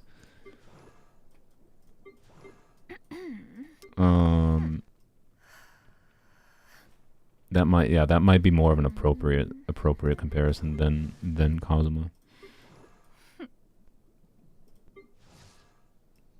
Where am I blind? There we go. Okay. Oh, I need to go. Okay. It's fine. It's fine. All right. Thank you, Sylveon. Thank you, Sylveon. Appreciate it. Blam. Very JoJo Siwa of you. Is JoJo Siwa evil in some form or playing the villain? Interesting. Not bad on a Bondrewd level. Yeah, I don't think I'm Bondrewd. I really don't think I'm Bondrewd. I hope I'm not Bondrewd. I might joke about doing said things because I have a dark sense of humor sometimes, but quite confident I wouldn't actually do those things, you know. Anywho's, all right, let's. Oh boy, back to Hydroculus. You go. Have fun. Good luck. Oh, you can get all Hydroculus now, can't you? Oh, you know what? I have 63 Hydro Sigils. Please, Fountain. In the next 2 levels in the Fountain, give me a Fragile Resin that I don't have to Resin refresh. Please. I believe. I believe. I believe. I forgot how slow Kirara is. 2 wishes. Okay, that's cool. But it's the next level of Fragile Resin. The level after this. Please. We're gonna find out. We're gonna find out.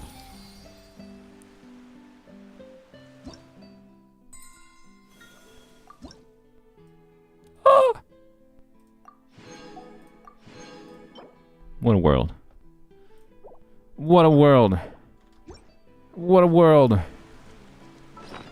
My past exploration has saved me the sin of resin refreshing. Let's go. Let's freaking go. Yeah, sweet. Alright. Man, if I didn't, like, really dislike Alhaitham's playstyle, by the way, I'd be very tempted to go for C6 Sethos. He's fun enough that I kind of want to. I still might end up deciding to risk it. Because, like, again, I can probably justify just the cost of, like, even if I get Alhaitham, and that makes it, like, expensive to get Emily or Shenhe, I can justify the cost for content. Like, I can just make a video out of it, right? But anyway, I don't know. Wish. I am tempted. like, and the reason I'd be going for Alhaitham instead of Clorand, they both are characters I want to be level 90. I have Alhaitham's weapon. I don't have her weapon. And he's a Dendra unit, and he has more interesting things that I think I would enjoy, like learning to optimize his playstyle in a way, even if I don't think I would use him a lot. And I think there's also some interesting potential in using him in some like actually you know, that's actually interesting in the context of like what I mentioned earlier in the video, wherein, you know, you can instead of speccing Sethos into spending more field time by doing, like, you know, 6 charge attacks, can I do a more quick swappy where I just, you know, use his 3 charge attacks, switch to a different character, and then start doing their thing? Alhaitham might have the flexibility to be played in a unoptimal Alhaitham manner, but like with a shorter field. Ah, frick! I'm rationalizing myself into getting Alhaitham. But he might have the ability to be like played in a slightly different manner than is typical when paired with Sethos. So like doing Fischl, Alhaitham, Sethos. Last teammate, Alhaitham has an ER needs. Might have to be Nahida. But I don't know. Like, he's always felt bad to play to me, because, like, I don't like the mirror management gimmick for his infusion. Like, when I just, like, play him, like, brainless style in trials or whatever, like, he's bad to play brainless style, right? I know I'm just, like, kind of skill issuing myself a little bit here, but, like, he's bad to play brainless style because he just, like, loses his infusion. But that's why, like, I'm conceptualizing here, like, I could pair him with Sethos, and I don't have the resources to level him right now, though. But the reason to do it is to try to get C6 Sethos, right? Oh, frick. Am I insane? Like, does anyone that has Alhaitham, do you think there is potential for doing that? Like the conceptualization for this is Sethos is like if Sethos did Tignari and like Yai is to Tignari what Alhaitham feels like he could be to Sethos right now. His bursts give him the mirror? Yeah. Like, mirror management isn't that I know it's not that complicated. I just would like need to like patternize it in my brain. How good is C6 for Sethos? I don't think it's that necessary, but it would. I think it would make this playstyle wherein I'm doing like 6 charge attacks, a lot more doable with lower ER. Like right now, I feel like you need Fav, and then not much more ER than that to do his 6 charge attack playstyle. So like his C6 would just open up his build a little bit. I could spec him a little bit more into damage. You know, it would make it easier for me to justify going to, you know, this weapon or slingshot, which, you know, I might actually use slingshot on him because I just don't really want to take Tignari's bow from him. But, you know, I feel like Alhaitham C1 would help a lot. I mean, I'm probably not getting Alhaitham C1, to be completely real. But it would be fine if I lost the 50-50, to be clear. Like, if I lose the 50-50, that's perfectly fine. But I would be doing this to try to get C6 Sethos, right? That's my reason for doing this.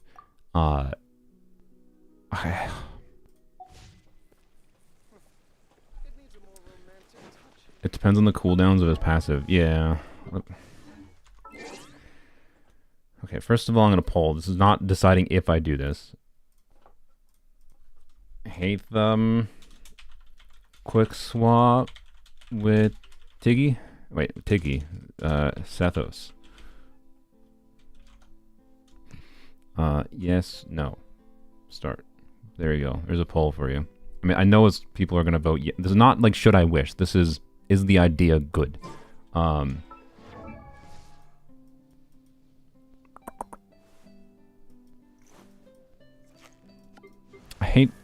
hate, this is the curse of having too much knowledge about Genshin, by the way, is you have stupid ideas like this and you're just like, gamble, why not? See what happens, and then you get the character and you can mess with it, right?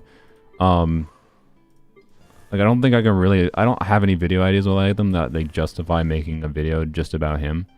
But I do like the idea of Alhaitham, Sethos together. I'm not going to have the ability to level up Alhaitham to use with Sethos properly for this weekend's video, obviously. unless I resin refresh a lot. Actually, I don't know. I don't even think I'd be able to resin refresh, even if I did the full resin refreshing, which would be horribly wasteful.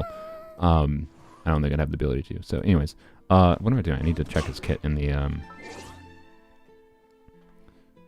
character archive. Can you test your ideas on a private server? No, I don't have access to a private server. Also, private server is way more jank than you might expect. It is not in like a running state where you can actually test things on. In my opinion, I mean, you could test things like this to be clear, but I don't have one set up. So like, yeah, his cooldown is like 18 freaking years. But right, yeah, charge attack, plunging attack. You do his plunge. You get a mirror. Or you get 2 mirrors, I think, when you do the plunge, right? Each point is EM. Okay, yeah, he do be an EM scaling DPS. 3 mirror projection attack, mirror interval. I don't know if his cooldowns line up very well for this. Like, I think you can do a short field time Alhaitham.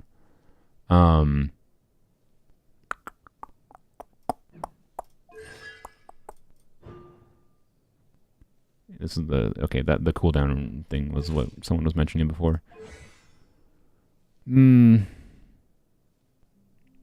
Yeah, burst DPS Alhaitham is kind of part of what I was thinking about. Imagine if his burst was what it was when his beta was. He had like absurdly higher scaling, I think, on his burst originally in his beta, if I recall. It was like too high, to be clear. It made sense to actually rebalance him. But imagine.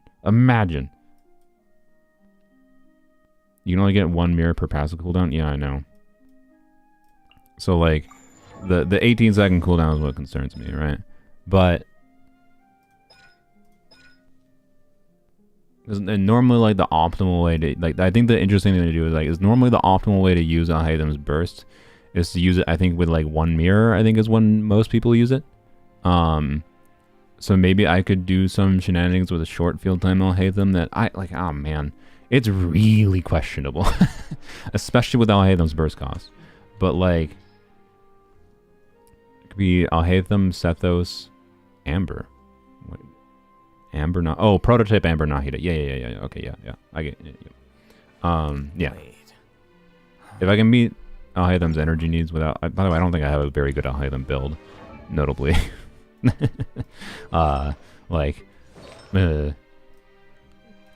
What do my Gilded Dreams artifacts look like and who's using them? I mean, Kave. Okay, I mean, that's good for Alhaitham. Yeah, I definitely have good feathers. Yeah, that's good. What about an EM timepiece? That's Okage. EM timepiece is certifiably okay. This might be preferable just for the ER and crit rate since I'd have his weapon anyways.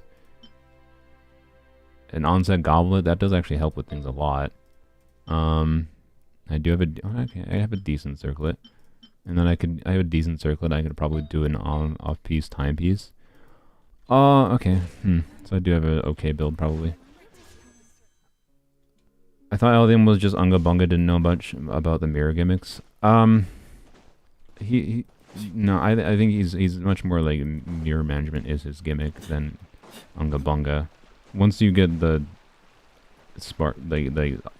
optimization down for making sure you maintain his field time as long as possible, he's mostly just Unga Bunga. But, you know. So, 70%, okay, well.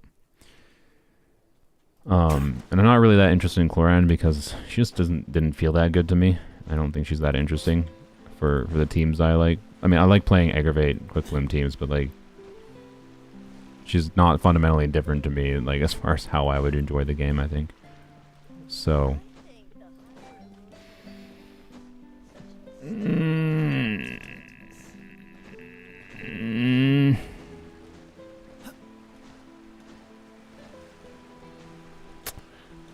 Why do I do this to myself? How many views is my current? You know what? How many views? This might seem weird, but like, my brain is asking this question because, like, hey, how many views does the Cloran video have currently? Like, Am I making enough money on that video to justify this? The answer right now is no. Like, the chlorine video right now is on path for probably breaking even, which is not ideal.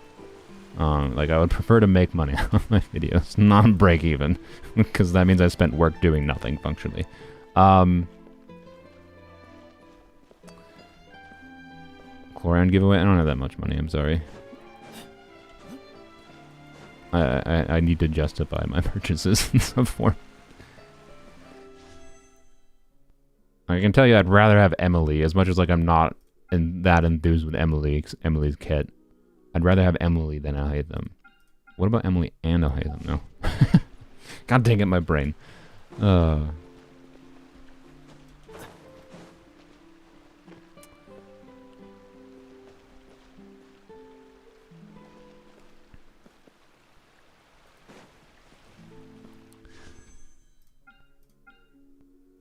This probably won't work very well.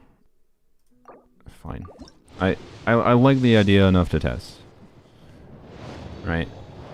I'm not guaranteeing getting a Hytham. If I lose a 50-50, in many ways that is preferable. But also, please give me Sethos. That's not Sethos. Hi. It's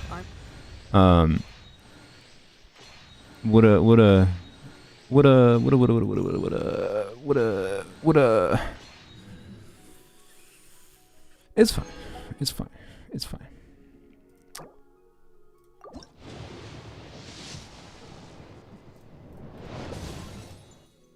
Oh no. Oh no.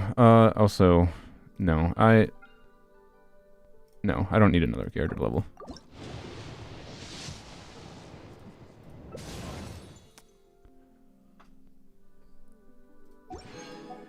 Oh boy. Okay, this is like 30 pity. Oh, it's dead. Oh no. It's dead.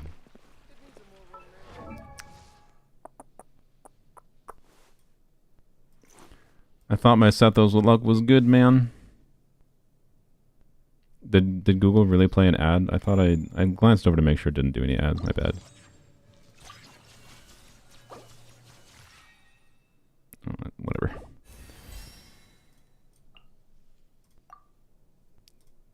Oh, of course you use these. I can't even do his ascension. God. Oh, for fuck's sake. I think I can do... No, I already did yours. Nope. Okay, I can't even do his first ascension.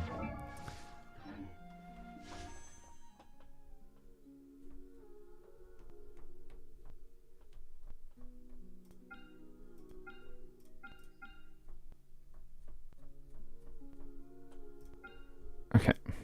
Last chance for Sethos. No 5-star for the love of everything. Okay.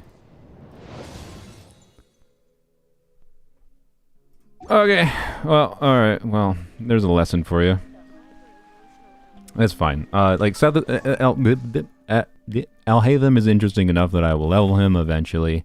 Was that worth it?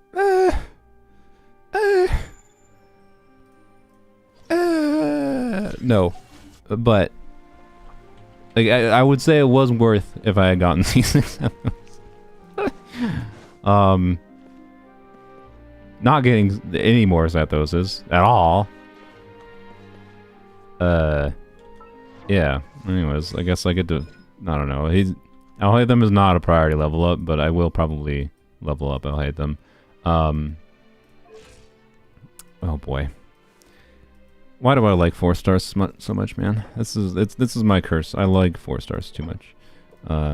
Let's go fight the beastie. Welcome back to normal luck. I know, right? That's 4 stars for you. Like you're like, holy crap! I got so lucky with 4 stars. Surely I can get 2 more. Surely I can get 2 more.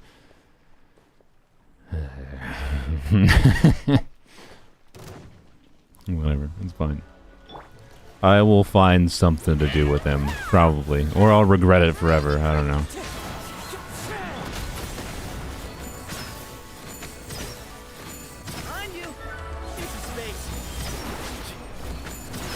Stop.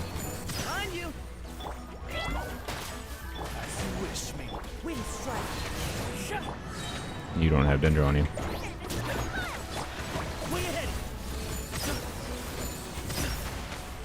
You're taking no damage because you're a butthole. Yeah. Yeah. Do your thing.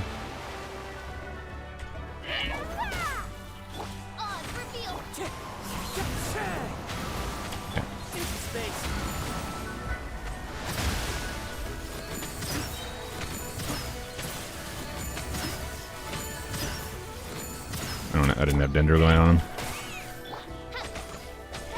Yeah, whatever. This is not the ideal boss for this team. Well.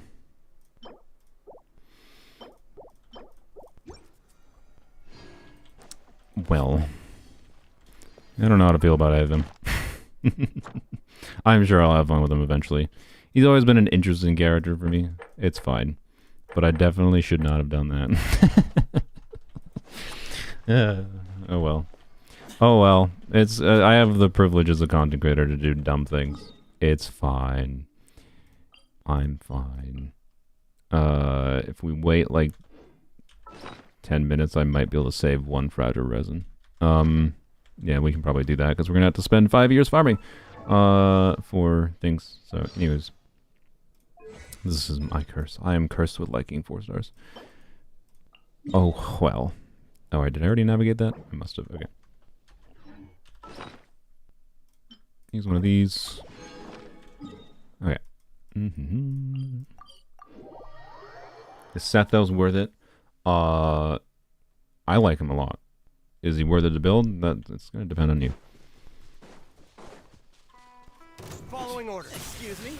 I should have done Kirara first, but hey, whatever. And we're just gonna Kazuha our way through things. That's satisfying. Oh yeah, I should probably try, I don't know what I'm gonna try in the video, but I will try Overload, or Chevro's team Sethos. But like, Chevros is good with attack scaling DPSs, right? He does technically do some attack scaling damage, but it's not that significant. He is much more EM. So, like, it's, no, right? Like, it's not going to be, I know it's not going to be my favorite Overload variation, to say the least. But, anywho's. It's freaking pyro everywhere.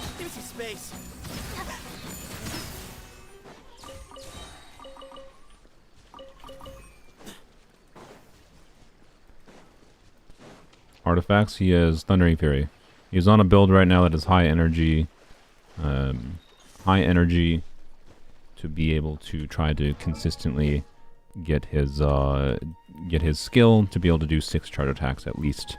He can technically just have 100% uptime to be clear to do charge attacks, but I do have to like reset my Dendra application. One thing we actually should check here while I'm just doing farming is how much better Baiju feels. I think Baiju will probably feel better here, at least in Overworld. Alright,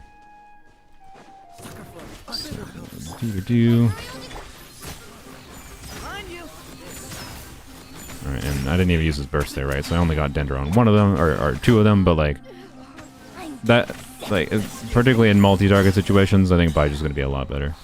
Alright.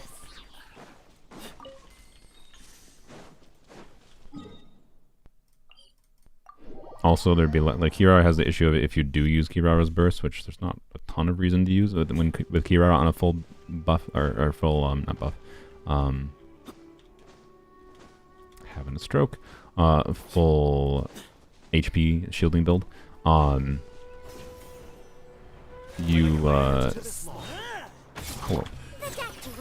But if you use her burst, right, it applies a bunch of Dendro, and like you can't swirl Electro, so like you just don't want to use her burst, basically.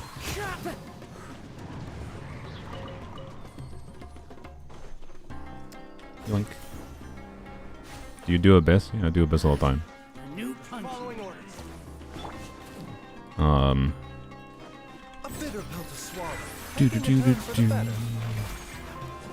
I switch my characters? Game? Oh, you're on cooldown. I see. I should have just used Sethos then. What am I doing?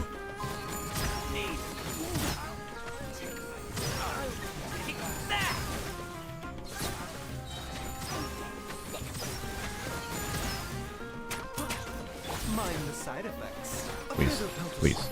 Excuse me. God dang it. Okay, the benefit of Kirara though is the shielding. But Baiju does provide some shielding when you're bursting. I have not been bursting with Baiju, so you know it might be fine for like that little bit of interruption resistance. That might be nice, right? How would you describe Sethos? Enjoyable. Not crazily strong, but enjoyable with his mechanics. The fact that he has this avenue for indefinite uptime on charge attacks is super fun. So, let's see what we can do with a little bit higher damage. So this, oh yeah. ER, okay, crit damage. Let's make sure he still has a bit of ER. I want to see if I can make this work. Well,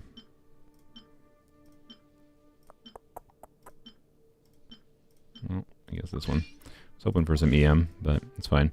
86, 80, 166, 132. This is probably too little ER, right?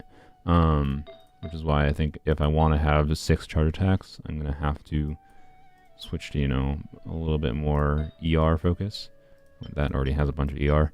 I don't really have good timepiece options, so, you know, like, I don't think this is going to work very well for, like, having high uptime. Like, this is a more typical Sethos build, with only the difference being Thundering Fury being slightly more enjoyable for being able to get his, like, 4th charge attack. But, like, I don't know, this might be enough ER to get 5 charge attacks quicker, right? Which might be, like, for you might be your preference. I think I'd prefer to be able to get 6, I think. Remember, health comes first. Let's try to group them a little bit. Wrong character. What? Stop interrupting. Oh my god, bro. Oh, the interruption is like... That's why I started using Kirara on him. Alright.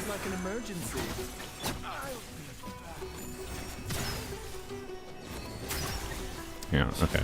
Let's see. I think I have to basically do ER timepiece with this weapon.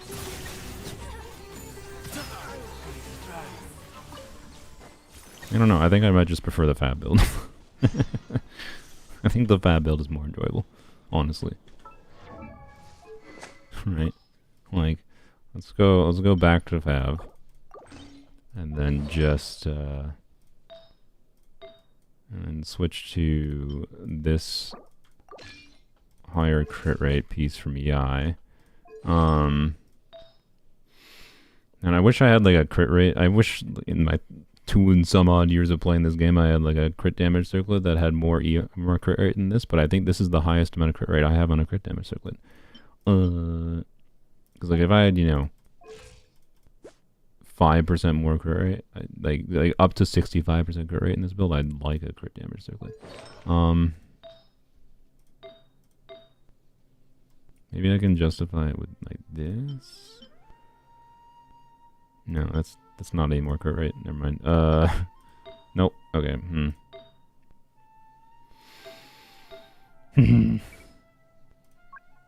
Crit rate. Crit damage. Yeah.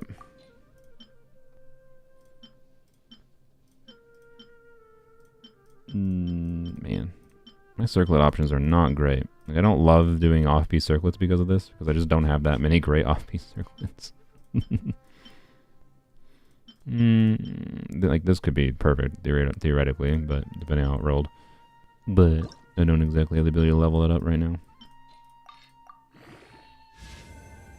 That's useless, but, you know, you gotta have one dead stat. Okay. I don't know, man. I don't know. Oops. Just put that on. 67, 120. Like this is 80% crit rate with his C1, right? So I like it would be nice to do a crit damage circle, but I just don't think I have the right artifacts to do that. So let's see what this is like. A 167 ER build on Fabj. Alright, with 400 EM. Why don't you use Fischl? Because Fischl is just going to kill everything in Overworld. Like, I will use official normally, but right now I'm just kind of like, look at the numbers from him. Official does help with his ER, to be clear. Like, Excuse me? that's interesting. It has enough range that it was hitting the dude that fell down here while I was shooting the dude up there. So that is a decent vertical range. Time to go to work. You are not Here, let me use official here since there's a tankier enemy. Yeah. Yeah, obviously, official is what makes Sethos work. mind the side effects. Oops. I'll be back. He feels really nice in Overworld, too. Especially with this kind of build. Well, we should go fight the dude one more time.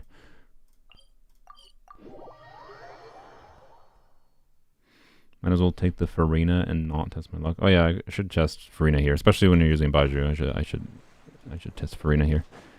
Should I test against this guy? Yeah, why not? It's kind of awkward to swirl against this dude anyways.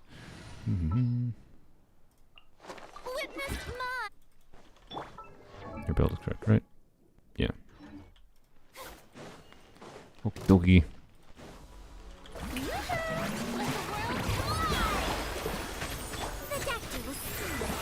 Remember, excuse me?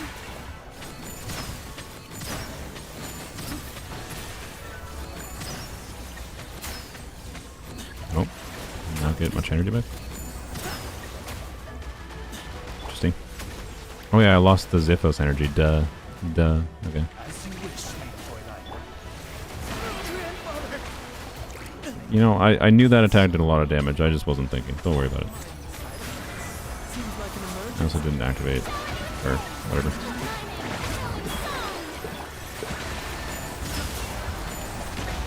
Easy space. Didn't official out. It definitely works. I played that real bad. Losing the Kazuha energy, though, I think might necessitate, might necessitate this again. Is that the best piece for this crit rate? ER. That piece doesn't even have any crit. Yeah, it's well, without leveling up this piece, this one's the best. Okay, so let's try this one again with the Farina build. Cat, can you not? Oh my god, the cat's knocking down things. Please, not like. Okay, cat. Thank you. Whatever. Should claim the stuff. Wow. All right. Oh, really? Oh, I thought. Oh no, I had to get lucky and get 3. Okay, well, I guess we're not getting lucky and getting 3. Which means I do get to use all my fragile resin. Yeah. Whatever. Oh well. Oh well.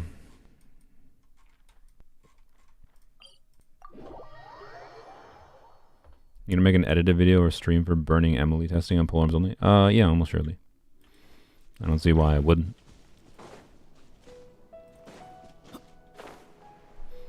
It'll probably be the main video I make on Emily, realistically. I'm still not confident going for her on my main account.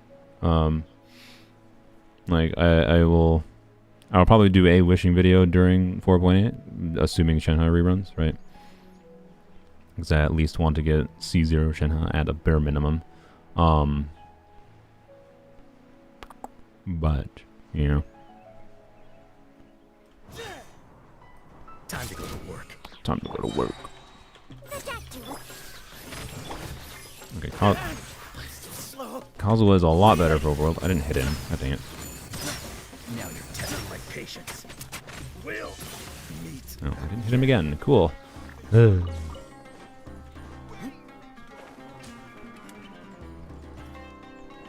Mind the side effect. Alright, can you handle doing... Dude, stop, man. Him getting interrupted is so freaking awful by the littlest thing. Right, see, that's one of those things where, like, if he was a 5-star and they designed him this way, he would at least have, like, not get interrupted, I imagine. Because they wouldn't want to make him feel that bad. But with 4 stars, they give 0 shits. They give absolutely 0 shits about making a character feel good. I think it's fine. It just really kind of pushes you towards like having to use Kirara or Baiju with his burst, right? I of course didn't have Baiju going there. I hit all of them. No, I only hit 2. Oh no, I kind of did hit 3. Yeah, I did hit 3. Okay.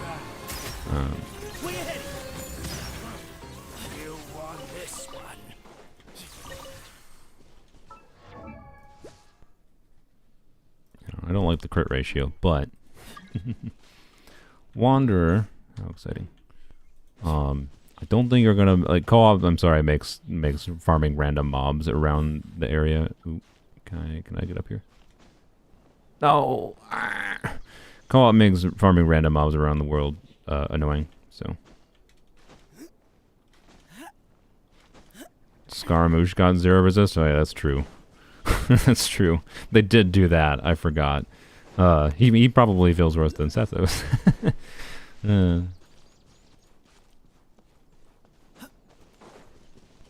Sucker for a mind the side effects. Excuse me? Yep. These enemies are kind of awful for avoiding interruption without. Seems like an emergency.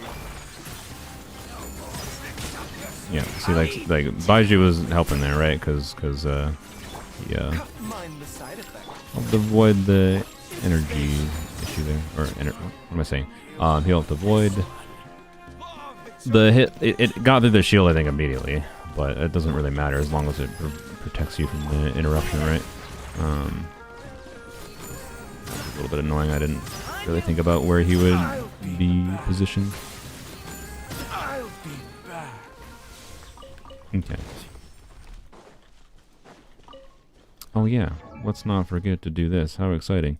Who knows how long Alhaitham will be sitting at level 20. I will level him eventually. He's an interesting character, but definitely not a priority. But look. Oh my. It's a standard wish. How exciting. I'm elated. I'm not letting you go up, I'm sorry.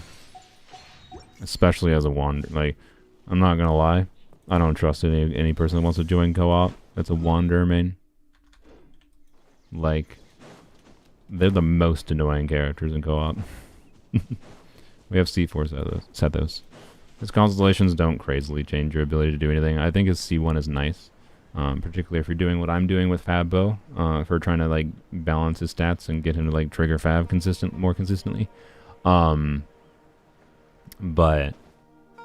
like C2 is just like some damage bonus, which is nice. It's just minor damage increase for him, and then C4 is minor damage increase for him, and a little bit of the team buff.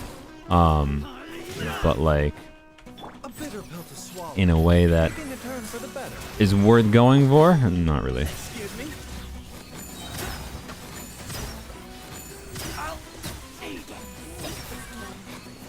Like his damage on its own is not amazing. I think I didn't trigger Fab there. No surprise. He's not level 90 yet, to be clear.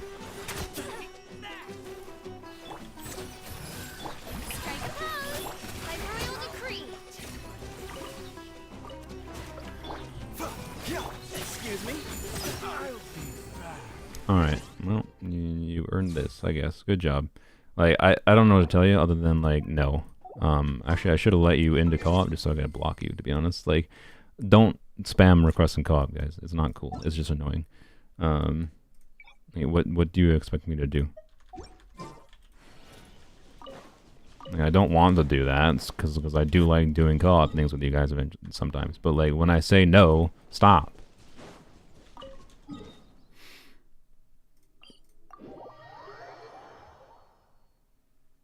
Wanderer mains will never change other characters in co-op domains. I'm not surprised. Let's go fight the boss. It's gonna give us 3 drops both times, by the way. Now that it is irrelevant if we get 3 drops. Okay. Let me switch to. I want to switch the build again. We're gonna try this with I think Tignari's circlet. This one. And then the ER timepiece. And I think we're gonna have to switch to we're gonna switch to an ER. We don't need the crit rate that badly anyways with Hunter's Path, so which is fine because it gives the eye her piece back anyways. So this is less EM, but obviously a lot higher crit. And we'll see. I don't know.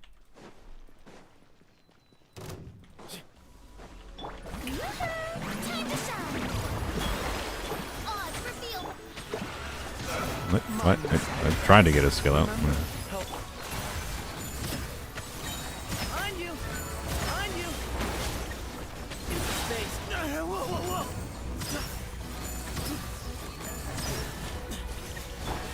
Shadow Raven, flex. A bigger pill to swallow. Strike a pose. Let the world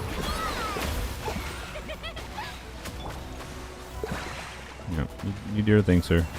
No, don't. Oh god. Seems like an emergency. by royal decree. This boss is maybe the worst thing to test against.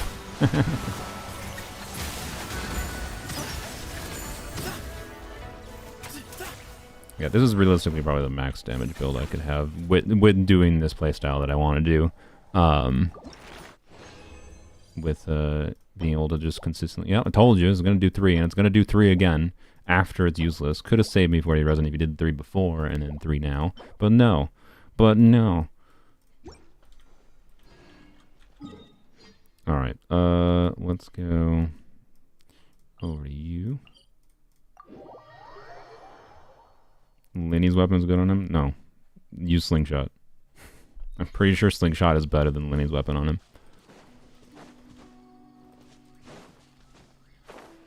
Like if I didn't have Tignari's weapon, I'd be using Slingshot here. I'm not kidding. That's including with my options of doing, this or even this actually could be a good option too. This is actually an interesting option I should probably test as well.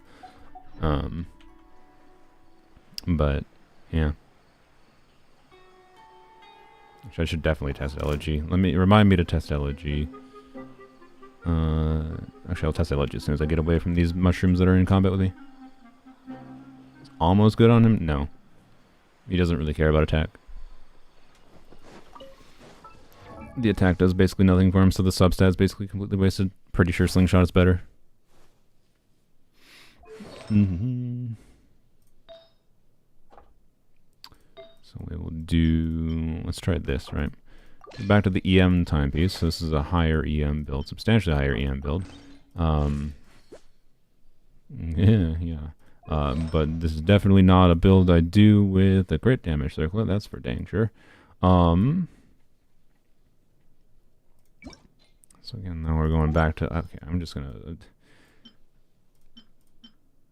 Again, man, I wish I had, like, better options for off-piece crit circlets, but we'll do that.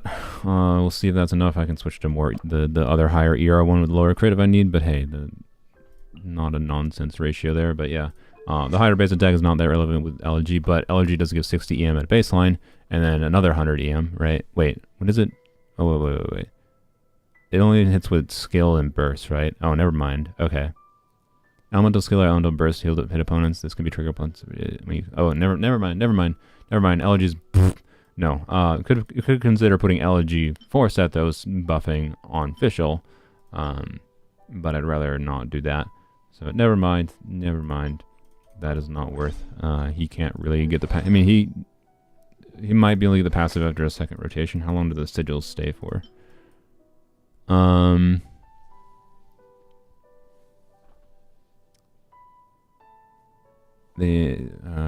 Okay. It doesn't say how long the sigils stay for. It just says you get this effect that happens for 12 seconds, and you can't gain more sigils for 20 seconds. So I don't know how long the sigils stay for. So it might be possible to get 4 sigils like after 4 instances of a skill, right? But that's like after a second rotation. It's like, nah.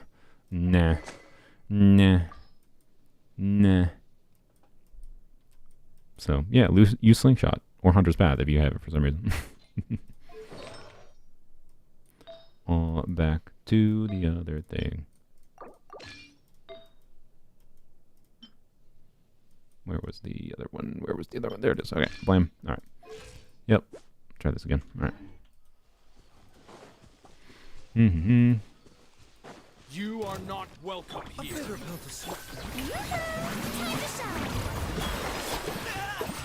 Really?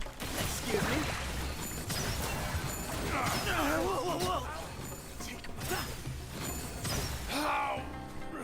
Buckles up there. That's close enough. Goods. Can you get up there, Baiju? You didn't get up there. Well, Farina killed it. That's fine. Is that current bounty has ended? Excuse me?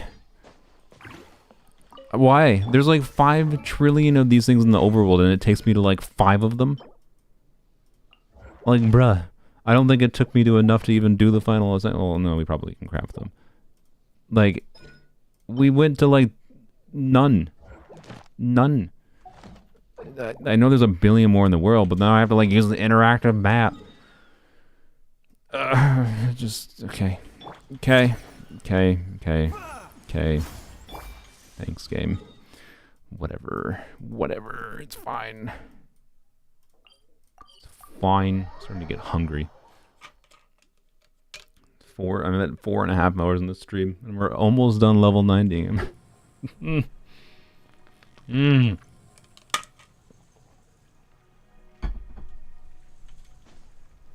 Yeah, the guidebook tracking should be made to be better. Is kind of dumb.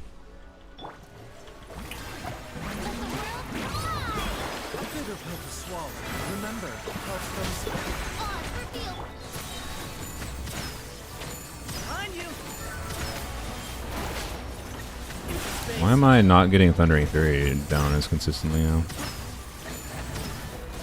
I did there. Okay. I don't know.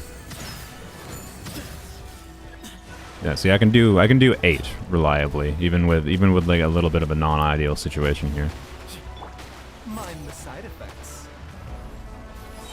Seems like an emergency. And I can probably do more, like with the fab build. The fab build definitely enables you to do them basically indefinitely.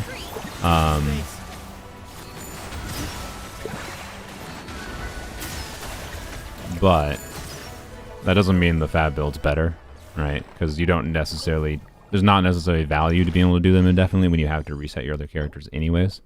Oh, it didn't troll me and give me 2. Okay, well, I thought it would. Oh well, I'm disappointed. The game didn't troll me for once.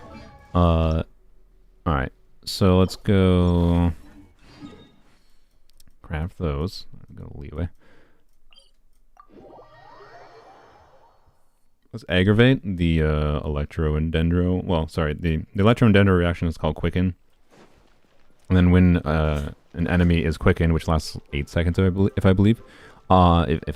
I recall correctly, it lasts 8 seconds. And then as long as the enemy is quickened, and there's like a little like electrical effect that is around the enemy when they have quickened. Anytime you apply electro to them again, afterwards will be aggravate. And aggravate just increases the base damage. It's like a flat base damage increase based on the character's level and EM, and that gets multiplied by your like crit damage and damage bonus. So it's a pretty strong reaction. It can take a character like my Yai without an aggravate can do like 13,000 damage, and with an aggravate can get up to like 25k plus, right?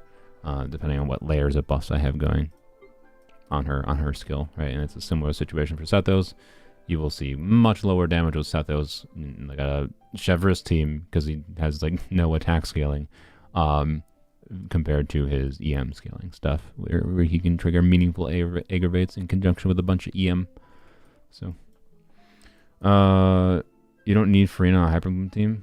The reason I put Farina here is because I was using Baiju anyways for the the mix of keeping alive, the healing, and then shielding. The little bit of shielding he offers is enough interruption resistance to like make Sethos feel better, right? Like the Dendra options for Sethos right now, because of how bad it feels to be at this point. Like, I'm generally speaking, I'm not very much a shield enthusiast. I prefer just like, hey, dash to avoid attacks if you're getting interrupted, but he kind of holds himself in place, and Like you can't strafe. Like you have to like dash out of that, and it just kind of feels a lot more awkward. Which means I think he kind of wants a shielder. So, and I'm not saying there's not other solutions to have different shielders in a Sethos team. You have some flexibility other than the official slot, right? But you want a Dendro.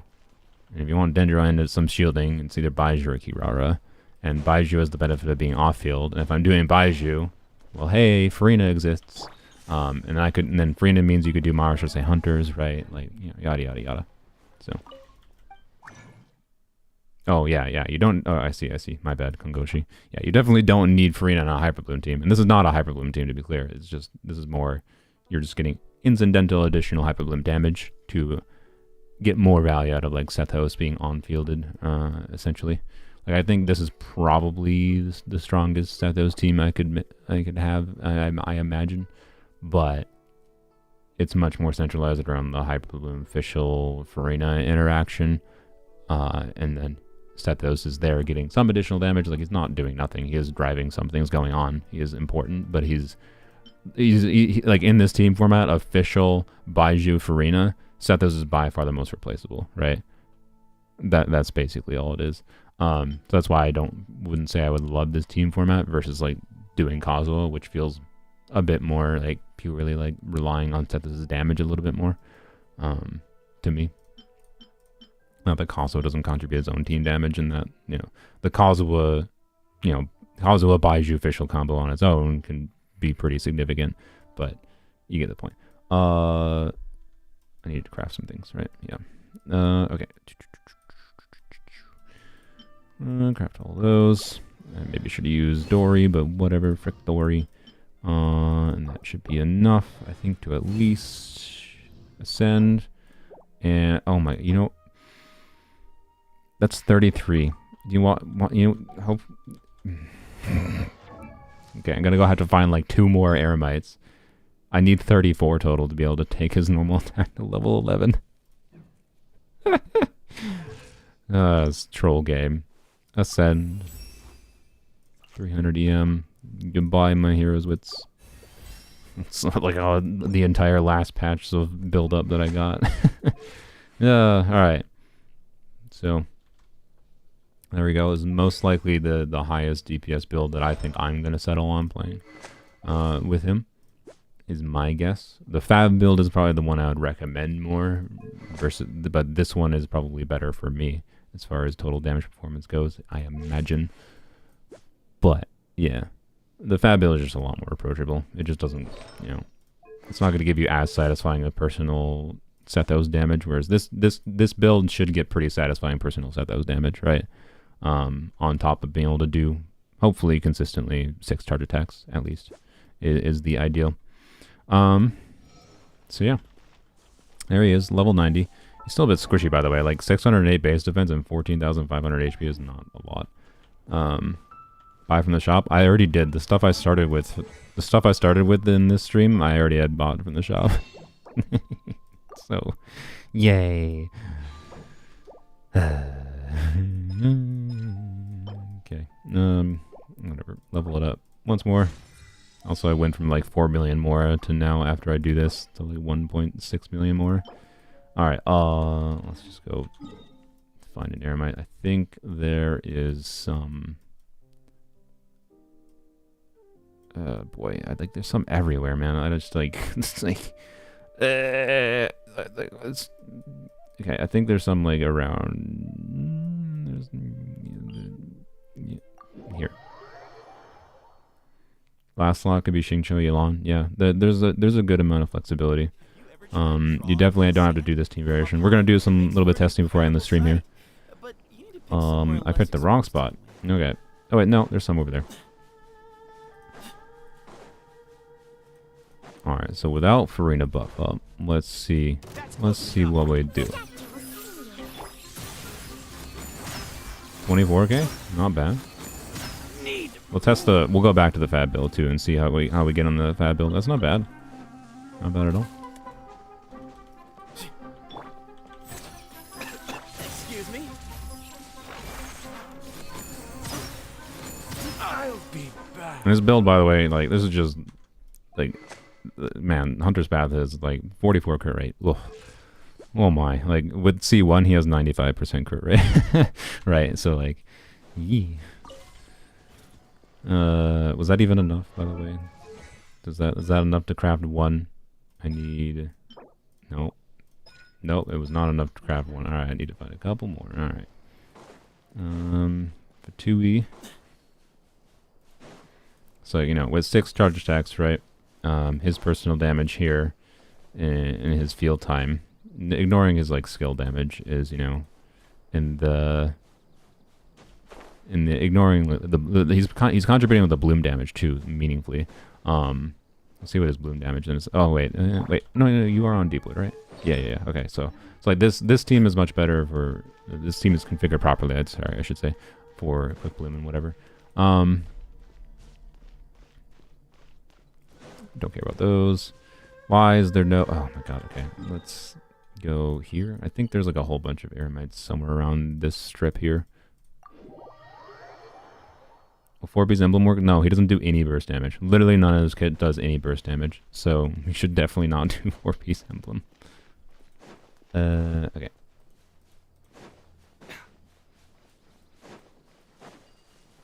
Why? No, that's... No. Where...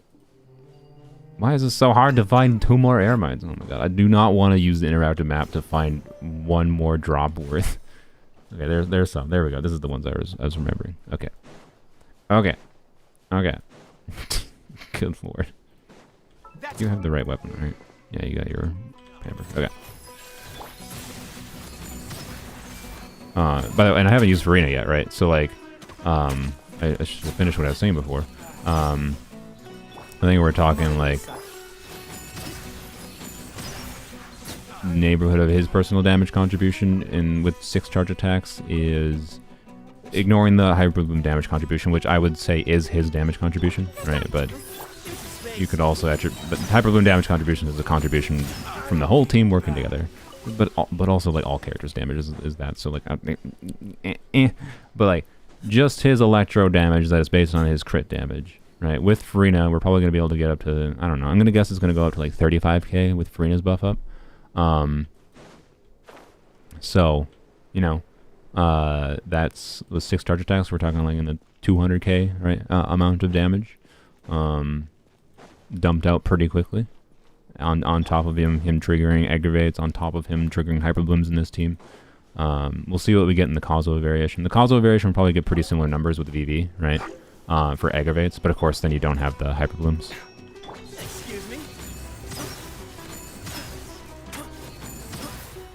I really like TF on him for just like TF lines up really well with giving him his skill cooldown lines up with his.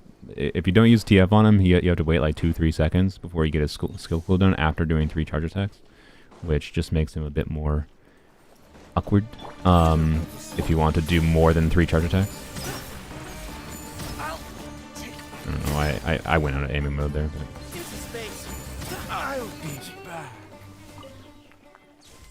Hey, look, it dropped a thing. I don't even have to go to the crafting table.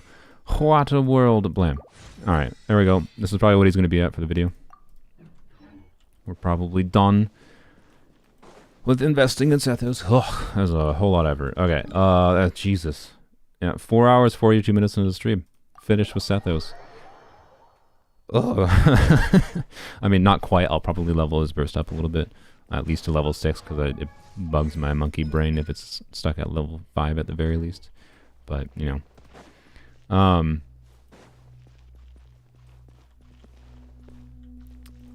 Let's see. Yeah, okay. No, I need to go test this properly, having him with energy.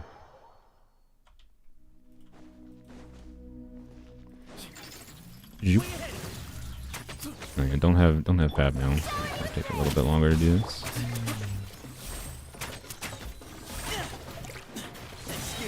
There we go. Okay. Farina, stop. No, stamina. There we go. Okay.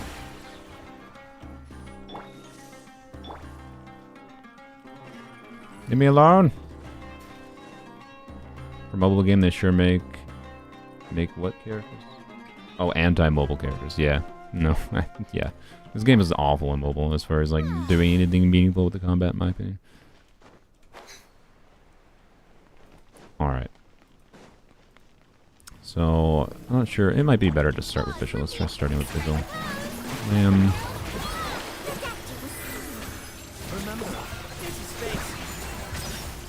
Like being there. That was a 40k charge attack, I think. It was more than I thought.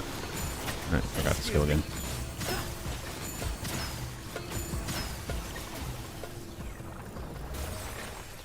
Like, I don't know, man. I like it.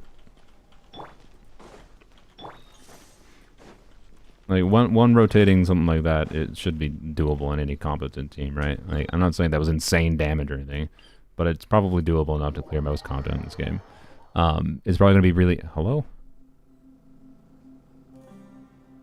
It's probably going to be really awkward in some contexts. I need to go test this against, like, sustained...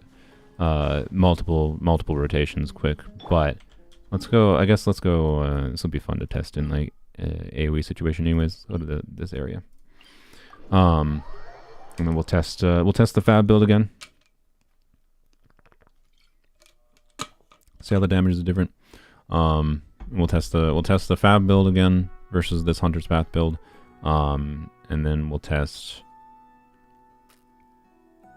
In this exact team, and then we'll test the same two builds, but with the Kazuha team again, Kazuha and Kirara. So then that's a little bit more accessible of a team potentially. This team obviously uses 2 5-stars, and whatever. So you know, this is the end build I showed a little bit ago. So he has a bunch of extra ER.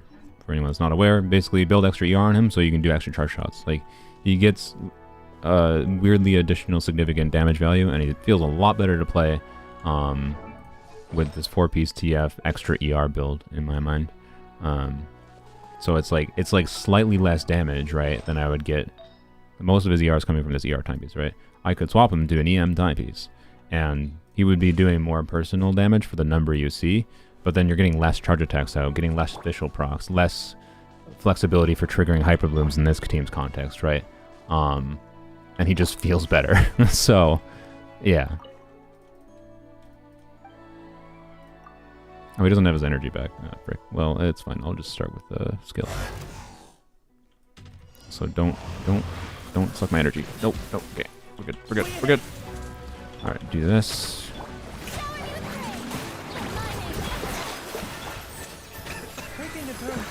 Baiju is not exactly the best Dendro application here. Alright, that was one rotation with... Oh, frick, I think they stole some energy. Oh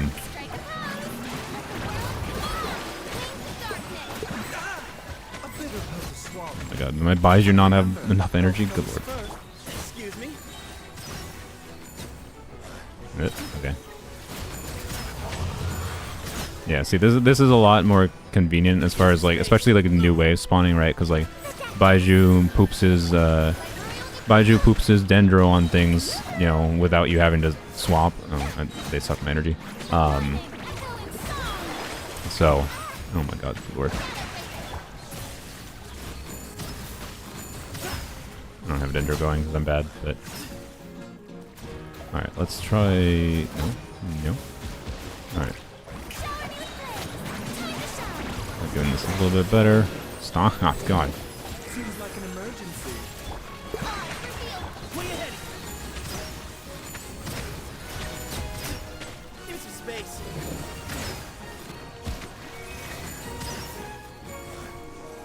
Like, this situation shows, like, him at his strengths, right? Because he can hit, like, all of these enemies at once.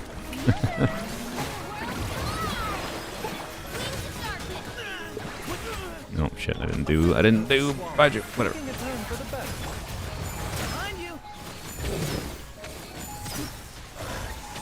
Excuse me. Like,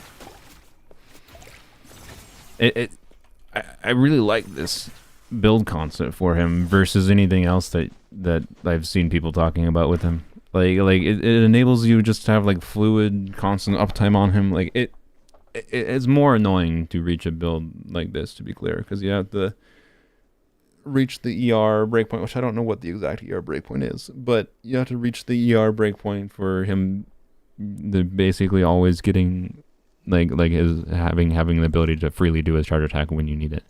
I don't know. I really like him in this context. Like he probably becomes like pretty good, I think, in this team. And it feels really good. It's fun. He has some interesting like value. Like he's doing more AoE. Like genuinely, if I just like plopped Chlorand in this team, a leveled Chlorand, would this team be doing more damage with Chlorand versus Sethos here? I think Sethos is doing more damage against those because this is an AoE situation, right? Where he can like obviously it's a pretty ideal situation for him, but he can shoot straight through with his piercing shots. So like, yeah, this is the challenge. It's in the little cave in the new area from last patch. So let's switch to the Fab build. I don't suspect the Fab build is gonna be noticeably different, right? It'll get less damage, I'm sure, but basically switch to Fab, and then we switch to EM timepiece, and then we switch to a crit rate circlet, right? And I'm gonna switch to a crit rate circlet without. I'm just gonna switch to this one, but yeah, there we go. Switch to this one, right? So 400 EM, obviously quite a bit less crit, but it should be even easier to keep up the uptime, like even more consistent, substantially more consistent to keep up uptime on him. His hyper bloom damage should be a bit higher in this team variation, or sorry, in this build variation, right?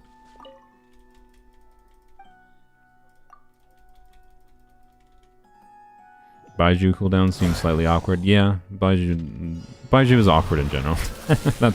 I'll be honest, I'm just kind of used to Baiju feeling a bit awkward in general. You're probably not wrong there. I also think I didn't necessarily have perfect amount of ER on him. Oh, I forgot the skill. Like, yeah, this feels very similar. I don't know what's the damage it's getting. I'll try to call that out. Probably should have officialed first, but Remember, health comes first. yeah, his skill cooldown noticeably is a little bit awkward, but I'm still getting 30k aggravate, right? Like, that's my point with like, Fat might just be better for the convenience.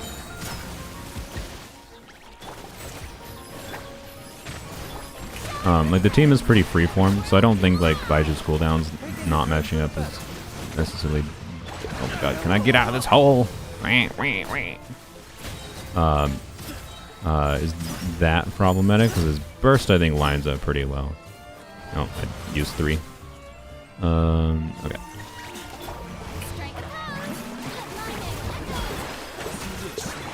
Excuse me? A bit of a swamp. Remember, health comes.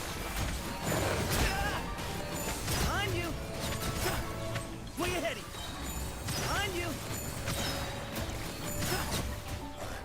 Excuse me? Mind the side effects. I meant to do Farina. Whoops. Whoopsies.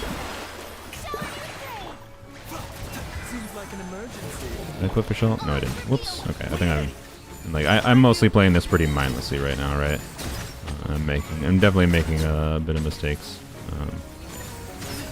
And these things are sucking energy away occasionally, but like that was the same, if not better, because of slight variance with whatever BS. Versus like like this build looks so much worse, right? But it's not that much worse, right? So that's interesting. Let's switch to the causal variation with Kirara. I suspect, particularly in this situation, like with the new wave spawning, it's going to feel quite a bit worse, but For choosing Comedy Express.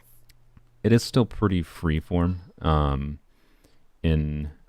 Like the difference here is like, right, instead of dealing damage through like additional hyper blooms that like Sethos can trigger, now we're dealing damage. We're going to be having some additional damage from Kazuha and like some additional value from the grouping, and additional damage buffing from Kazuha's swirling electro, right?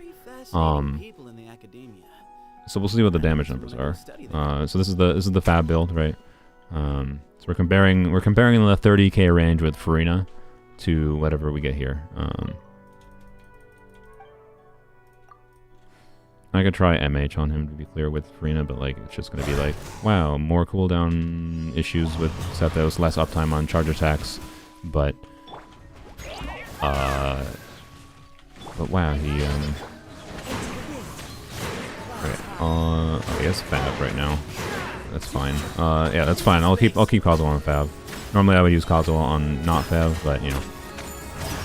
Okay, yeah. So obviously new wave spawn. It's a little bit awkward. So this situation is awkward, but like this team in single Thugger, I think is going to be more than competent at competing with the other team, right? Or even Abyss, because like these enemies are not very tanky. You see, I'm getting a little bit higher damage, personal damage on him himself, Sethos himself. Okay. Oh, we already got that back. Okay. Let's try to do that. Poop Dendron, more of them. No rest for the wicked. Excuse me? Yeah, again, no. So, you know, new wave. Need to do that. Like, I'm getting like, what did I get? Like 40Ks there? So, yeah, I think I like this team variation more. It's just more awkward when like new waves spawn and whatever. But the Farina variation has its own value. I don't know. I wouldn't say that this is better, right? Like, I think we're seeing the difference in, especially in this situation, with, now that I'm talking, I'm playing a little bit worse, by the way, but we're seeing, oh god, okay. Like, I'm at 24 dead and there's like 15 seconds left, and I don't think I did that very optimally. I'm pretty sure it's doing a relatively similar amount of damage, right? And the fact that he has these, you know, different team options is really good.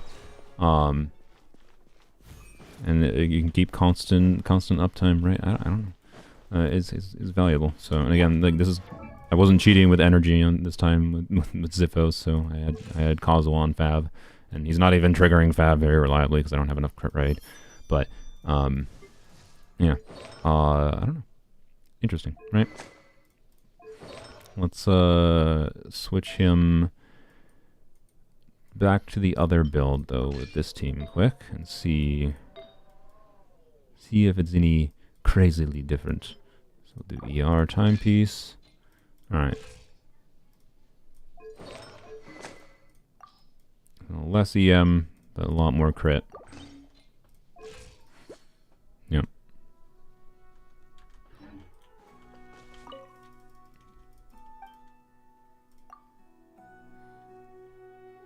Could you do IF on 4-star comp? I can't use Kazuha. It's Sucrose.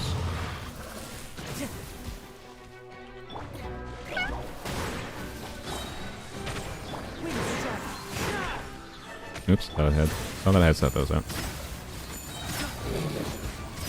Nice. Right, just trying to dodge that.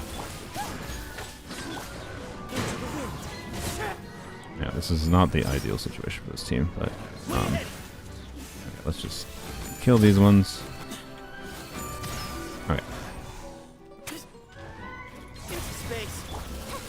No.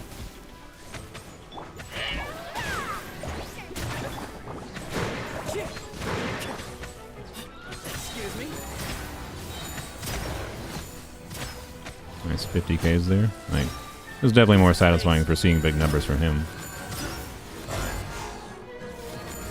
No, I shouldn't use that. Nope. Alright, do this. And this situation just is so AoE heavy, that's why I'm using Kirara's burst there. I'm purposely not using Kazuha's burst, by the way, just to see, because it's easier to see Sethos' own damage contribution. But obviously it is definitely good to use Kazuha's burst. Quite important, I'd say, to use Kazuha's burst in this team. It's going to be a lot of damage contribution.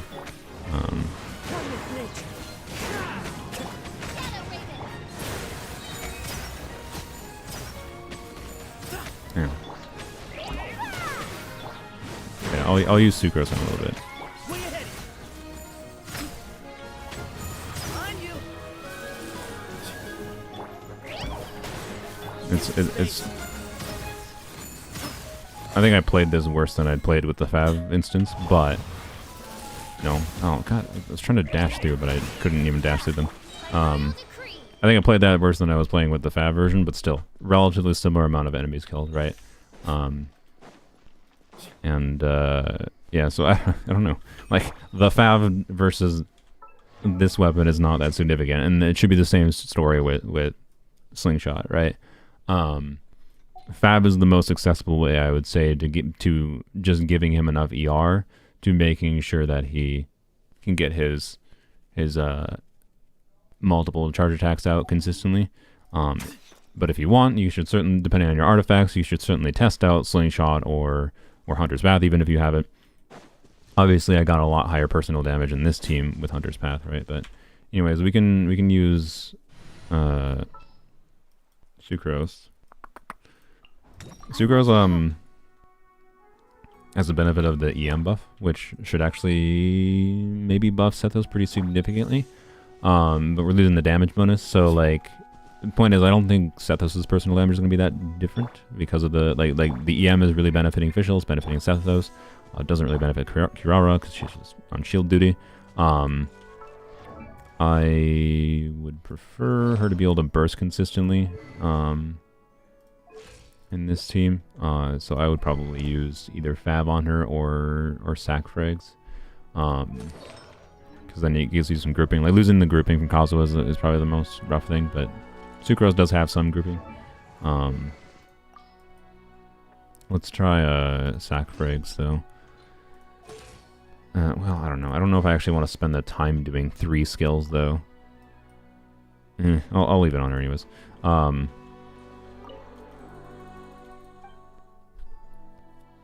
You don't know where that question mark came from. How dare you?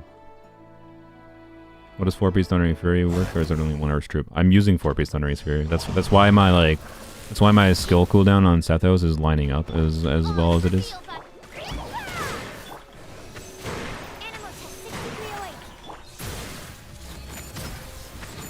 So I can do 3 charge attacks, right? And then I have his skill back. And I can do 1, 2, another 3 charge attacks, right? The reason that I wasn't triggering Aggravate there, so it wasn't back, but if I was still triggering Aggravate there, I would have gotten the skill back again, right? No,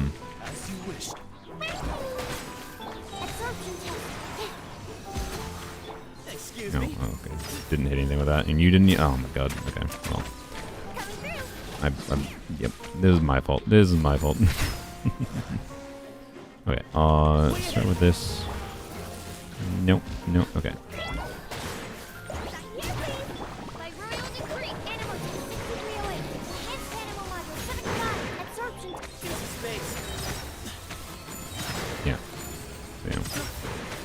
There was a 40k, right? So we're talking 40k versus like the 50k I got with Kazuha. Oh my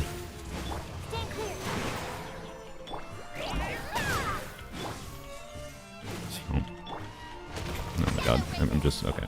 Don't worry about it. I'm just playing bad. Die, please. I don't want. No, I don't. Okay, there we go. Okay. Do that. Didn't really have to do that, but it's fine.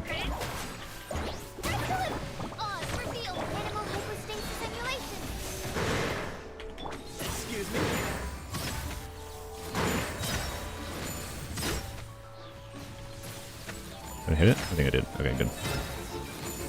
Yeah. Like, it works the same. It's just, let's say, slightly worse. Particularly, like, the most noticeable thing I think we've lost here, right? Like, it in this context especially, is the grouping. Like, losing the grouping when there's 6 enemies that can be easily grouped and stunned constantly with Kazuha is a pretty unfortunate loss. But in, like, a boss situation, single target situation, right, or enemies that can't be grouped as easily, like, aren't just, like, pushovers that get instantly grouped together like that, there seemed like more of a difference there between Kazuha and Sucrose than I think there is in most situations, is kind of what I'm saying. So, yeah. Like, it's not that hard to do a full 4-star variation of this team. I think again, outdamage Sino. Out damage Sino's personal damage contribution? Definitely not. Feel better than Sino because he's much more freeform and it lets you to swap constantly? Yeah. Like, I think he feels better to play than Sino. But, you know. It doesn't mean he's doing more damage. Use Sara. Oh, Sara is not a great character. It's not going to be very good, guys. I'll show it quickly. Like, you might see there might be a larger damage number. Actually, I don't know. Losing VV is probably more than Sara's buff is going to provide. So this is a C6 Sara with 4-piece instructors once I re-equip. Alright. So C6 Sara, 4-piece instructors. Heck, you know what? I'll even give... Oh yeah, she definitely shouldn't have that. I'll even give Sara her best shot possible. I'll give her Elegy. Like, this is the maximum buff possible for buffing Sethos in this context, right?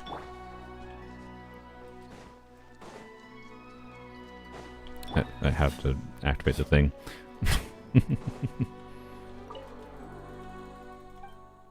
Almost bow for him or Slingshot or Thundering Pulse. Of those three, Slingshot.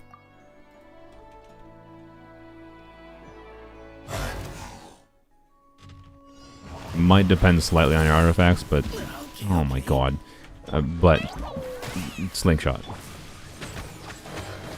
Okay, I didn't have. Oh, there we go. Okay.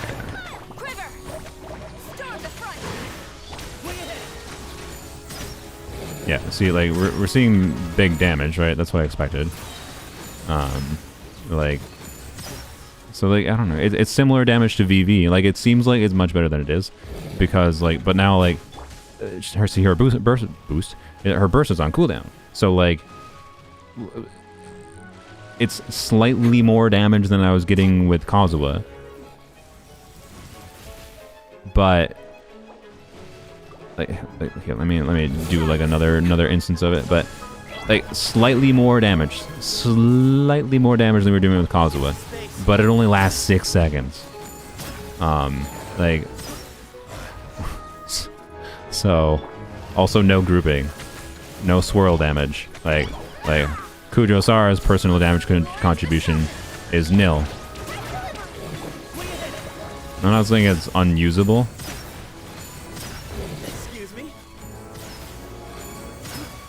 But yeah, you see it dropped to 20,000 there. See? Gee, I wonder what buff ran out there.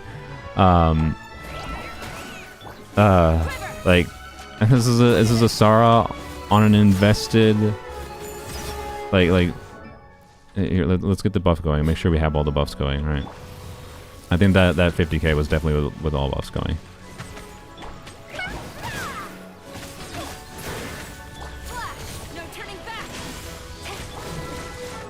He has 570 EM, 1960 attack, right?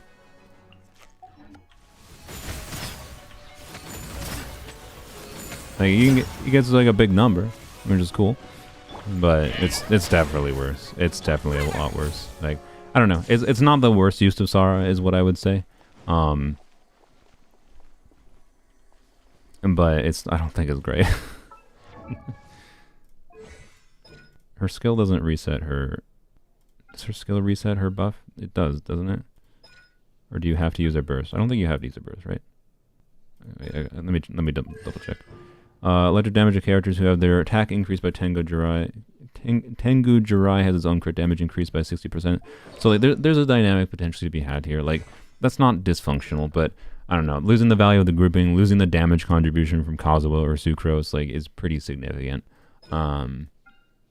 It wouldn't be what I would lean towards, but, you know, it didn't feel dysfunctional.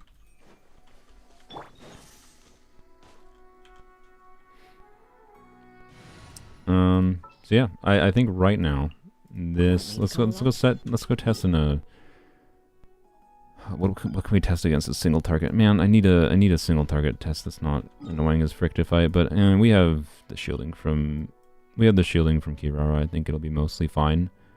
Yeah, let's do Liam.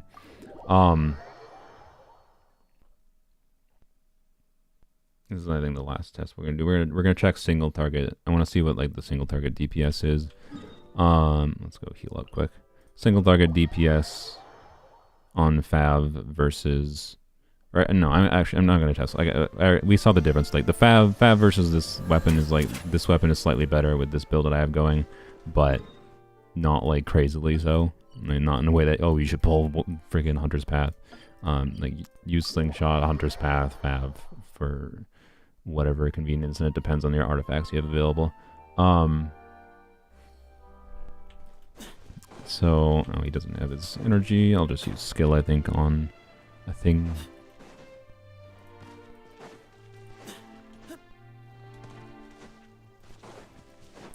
Shoot.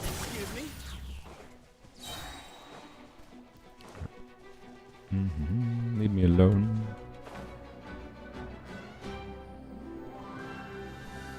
Okay. Let's do this thing! What? Way ahead! Into space! Why did I... whatever.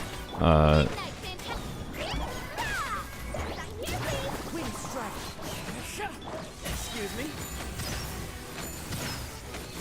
It's 47k. Yeah, I'm not using Kazuo's burst here because I actually wanted to see stuff going on. But the DPS would be a bit higher. What am I doing? DPS would be a bit higher with Kazuo bursting, obviously. Meaningfully higher. Oh my god, bro. You are constantly triggering overload on a tree. Okay, that was a good enough vibe. Like, that's pretty good damage, right? I think. You see how much he does against Wanderers, boss? I mean, that's just going for a screenshot. It'd probably... Extrapolating from like the 50k I can hit here, he can probably get upwards of... With the Wanderer boss down, with like a new... not doing any food buffs, just with the exact same build, probably it'll be like 200k or something, right? Like, it's not that interesting. It's just multiply the number. Yeah.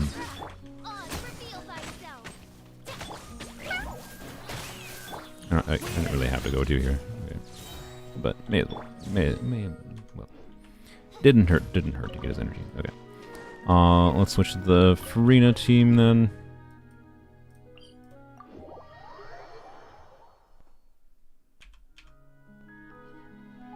And it's I think the last thing to test. If anyone has any other ideas to test real quick, but yeah, I don't know. I really like the idea, and like.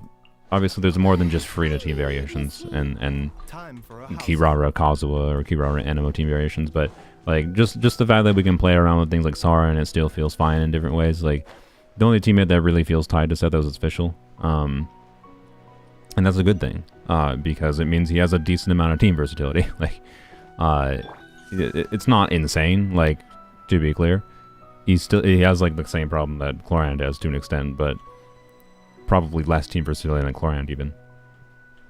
But, you know, I don't know. I really like it. I think his playstyle is more interesting than Chlorand's. I think the way this build works is a lot more interesting with the weird indirect, like, it's a very unintuitive way compared to most Genshin characters for how energy recharge can give damage value to him, right?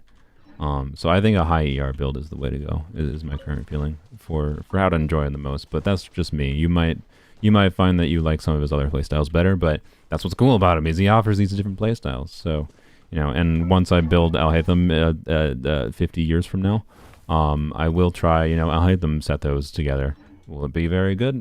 I have no idea. Right, it'll probably be fine. So, anywho's, you've seen people use Electro main character and Dory. Why Electro main character? That seems odd. That's all I could say. Okay, let's do this thing! Let's do this thing, sir. I don't have my energy. That's not ideal. Whatever, it's fine. It's his base. Okay, we're getting... Oh, good God. Good God. We are getting 20k Hyper Bloom damage, I think. Okay. Well, this is not a proper comparison, but, like... because I spent time dying. the reason it's so much harder to not die here, is because we don't have we don't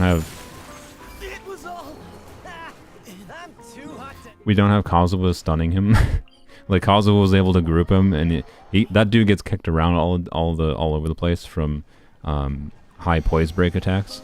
So like Kazuha is breaking poise and then he's grouping him. So that's why Kazuha looks so much better there. But I think the damage performance wasn't actually that dissimilar. And in fact, it was probably better. But again, this is a much more high investment form of like needing Farina and Baiju realistically as like both Farina and Baiju. I feel like right now with needing some amount of interruption resistance, that Baiju is probably necessary to use Farina with him. And it's also, I don't know, it has its own upsides and downsides, right? But it's very cool that he has different team variations that can work as well as there. So, you know. Saw this redeem code. Oh my, I kind of need that after the stupidity I did earlier.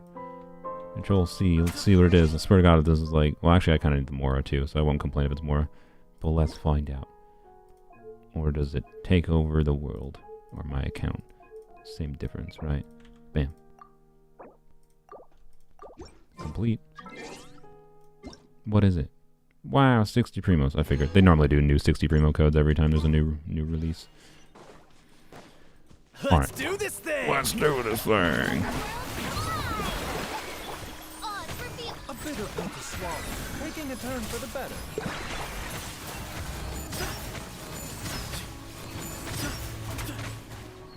No. The sun sets. Yeah, okay.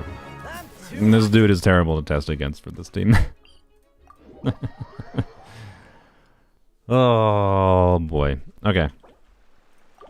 Yeah, okay, so I don't know, you saw the damage, right? Like he went down like a third of his damage in a rotation, but again, my problem with this team core is like it's very much a core of like who's the most replaceable unit in this team? It's definitely Sethos. But that's fine. Like that's kind of like the situation with most on-fielders in this game to an extent, where in like you can have a core support structured around an on-field DPS. Even much better on-field DPSs as far as their like talent damage contribution goes than Sethos. Like Clorand is probably an upgrade in single target over Sethos in this team, I imagine. Like she should be, but is it in a difference that like is it the difference maker between clearing the content or not? I don't think it would be for me, for my investment level, with how like the artifact quality I have and whatever.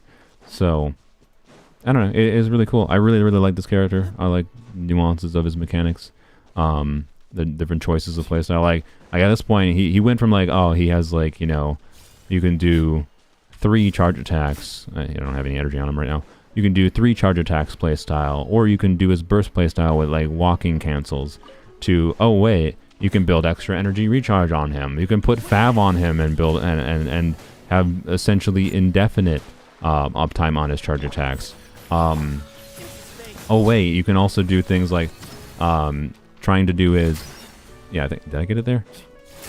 Yeah, so like if you fire his charge attack before I ran out of energy. If you fire his charge attack before it fully charges to level 2, you do a level 1 charge attack, and that doesn't have the EM scaling, so like I don't think I personally care about doing that. But you know, that's an option too, because you can get more charge attacks out and theoretically quicker by doing that. And I don't know, it's really hard to time that, I feel like, but it's, I don't know, he's a really interesting character. Like he has more options for how to play him than I even thought he did. Like it was like, oh, he has 2 options. No, it feels like he has like at least 4 pretty distinct playstyle options right now, where like you could do just the normal, you know, just focus all on crit stats, ignore need for ER build of, you know, do 1, 2 of these, do 3 of these, and then swap to your other characters. So like that playstyle would be like what I was talking about early in the stream, or with Alhaitham, or I don't know how well it'll work with Alhaitham, but like just conceptually, like spending more time using him very short field time and then spending more field time on someone else, right? That's a playstyle option. His burst normal attack animation playstyle option is probably fine too. But honestly, I think that's my least favorite of the three now. And then he has, of course, the option that I focused on the most, which is just constant charge attack uptime option with more ER, or he has the charge attack level 1, right? Like 4 playstyle options in this dude that feel pretty distinct to me. Sethos Tignari might actually work. Yeah. I don't know. Why did I not consider Sethos? Oh, you want to know why the reason I didn't consider Sethos Tignari? Because I've been stealing Tignari's artifacts. But if I use a fab build on Tignari, well, no. If I'm using a fab build, sorry, a fab build on Sethos, I don't know. I'll mess around with it, maybe. And what would that look like? I don't know. Tignari. Let's go gather some samples. Realistically, I'd probably want to like level up Slingshot, then give Tignari back his weapon, level up Slingshot, do Sethos, Tignari, Fischl, and heck if I know who else. I don't know. I don't know who the last slot would be, to be completely honest. A Hydra unit wouldn't be bad, but it's not going to be Farina because no healer, right? Honestly, the sensible thing might just be Nahida, because Nahida's own damage contribution, her own spreads from off-field damage. Actually, it would just be Kazuha again, probably. Yeah, it would just be Kazuha again. So, yeah. Something like Sethos Tignari. Yeah, Sethos Tignari quick swap, right? Exactly. Do 3 charge attacks with Sethos, do 3 charge attacks with... actually, you might be able to do more. You can probably do more than 3 charge attacks with Sethos and Tignari, because Tignari's field time is low enough. But I don't know. He's a really, really interesting character. I appreciate him. That's kind of it. So, why don't you give Nari Slingshot? I mean, I don't have it leveled up. Actually, what do I have it leveled up at all? I had one. Oh, it's level 70. Oh. It's higher level. Oh, and it can be level 80. Okay, this is actually a higher level than I thought it would be. I mean, I don't...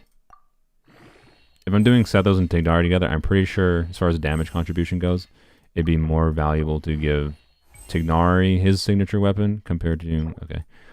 Compared to giving Sethos Tignari's weapon. Like, it would be a higher team damage to give Tignari his weapon and Sethos Slingshot, right? Is my guess.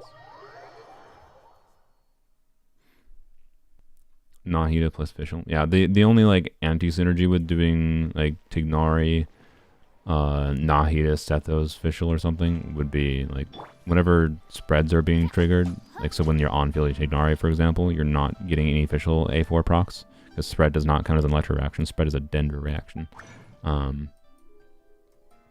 So I think you still do Fischl because of Sethos. So you do like Fischl, Sethos. But that's why I think like Fischl, Sethos, Kazuha would be better. Fischl, Sethos, Kazuha, Tignari, or Sucrose. Sucrose would be good too. Sucrose would actually be even better than she was in other contexts, because like Sucrose, when I was pairing her with Kat, with Kirara, like Kirara doesn't care about the EM. Kirara's just there for shielding, right? But Tignari would care about the EM. So downside of this team though is also definitely no shielding, right? So a lot more. It would be very much a fragile variation to do this. So so another option other than Kazuha would be like Zhongli or another shielder, right? Instead, like Kirara again, potentially. So, you know.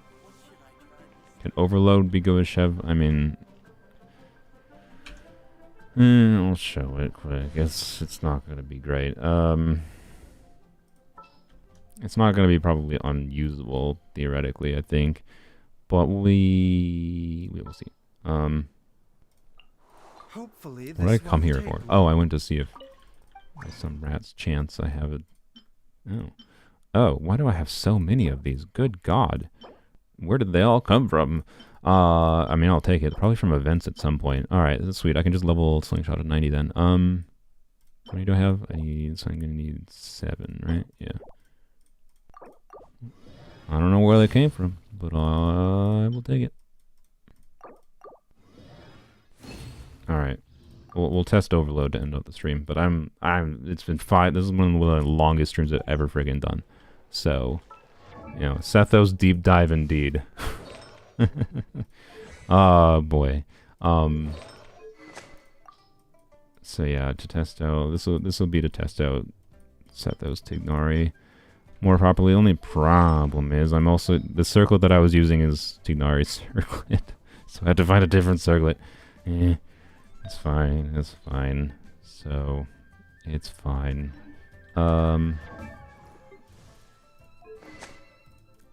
It's fine. Okay. What am I doing? I don't know why I keep on switching between characters. Where? There it is. Oh, god, frick. Okay. Dang it. I'm not gonna test this on stream because like it's not gonna be a team I recommend. I think without another shielder. I don't know that it's not that hard to do it, but what am I doing?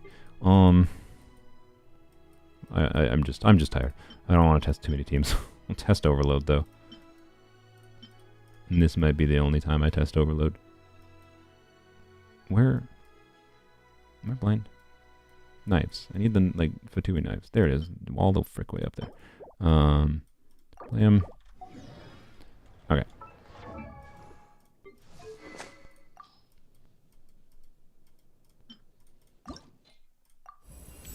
Blam. Alright. Goodbye, my Mora. That was an extra like 400,000 more that I wasn't planning on spending, but hey, it's fine.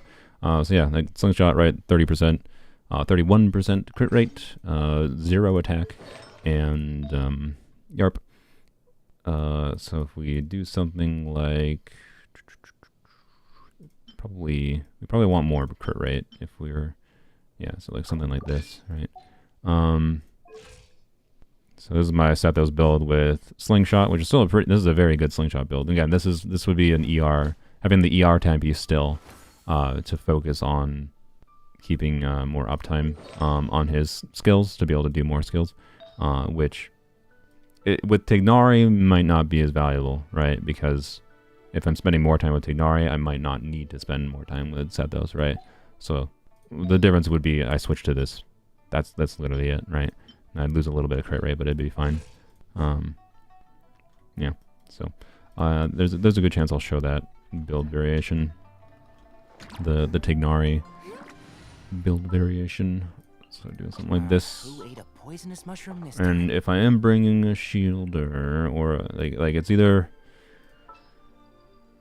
what's like Zhongli would be the best, to be clear, for the shielder, because you just get some free res shred, and then nothing will ever get through the shield. Honestly, I think what I would like to do is maybe DPS Kirawa just for like occasionally getting 80k on her burst might be worth it, because I wouldn't need a lot of shielding. I think. Well, yeah, I'll just keep her on full shielding. Right, so something like that, right? I don't know. I'll try it, but I will try that I think on my lonesome. It'll probably be in the video.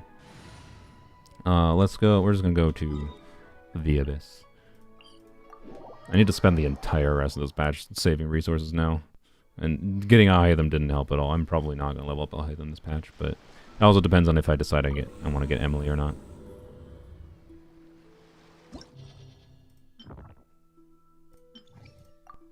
So I'm just going here for laziness. So I'll just keep him on the slingshot build. The slingshot build shouldn't be crazily... Well, actually, okay.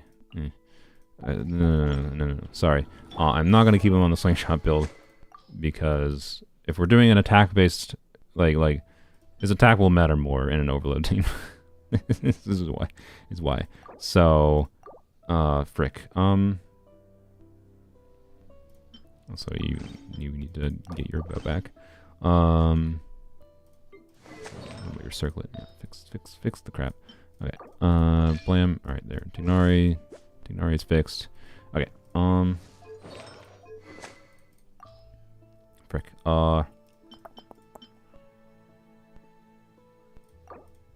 Do I just do this? I don't know. No. Okay, we're just gonna we'll do it like this. Do it like this. Just give Fischl elegy. So that's a bit scuffed, but remember he has the C1, so it's actually like 78%. It'll be fine. It'll be fine. Let's see. I don't know if this is actually better than Slingshot, by the way. We'll test that too, I guess. If the damage ain't very good, we'll test it. What do you even do, I guess? So, the if you're doing Chevrus and Sethos together, one, you really gotta have some amount of other off-field damage. Don't rely on just Sethos. That's for dang sure. So, is it best to just do? I mean, probably Fischl. I'll just do Fischl because most people are probably just gonna do Fischl. And you're probably gonna want shielding. So like, actually, oh god, like you're not gonna have a shielder unless you use Beto or Toma, right? So Toma is probably the sensible example here, but I don't have Toma leveled. So I'm just going to go for like the highest damage possible, but also the most fragile. Like, this is probably not a Chevrus team variation you're going to actually want to play with Sethos. Is what I would describe it as. And we're probably going to see him dying very quickly. Oh, well, terrible cards. That's fine. We're going to probably see him dying quite quickly against the Manga Kinkies. Let's just let the one zoop away. Ow. Ow. By royal decree, justice will prevail. Fight teamwork is dreamwork. No rest. Midnight. Oh my god, okay. Excuse me. Like, wow, 50k damage. Honestly, that was higher than I thought. But like, again, I think that was with Bennett buff, right? And like... okay. Do that. No. Okay, do this.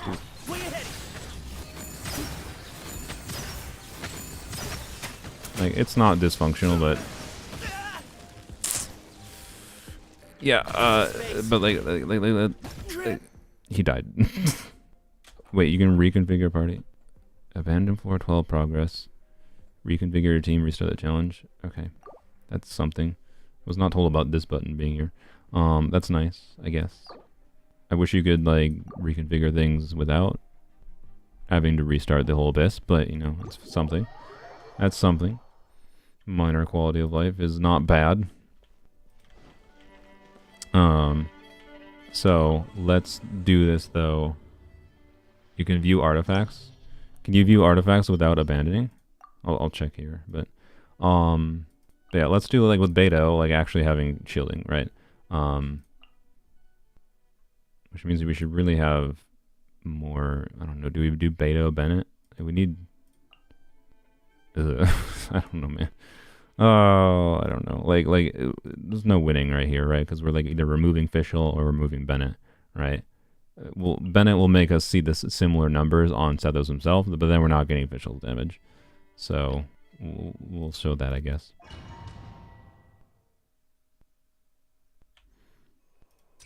I also don't think Beto's shield is going to be exactly great. Also, she might not be built properly. Ow.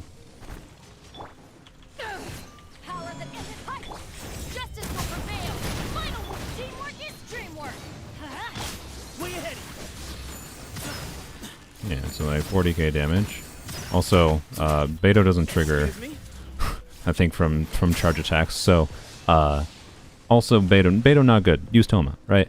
But like, yeah, you could do like Sethos, Toma, Chevrus, Bennett, and have him be the only Electro, or you could do Sethos, Fischl, Chevrus, Toma, but then you're not having Bennett, and you're gonna see right like here. Let's see what the damage is without Bennett, I guess.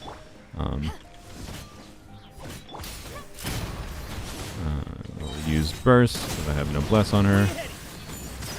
Like, wow, now you're getting half damage. Like, it's not nothing, to be clear. If Chevrus teams are your favorite thing in the world and you want to do it, like, don't let me stop you. But, I wouldn't recommend. That's all I can say. So, if you reconfigure party, yeah, I think if you reconfigure party, it just does, yeah, it just starts over. It just goes to this menu, okay. You said you could view artifacts, though? I just selected random characters. Can you view artifacts now? I can't.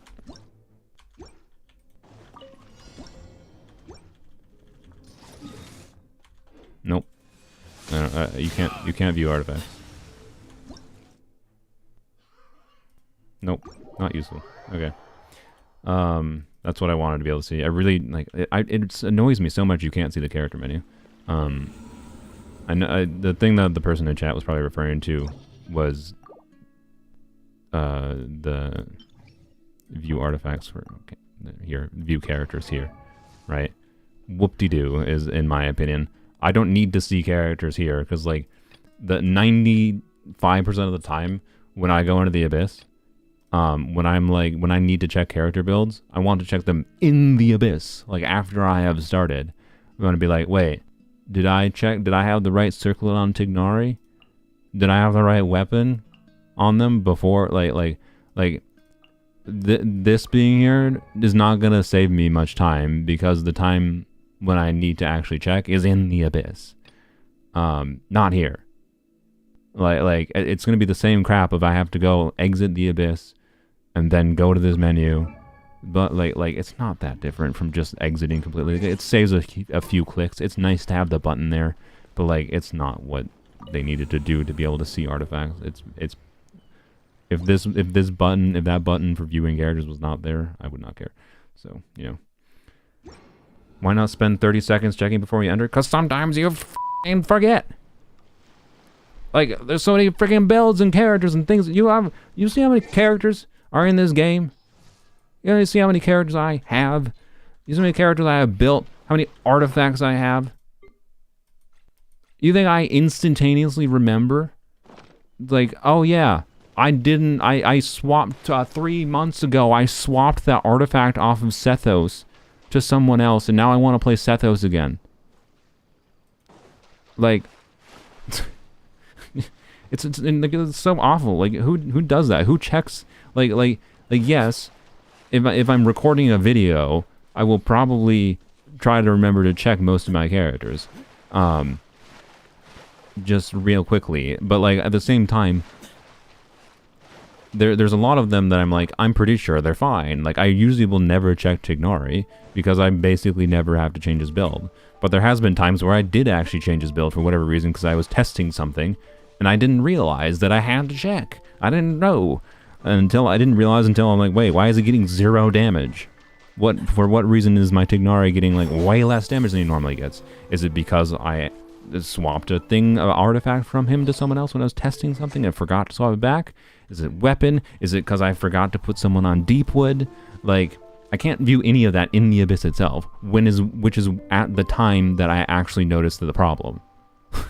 So, like, either way, I have to fully exit, basically, and it doesn't matter. It's basically a mostly useless feature, but it's not technically useless. It might, on some occasions, be slightly useful in saving me a whopping, like, 5 seconds.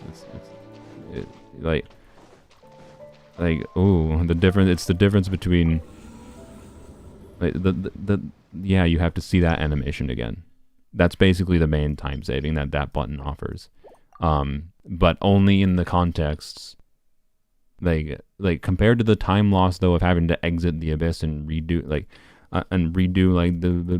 this all crap again, the time save for not having to see that animation again is not that significant.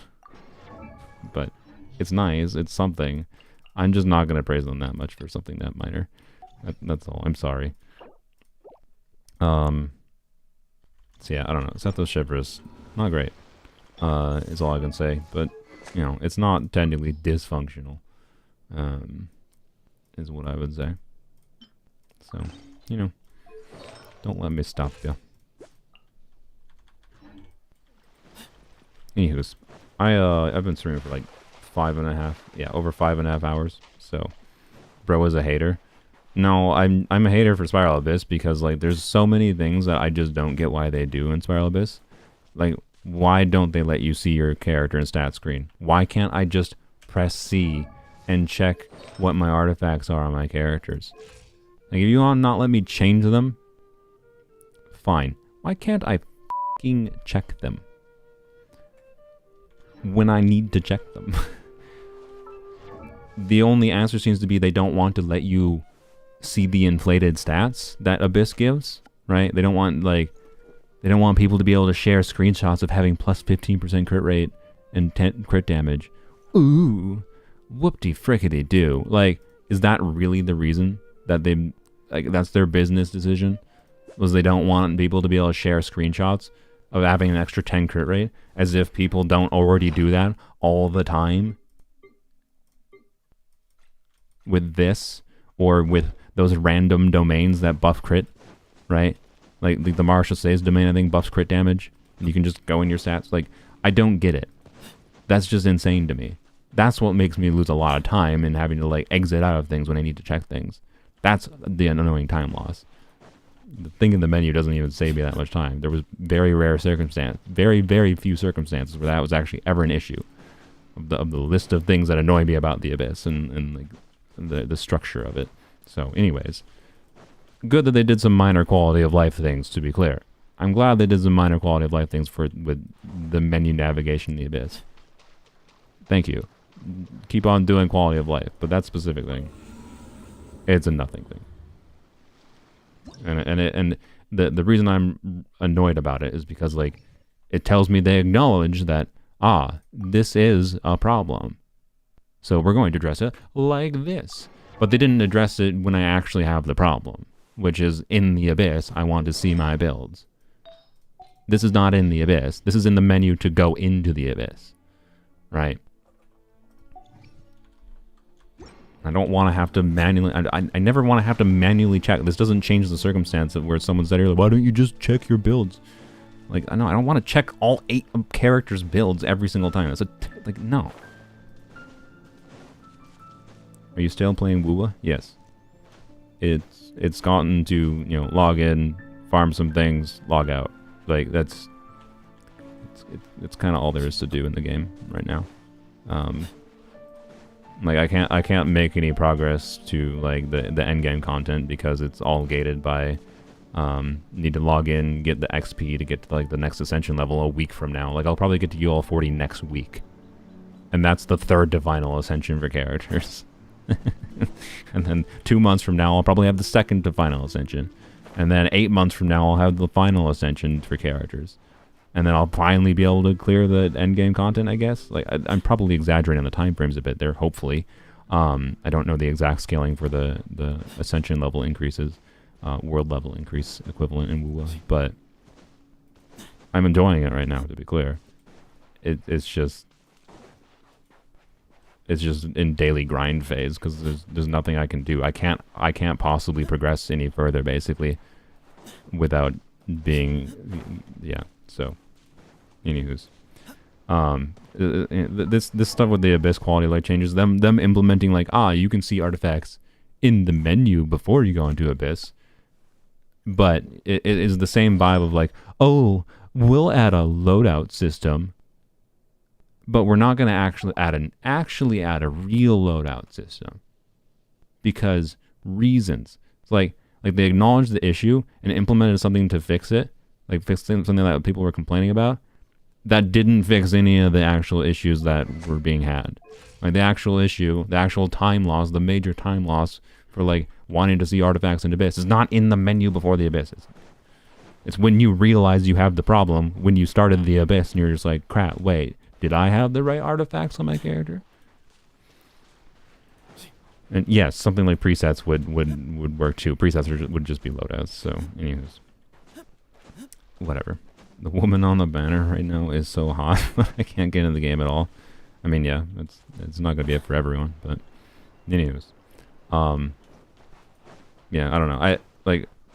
I would stream more Wuthering Waves on Twitch or whatever, but there's nothing to do in the game. It'd be like, hey, let's stream Wuthering Waves for 20 minutes. Woo! Like, yay? I don't know. I don't know what to tell you. So, anyways, I'll mess around more with the Sethos Tignari. Thanks for joining this long arse stream. Quality of life updates in general are half-assed for Genshin. Yeah, I agree, Tars. I'm glad they've been doing more quality of life updates since, like, version 4.0. I have noticed that. It's been nice, minor, incremental improvements to quality of life in the game, but, like, a lot of times when they're doing these, it feels like when they do them, it means they're never going to touch anything related to it again. Like, the loadout system. Clearly, like, I've lost any hope for a real loadout system since they've implemented this garbage mess of whatever the frick they want to call it. It's useless. It's literally useless. Like, I shouldn't say literally useless. It's basically useless. It does nothing to address the actual issue I had, and most people had. So like all it is useful for is for players who refuse to learn anything about artifacts, but for some reason still leveled up a whole ton of artifacts, and the game will probably mostly auto equip things that have like a good amount of crit sometimes, maybe, cross your fingers, hopefully, but it doesn't really address anything. Anyways, bye bye, thanks for watching. Look forward to Sethos video this weekend. He's a fun character.